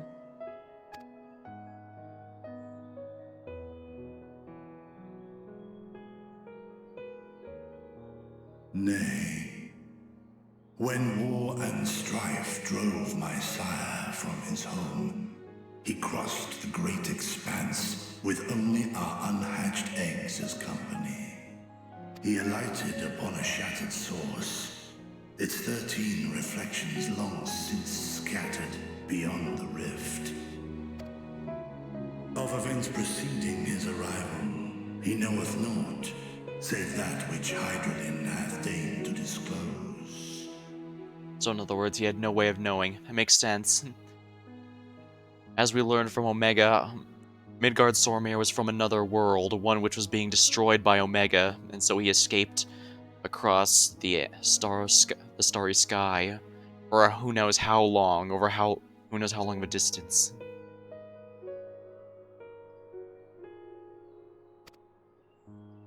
I see. So again, 'tis the inscrutable Hydaelyn to whom you must look for answers.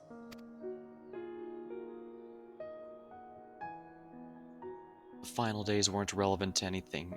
Seek you to divine the will of this star? If so, I have a tale which may afford you some small comfort. Does know something may help, even if it's not directly related. From my youth, many years ago. To my sire, I once posed the question, of all the stars in the sky, why didst thou settle upon this one? That's true. Surely there was other life-bearing planets, so why did Midgard-Sormir, why did his father choose this one? To which Midgard-Sormir did reply, 'twas the last bastion of hope. He believed so long as Hydaelyn endured, so too might dragonkind.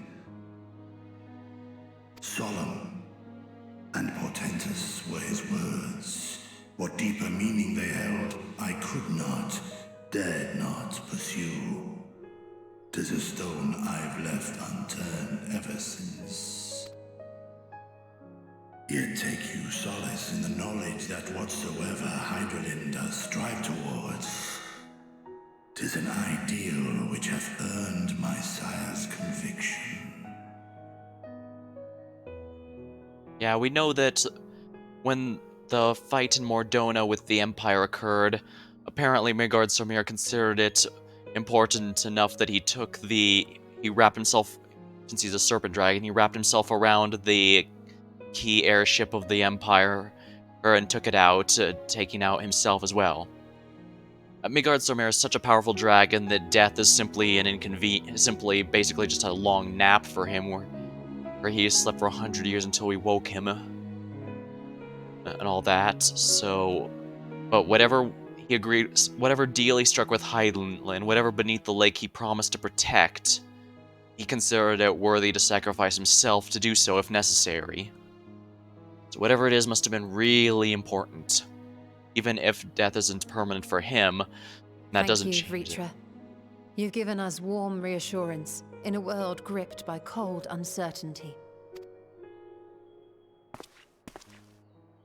While I'm sure we all have a great many questions, I think it's time we collect the talismans and be on our way. Our fight against the Telophoroi is far from finished.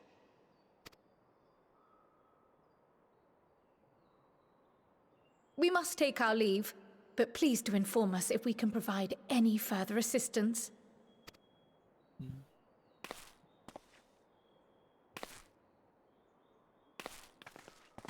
As for the sound of things, Fandaniel must have placed a core in each location he wanted a tower and grew them from there. Prithee, a moment. There is one whom my sire hath judged worthy of honor and respect. The one known to men as Eorzea's champion. This hero of renown and rumor, 'tis thee.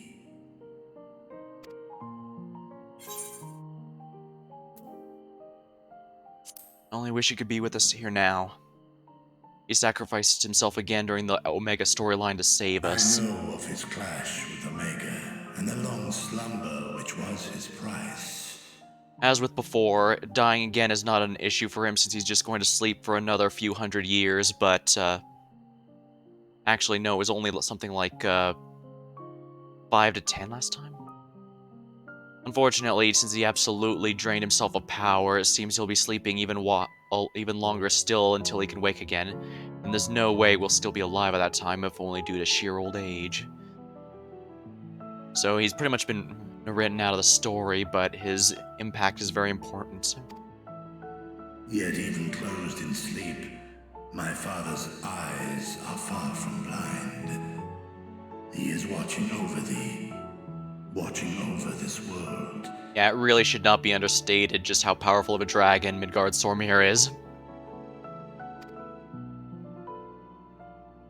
'Twas a revelation most pleasing that thou, a child of man, had gained Midgardsormir's trust. But alongside mine elation runneth a rivulet of dread. For upon thy life's reel wind too many threads of fate, power, weal enmeshed with woe. Amidst this tangled knot thou shalt know no rest. 'Tis an endless confluence of forces, a struggle without surcease. Well, yeah, we have been pulled from one adventure to another after another. More terrible still is the attrition wrought upon thy companions, as they are swept up in the storm of thine existence. This was actually brought up in the Dark Knight storyline for Stormblood. But here, basically, one of the things that makes this Dark Knight storyline so interesting is the fact that it actually does go through our characters' mental thoughts, even though they're supposed to be they're a mute, blank slate character. I mean, the big one that got people to like Dark Knight storylines in the start was the first one, where how they're I don't even know how to explain it without spoiling it all.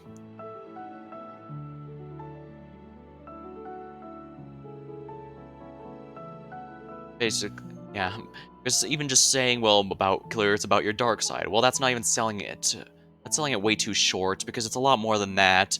The character's insecurities, the fact they can only fight and not much else, the fact that they have such trust in people, but that trust can easily be betrayed. The fact they need to do this as their duty, out of a sense of duty, not because they enjoy it.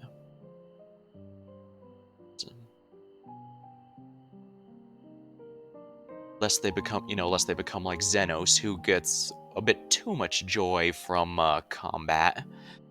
And, of course, the fact that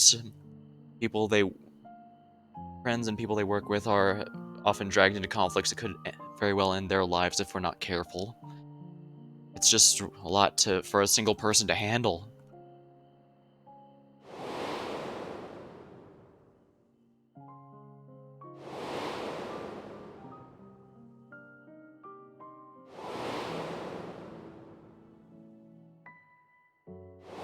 Ice Heart Moonbrita.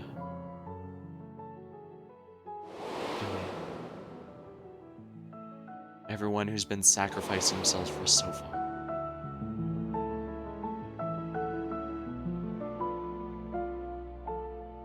Take heart and protect them well. They will be your strength and your salvation. The hope thou wilt need come the end.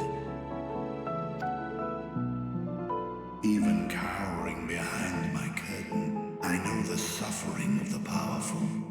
I have watched my siblings driven mad by loss. Thus do I exhort thee to spare no effort to keep thy loved ones safe.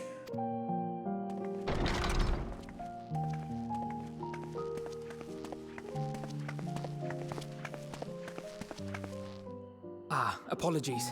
We hadn't meant to interrupt.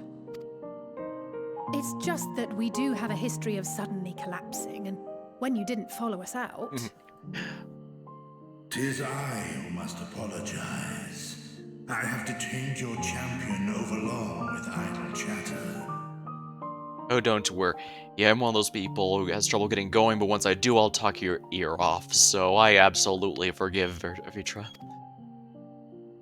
Go.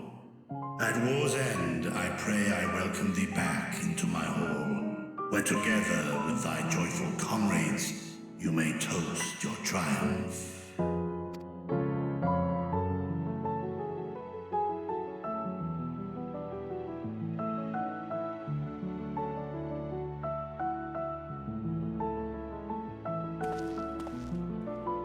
Dang, this is probably one of the most smooth ways we've gotten a country to help us out. And of course, us helping them. They absolutely helped us every step of the way.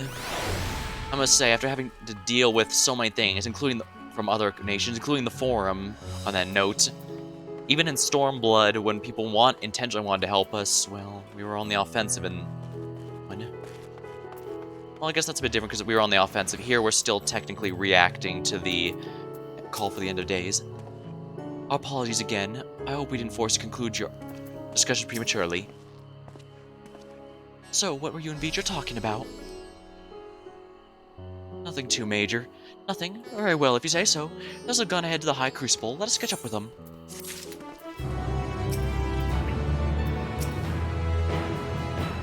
Like his sister Tiamat, Vitra is possessed of a gentle soul. I'm glad they're on our side. The color of joy. Alphino has a mind to join the others. The tenant was kind enough to give me direction to the High Crucible. First, let's return to the Mulberry Orchard.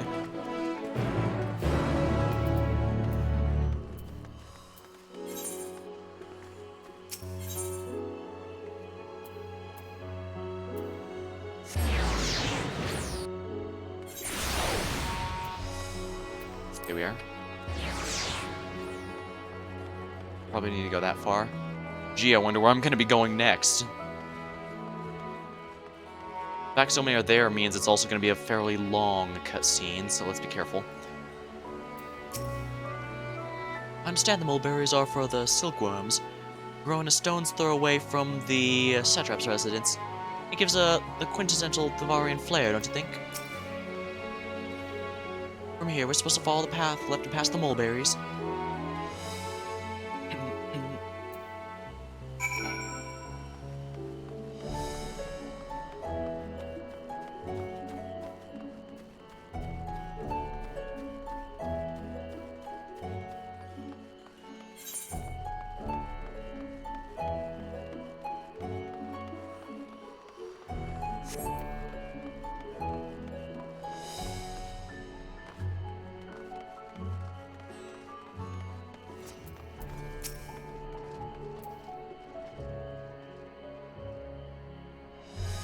Rouge means blind in local tongue, and this district is named so because it connects the others in the city.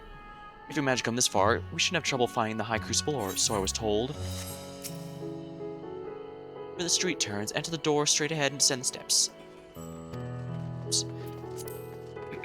I thought the Crystarium was confusing, but it doesn't compare to Radz-at-Han. The architecture and decorations make it even harder to get your bearings. Anyway, let's see where the door takes us. Oh crap. hiccups.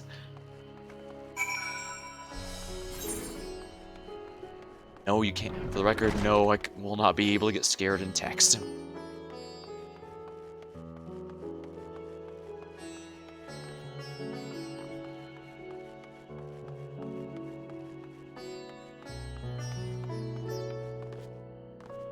Should probably go back here just to tap on the Hall of the Radiant Host here. So the Radiant Host is functionally the police force here.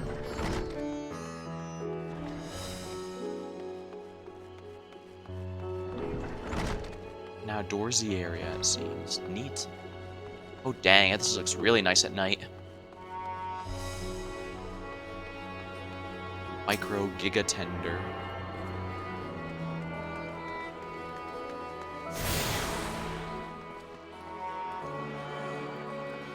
Those guys are in one of the Shadowbringers areas, and they are huge. It's pretty neat. They're not especially powerful despite the size, which is a bit funny, but... And then again, the open world in this game has never been especially dangerous type.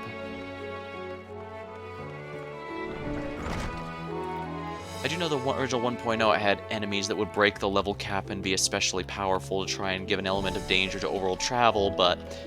As I mentioned, the areas there were artificially made larger through copy and pasted and corridor areas, which makes it a little hard to enjoy. Seems we're on the right track. And here's the Aetheryte Plaza. So far so good, and there isn't much further to go. From here, we just need to cross the other side of the hall, past the larger of the two doorways. Like Crucibles beyond. I suspect the others are already collecting the scare. Well, come, let us join them.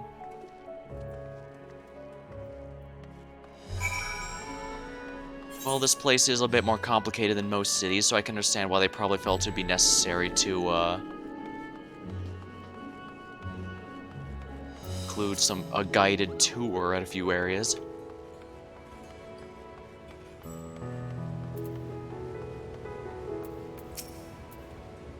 You took your time, got turned around, I take it?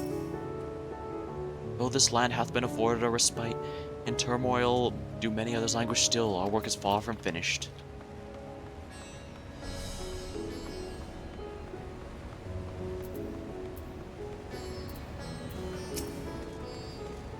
I'm quite well now, I assure you. As they say, the stronger the taste, and stronger the color, the stranger the color, the more effective the remedy. With my body trying to replenish the ether I spent, however, I'm feeling rather famished. I think a sampling of the local delicacies is in order.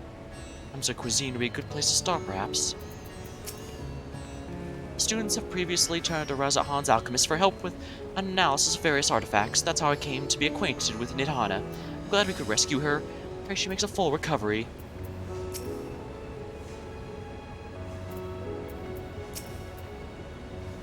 Excellent, you're in time to hear the latest good news. As I heard, after you defeated Nidhogg, scales found their way into the hands of the Firmament's artisans. Steeped in power they were, it's no surprise they were coveted. Still, it is a strange legacy for the vengeful worm.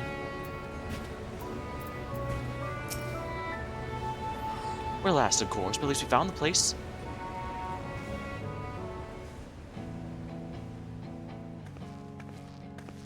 These are the talismans we were promised.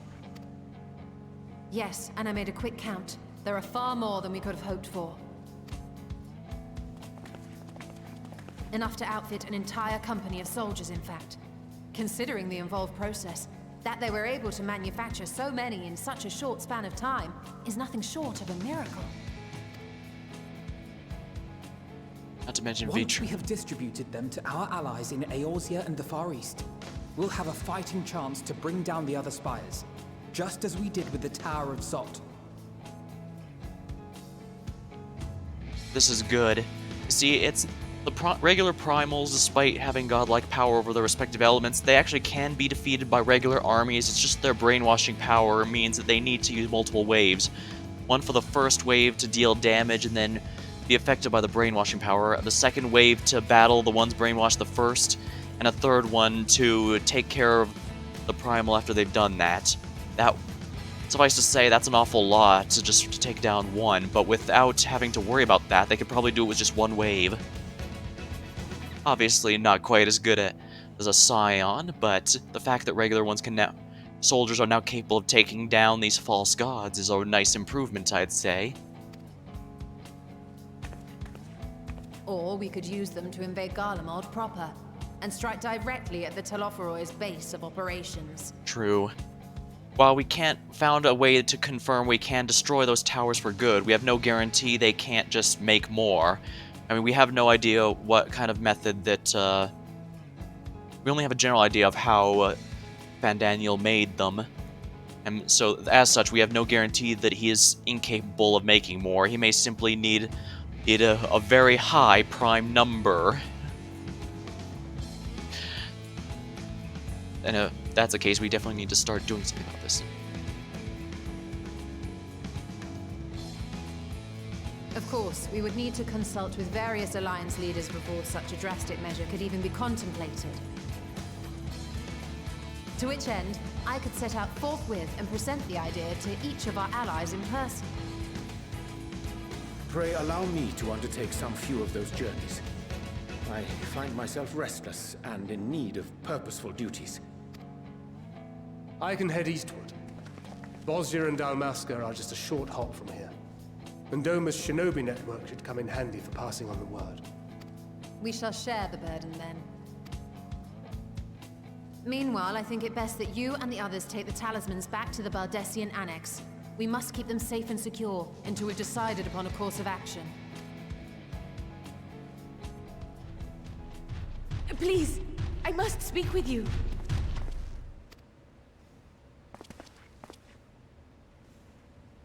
She's back.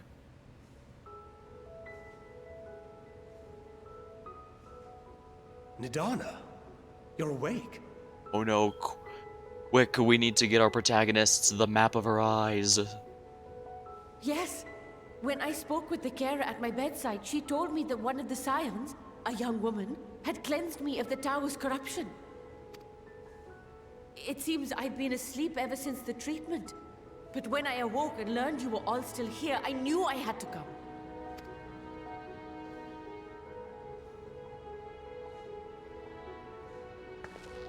As you said, Nidana was captured only recently. Such a brief exposure is swiftly cured, so I tended to her before we gathered at Megaduta. Oh, wonderful. And I am truly grateful that you did. I cannot thank you enough. All of you, for everything you've done.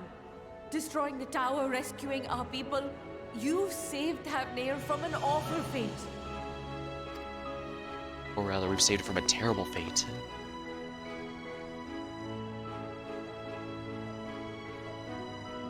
Even a Stydian smile. Yet who hath truly saved whom? Due in no small part to thine inspirational courage, the alchemists were successful in reproducing warding scales of proven efficacy. Replications of thy work now stand ready to travel across the seas, unto the hands of those who might wield them against this rising evil. The talisman? Is this true? Yes, it is.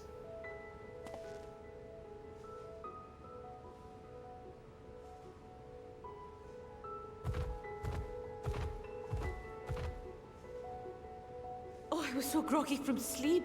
I didn't even think to ask. Oh, our great work sent across the seas. It was worth it. Oh, it was all worth it.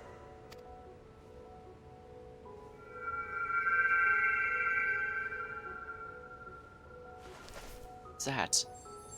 A flower. Look at that! Its color is completely changed. As if emotions have changed it. What do you have there? I guess you could say it's a mood flower. Its color changes. How unusual. I wonder if the effect is a reaction to Akasha. I'm afraid I'm not familiar with that term. Is that like karma? Akasha?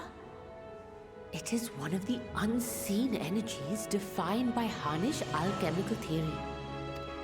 Though a gross oversimplification, some describe it as an essence influenced by feelings.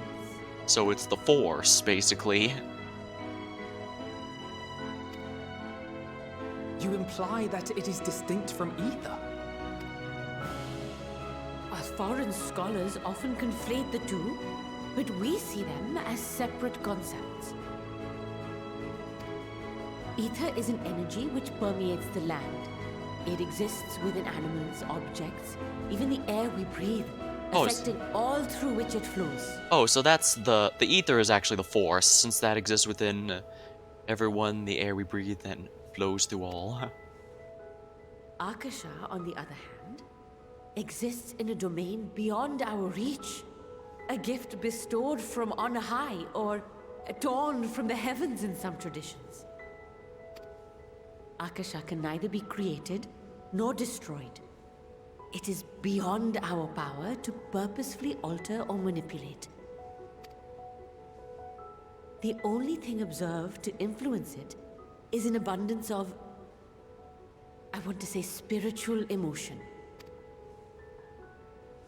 As a veteran of the battlefield, surely you've experienced moments of desperation or exaltation when you've transcended the usual limits of your capabilities. The Echo? That is a manifestation of Akasha, the invisible essence harnessed by heart, mind, and unyielding spirit.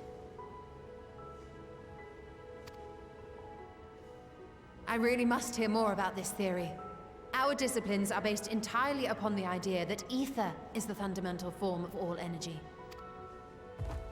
I'm glad my haphazard explanation has piqued your interest. But even for us, Akasha is a somewhat abstract field of study. A lack of practical application lends itself poorly to formalized research. Which is why my analysis of your flower can amount to little more than idle speculation. I am sorry. That's true, that explains Hydaelyn is apparently somehow able to grant us the ability to manipulate the Echo, to use the Echo, which is the effect that allows us to do that in the story. And in gameplay, the Echo is used whenever you want to defeat some older content. Basically, if you keep dying, Nonsense. it eventually buffs you more and to more. be sorry for. Your insight is much appreciated. Interesting.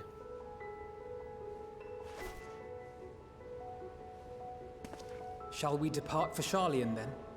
I will see to it that the talismans arrive at the Annex. Right, sounds and we good. will be in touch once our talks are concluded. I suggest you rest while you can. From here onward, sleep is bound to be in short supply.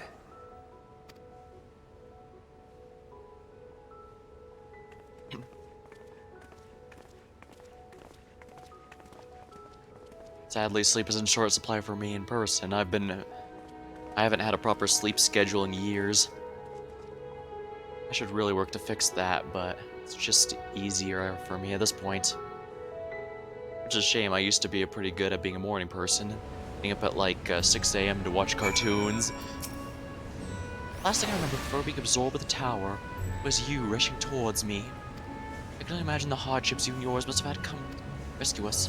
No amount of words will suffice to express my gratitude, but I hope the flower's radiant glow says everything I cannot.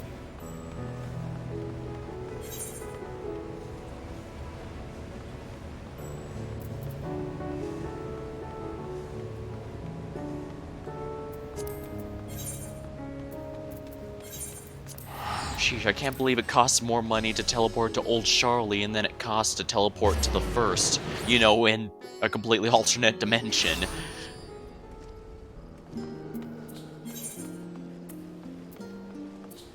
I'm rather amused at how this one world split into multiple is kind of like what happened in Yu-Gi-Oh! Arc 5.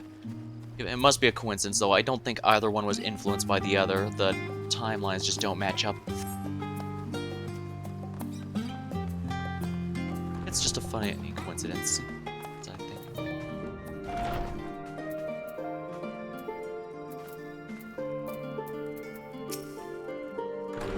Good to be back with the fruits of our labors laid safely in storage. For now, we have but to wait for the others to return from their respective meetings with the Alliance leaders. As Thancred suggests, you get some rest in the meantime. Welcome back, Krile has apprised me of your recent accomplishments. What an amazing feat to eliminate a tower and pave the way to deal with the rest. Wasn't much. I've changed your sheets and plumped up your pillow. After all, there's nothing like collapsing on a nice clean bed after completing a major milestone. Be it penning a thesis or defeating deformed entities. So, would you like to take a look?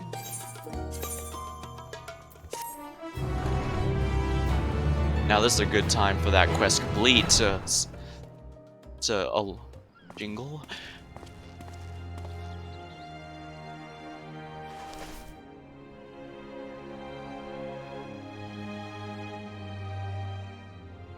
Back to normal.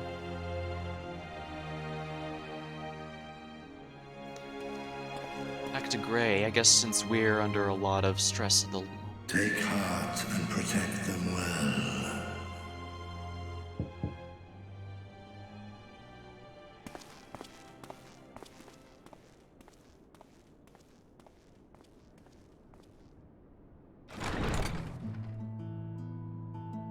Good, you're here. You haven't eaten yet, have you? Oh dang, they brought quite a food. spread if you're interested. Only the finest dining from the last stand. Oh dang, they do takeout. They do. Man, that place just keeps getting better and better.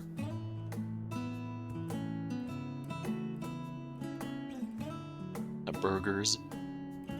Stuff.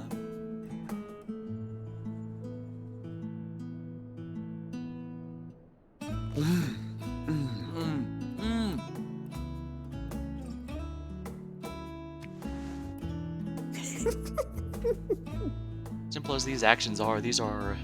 She doesn't like pickles. I know exactly how I feel, Alice. I am not a pickle fan. Strangely, I like Lest you cucumbers, wonder, we invited Estinian as well. But he refused with a rather grim-faced, "No, thank you." I suspect Charlian cuisine is not to his liking. He's still getting used to being one of the team. Oh, I don't know about that. Perhaps our lone wolf just needed some time apart. What? To perfect his brooding stare? Hey, it takes a lot of work to Next make time, that. I'll drag him out by the ear, sit him down in front of a Charlian feast, and see that he eats every last bite. An excellent idea. Of all people, warriors must take proper meals and rest if they are to maintain a healthy constitution. Poor Estinian, beset on all sides.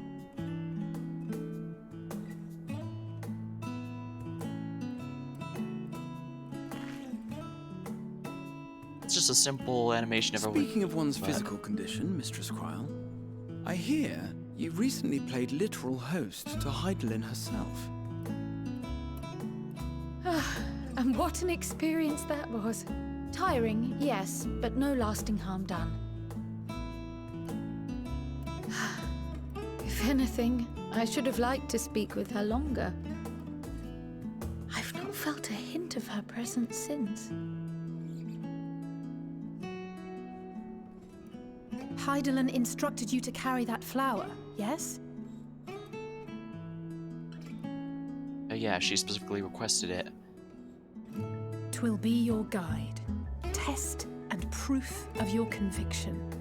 And then something about seeking joy in darkness, was it? Well, we did at least have a nice moment of Come to happiness. think of it, isn't that what happened with Nidana back in Radz-at-Han? The flower did seem to radiate a joyful glow, as if reflecting the elation we all felt, the relief of a people with renewed hope. Indeed, and in turn, I felt buoyed by that radiance. 'Twas akin to spotting a beacon and knowing we were on the right path. I know we've not yet triumphed over the Telophoroi, or learned the full breadth of the Forum's plans. But even within the midst of our struggles, we find small moments of joy to sustain us. Rare and hard-won, perhaps, but it is this pursuit of happiness that gives us the strength to carry on day after day. Sometimes you need to enjoy the small victories.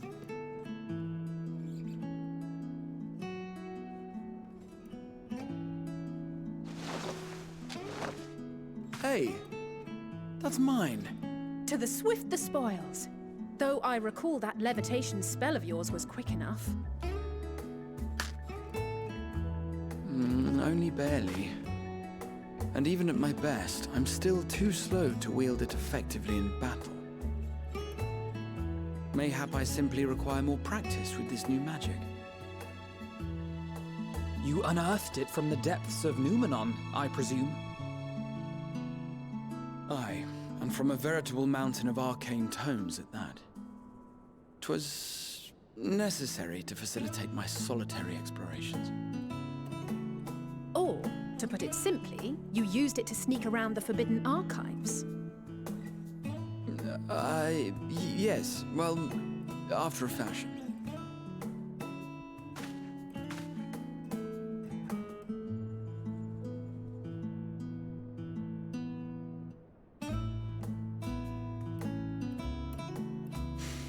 They're tall, you see. The shelves, they're too tall for me. And I could hardly move the library's platforms without attracting attention now, could I? He just floated himself up to grab the higher up books. Oh. I had the feeling that might be the case.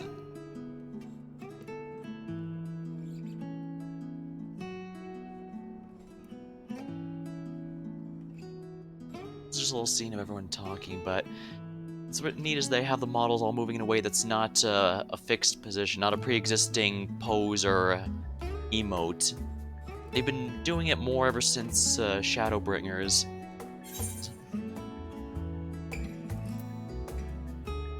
So, we pushing on till dawn?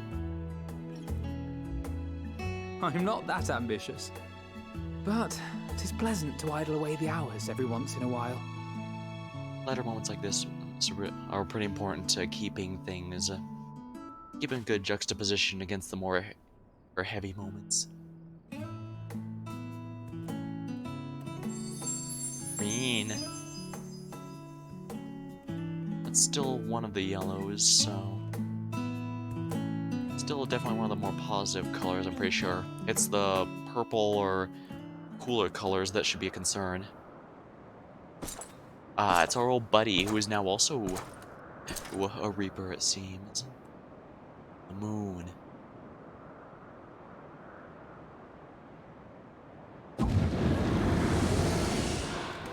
Ah! Enjoying the bracing cold, I see. Do you not own a warm coat or a cloak? Something in fur? Or fashioned from the skins of your enemies? Or... well, never mind that.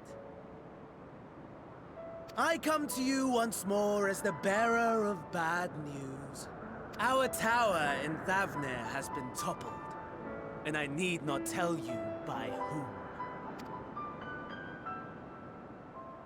Given how many we have at our disposal, the loss of a single spire is hardly fatal to our plans. It does, however, slow the rate at which we siphon the ether. Yeah, the fact that it siphons more ether than is necessary to sustain itself does imply that it has a secondary purpose. It could simply be siphoning ether to try and kill the planet that way, but it could also be that they're trying to gather it up for some reason. If they continue to preoccupy themselves with the towers, then all will be well. But should our foe prove bold enough to strike at us here, then the timing becomes questionable. Yeah, it's a good thing we decided not to bother clearing the towers, because first of all, as Van Daniel can't simply make more whenever he feels like it. We don't know how much preparation he requires to make them. And second, now that we know they have a secondary purpose, whatever they're doing, we need to stop it somehow. We just have to be careful, though, because these guys don't care if they die as long as the Our plan foe is serves. bold enough. Of that, I can assure you.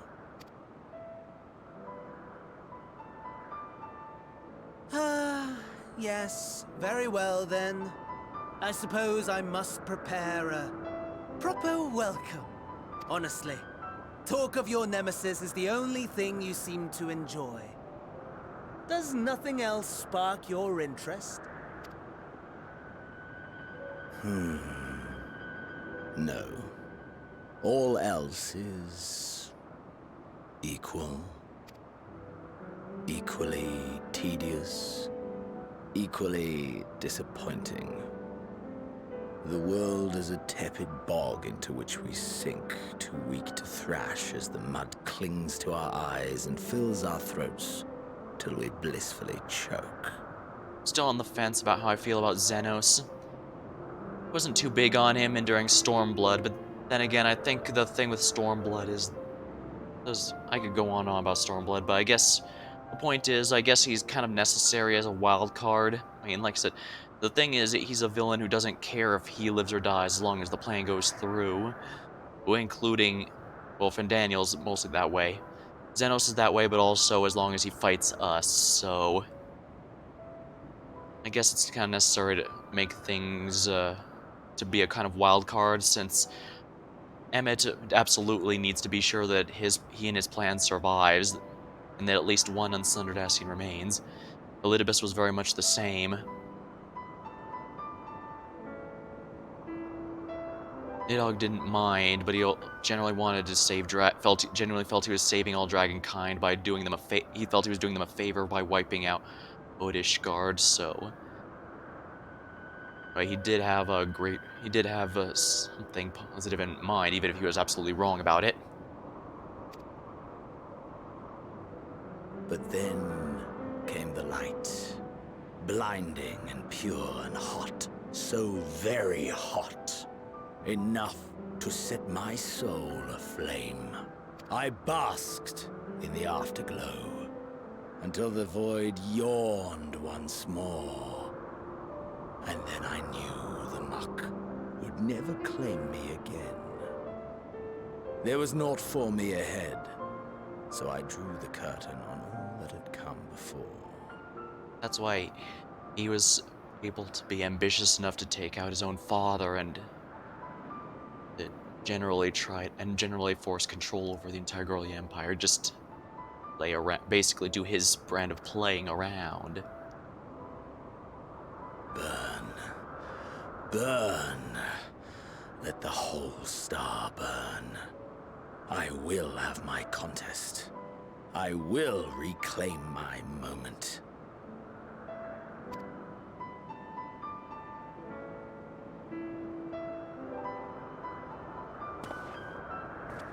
How wonderful that the emptiness of death has not dissuaded you from committing your life to its pursuit once more.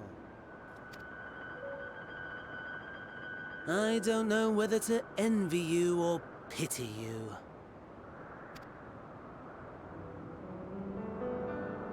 You question my disinterest, but what of yours? Despite your noisome antics, I sense you take little pleasure in this endeavor.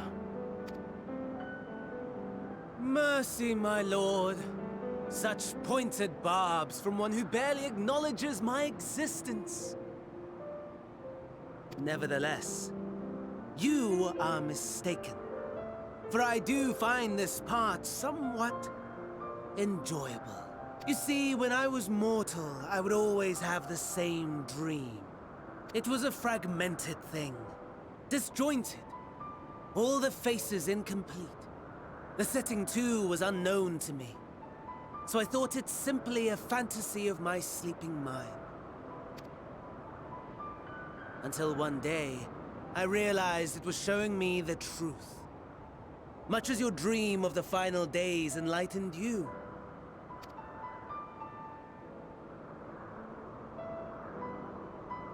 And soon, very soon, the rest of the world will see the truth of my dream, too. Yes, I think that is something we can both enjoy. I genuinely don't know what to make of some of that. But I suppose that's probably the point.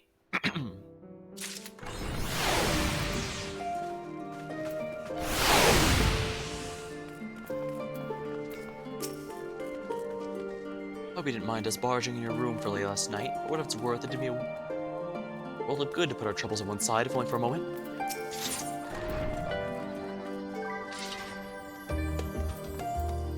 Kyle and Graha were having a pleasant conversation until you barged in.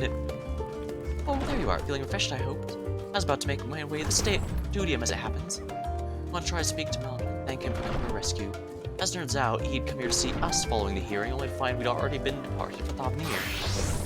Knowing him, he was probably hoping to I believe, I think that basically means just talk and catch up. Since we're still waiting for Stoll and the others, I thought, perfect time to visit. Shall we then settle? Twins will be coming too, assuming Alphino can tear himself away from his new toys. I'll let you rally the troops while I go on ahead. Considering my recent impropriety, perhaps I should avoid showing my face for some time. That might be for the best. If the others should return, tell them we will not be long.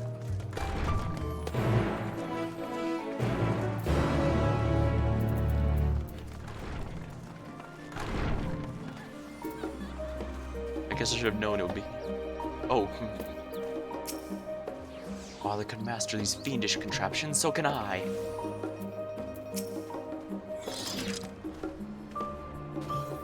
For a stroll? Well, actually, the Scholark himself was here. In that case, what are we waiting for? I'm too eager to see him, though I somewhat dread the thought of visiting the studium. I dare say our notoriety precedes us. Alphino, of all people, worrying over his reputation, and at our alma mater, no less. Will the wonders never cease? You'll understand soon enough. Off we go.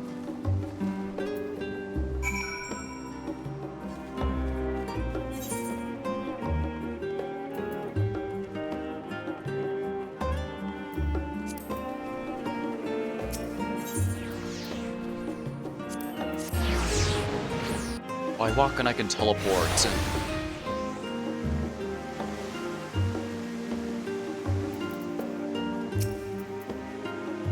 See that sculpted picture above the entrance? That's the mark of Thaliak, the scholar.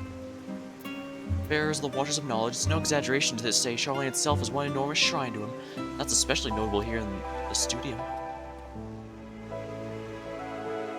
The Ewer. Seems like only yesterday I first walked through these doors. Feels like only yesterday I first walked through these doors.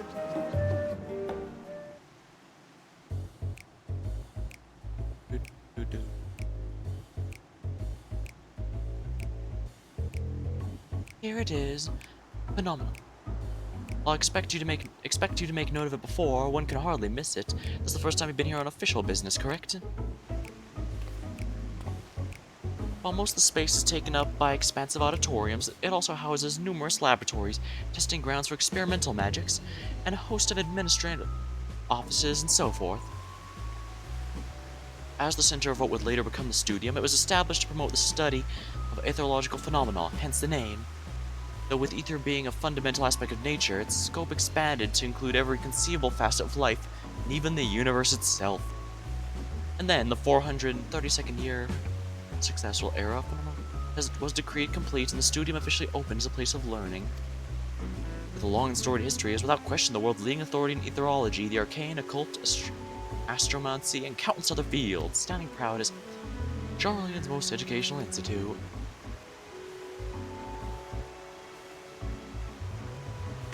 I always did enjoy giving grand tour to students. Indeed, I've long since lost track of how many times he's recited the same speech, such as his undying love for his old stamping ground.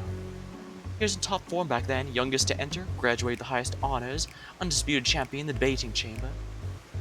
Hold on, you both joined the studium at the same age, right? Why, I stand here equally prodigious scholars. Nice of you to say, but Alphino actually entered half a year before me. Nor did I do well enough to graduate with honors.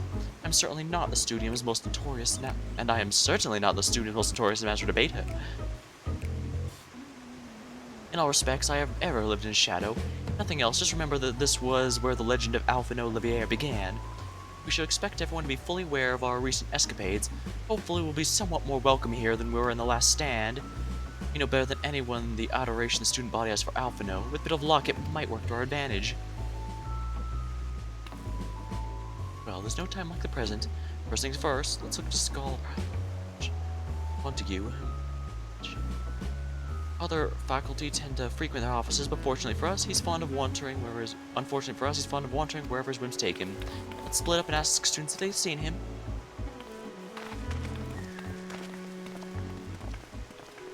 I should probably redo my hairstyle if I'm gonna keep this outfit.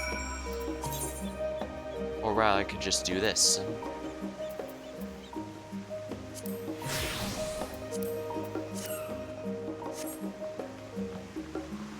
Well, I do like the outfit beneath the glamour plate here. I figure this one will do for both cutscenes and combat. That's Alpha. The Alpha Noble here. Is with his sister, Master Belosyn's granddaughter. This can only mean one thing: an event of epoch-shattering proportions is fast approaching. Spread the word. Oh, sorry, you're looking for the scholar. Yes, knowing him, he could be anywhere, but Miss Alpha should have a better idea.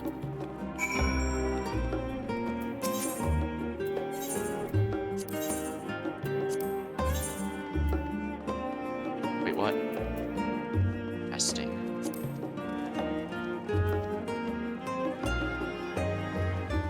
Oh wow, if I knew I'd get a hat, I wouldn't have gotten this. It's not a big deal for the moment, I guess.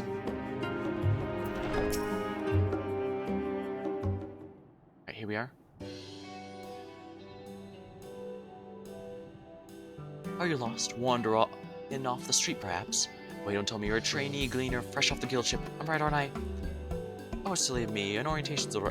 Allow me to bid you welcome to the Searchers' Meet. Let me start with a question. What's the most important thing you'll find in the studio? That's right, books. And the second most important? It's simple. Everything else. That's what we deal with here at Searchers' Meet. Whenever the students or tutors find themselves in need of equipment and materials, they come to us. If we don't have it in our stores, we send the gleaners off to find it. Honestly, you wouldn't believe some of the requests we get. 5 piastres this, tongue of giganto that, and it's enough to make your hair stand on end, which would possibly be what some of the students are trying to accomplish. This is a school of magic, after all.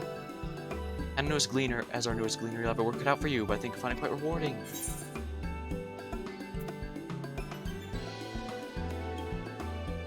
The only thing I'm interested in gleaning right now is the scholar's whereabouts. I beg your... Oh, you're not? Well, this is an elaborate ruse. You're not going to think of it. You never should clean. In the first place, my bad. He was here, but now he's not. I did speak to him shortly before he arrived, though. He was on his way to Maker's Meet. Go back the way you came in. You'll see it opposite side of the entrance. It's a laboratory of sorts, and many rare and expensive curios, not to mention alarmingly frequent accidents. If you lose your way, just follow the blood-curdling screams. The sad part is she's probably not saying that as a joke. In time it's taken me to tell you all this, he's probably already left. Best of luck finding him. I have the feeling you'll need it.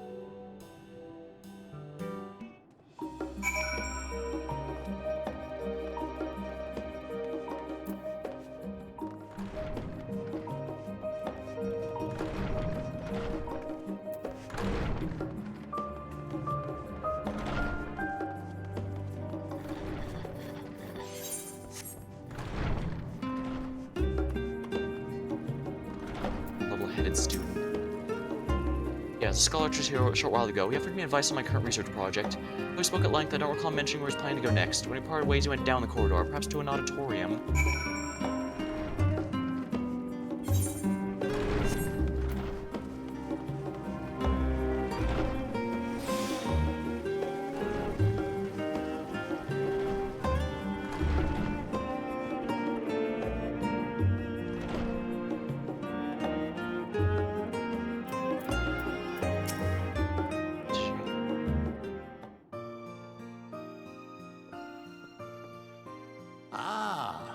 Remember you?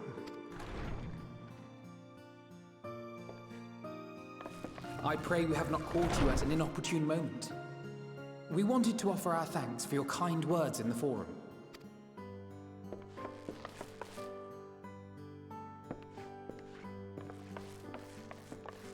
Well, I could hardly let that inquisition go unchallenged. I've always believed that curiosity should be nurtured, not stifled. Thankfully, a majority of my colleagues agreed. A slender majority, aye, but a majority nonetheless. Had the vote not gone our way, we would be having a very different conversation, if any at all. Though I'd like to think you would have not given up on our cause. I'm told you paid a visit to the annex afterwards. Yes, that's right. I was hoping to speak with the grandchildren of my dearly departed friends Galuf and Louisoix in a less dour setting. But it seems I just missed you.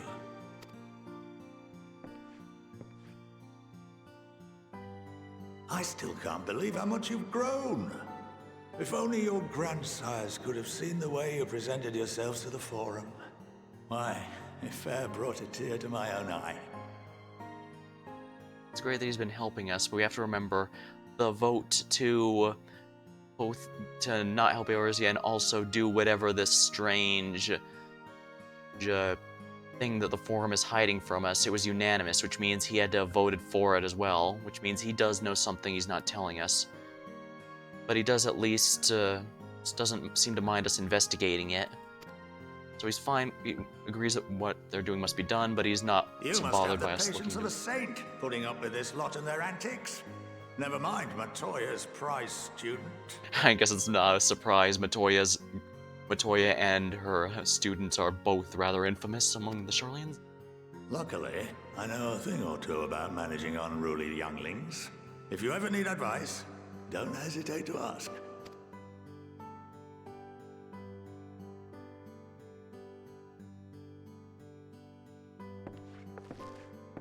If I may, there is a rather more pressing matter we wish to discuss. What can you tell us of this duty that the Forum must fulfill? Might not be able Nothing, to tell us. I'm afraid. Like all humble servants of the Forum, I am sworn to secrecy. Yeah, I figured this would be the case. But at the very least, he doesn't seem to mind us investigating it. So he won't tell us, but he won't stop us from trying to find it, which by itself is still a huge step up from everyone else who is dedicated to getting in our way. Or rather, I couldn't tell you if I tried. Our duty is of the gravest importance. Furthermore, if the particulars were made public, it would incite widespread panic. Yeah, this is just fueling my theory that they intend to just get on a rocket, leave the planet, and flip everyone off as they leave, because what else would possibly get people bothered by that? Obviously, the fact that they're only saving certain people. After all, if they were planning to save all of Sharlayan, they would just close off the city-state entirely. As such, those entrusted with this duty have been bound by an enchantment, which prevents us from speaking of such matters without the express permission of the Forum. Oh, I see. I knew he probably would swear himself to secrecy over it, but I didn't know he was actually being compelled secrecy over it. Which also explains why he's fine with us investigating on it. It's because he doesn't, while he may agree that whatever is necessary to be done, he also might not be bothered if we figure it out, because we'll be able to judge for ourselves whether to keep it secret. How is that even possible? It's been some time since I last gave a lecture. Please, take a seat.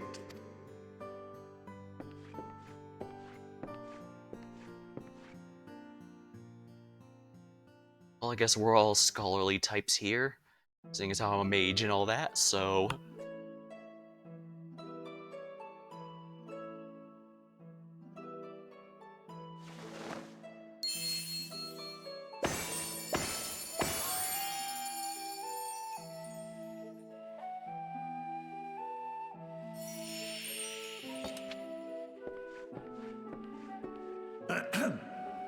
We shall begin by reviewing the fundamentals of etherology. The ether, which imbues us with life, can be categorized into three forms. Two are of the incorporeal sort, the soul and the memory. Can anyone tell me the third? The body, obviously. We said two are incorporeal, so that means the third is the corporal ether. Yes, very good. This is the form with which the layman is most familiar. Consumed by even the simplest of daily activities, and replenished by the food and drink that sustain us, this form of ether is in constant flux. Source. In contrast, The ether that comprises the soul is rarely subject to dramatic change. The same can be said for memory, as the two are intrinsically linked.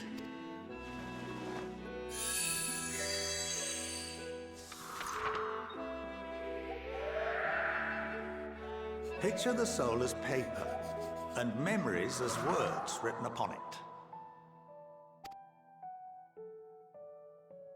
Now, what would happen if that paper was doused with ink? The same type of ether as comprises the memories.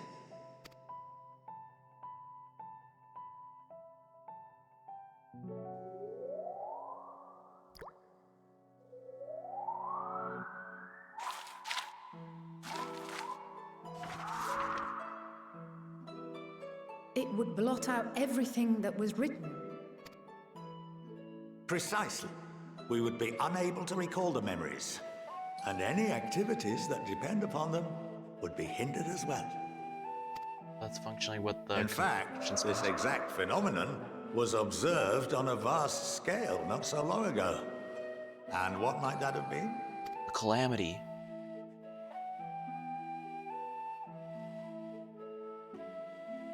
The seventh Umbral Calamity.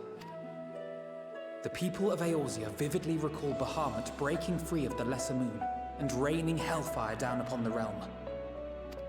But no one could seem to remember the events that followed immediately afterwards. Indeed. To this day, we have yet to determine whether it was an unintended consequence or a deliberate act.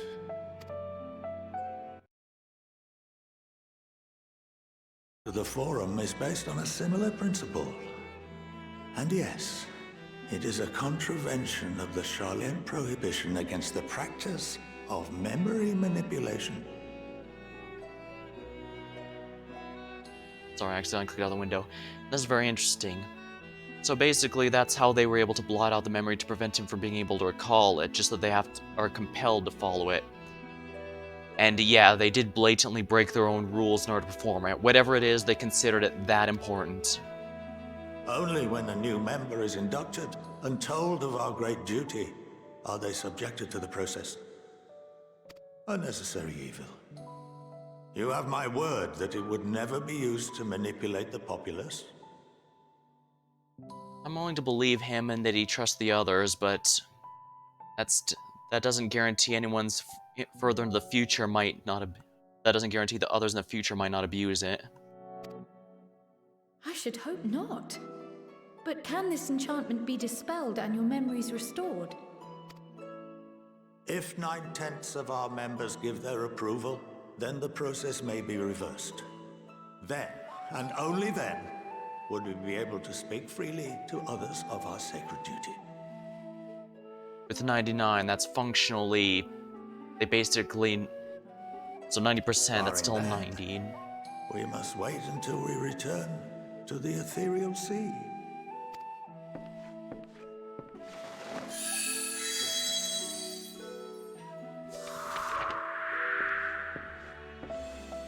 For there we will be purified, the blots upon our souls washed clean.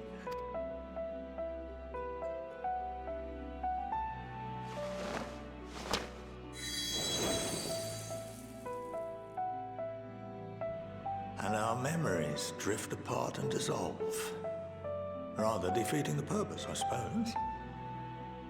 We drift into the ethereal sea without... Yeah, basically the Final Fantasy XIV universe doesn't have an afterlife per se. Basically, when someone dies, the soul memories and all that return to the life stream from which they came, which they are then dissolved and become used to create new souls and new memories for the next people who are born. So it's not like other ones where there's an actual afterlife that determines their role after their mortal life is done.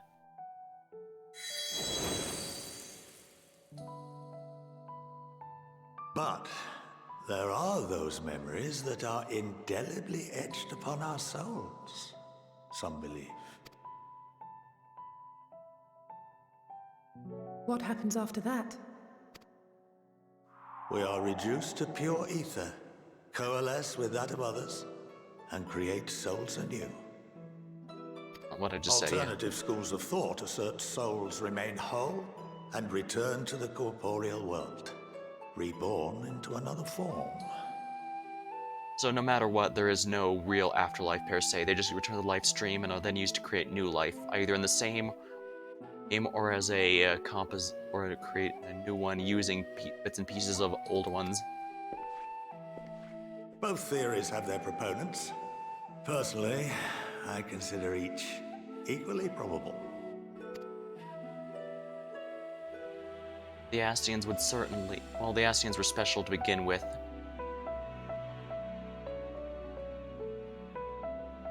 Well, I think that's enough education for today, now that I've given you some food for thought. Or rather, an entire banquet. Yeah, the Astians seem to confirm that at least some things from the Sundering remain. After all, we know for a fact we seem to be the missing final member of the Convocation of the Ancients. The last one, the seat of Azem.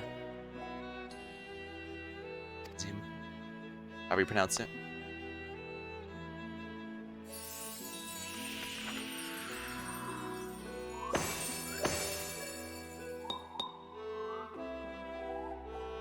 Clever.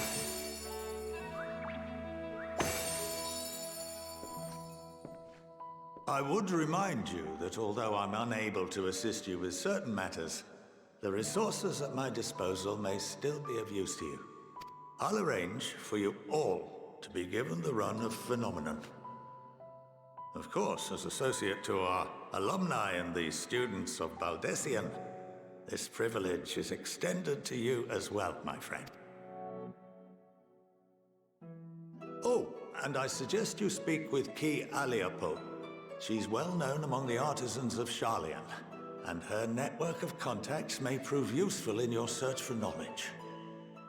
I wish you all the best in your pursuits, wheresoever they may take you.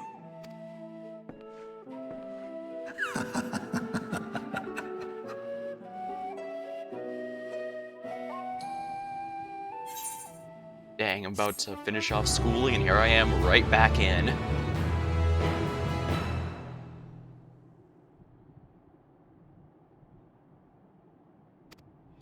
Your game is the Artesian. Basically, for crafting job is. Some of my earliest memories were of actually. He was a close friend of my grandfather.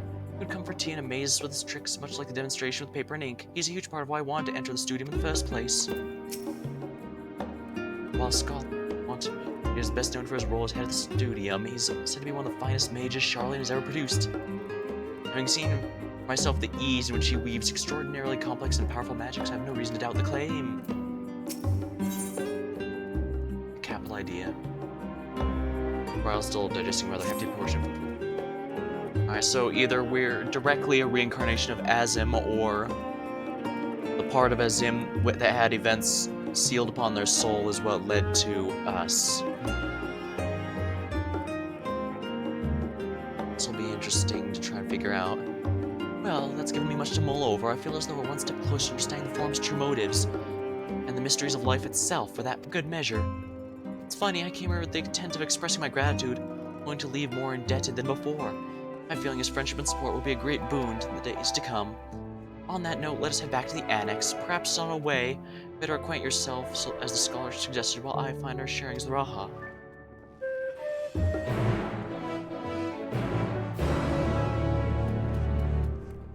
Faculty. Yeah, I don't have a crafting job that I can do this with. Well, at least none that I'm not gonna worry about it. I only raise my crafting jobs for the purposes of the Beast Tribe. That's because each expansion has at least one that requires crafting to function, and as such, I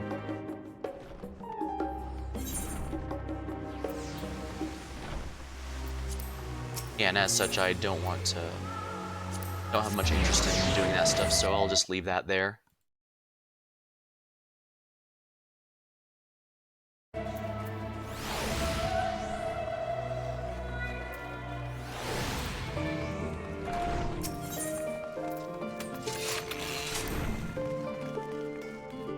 see how long I've been going for. 5 hours. Shoo. Actually, I think this may be a good time to call it. Oh, we're already in level 82 stuff. Oh my. Well, the good news is assuming it's like the previous couple expansions, we'll be getting a new dungeon every odd number of levels. So as soon as I hit 83 on this character, I'll be able to do that.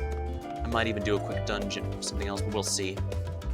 Actually, I probably won't even need to do that. This main story is, as we've seen, has a lot of content to go through, and that's good for leveling, so I'm going to stick to that. Until next time, thank you for watching. I hope you had a good time.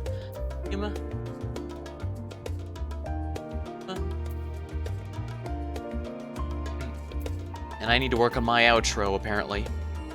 I'll try and figure something out eventually. Alright, well thank you and see you next time.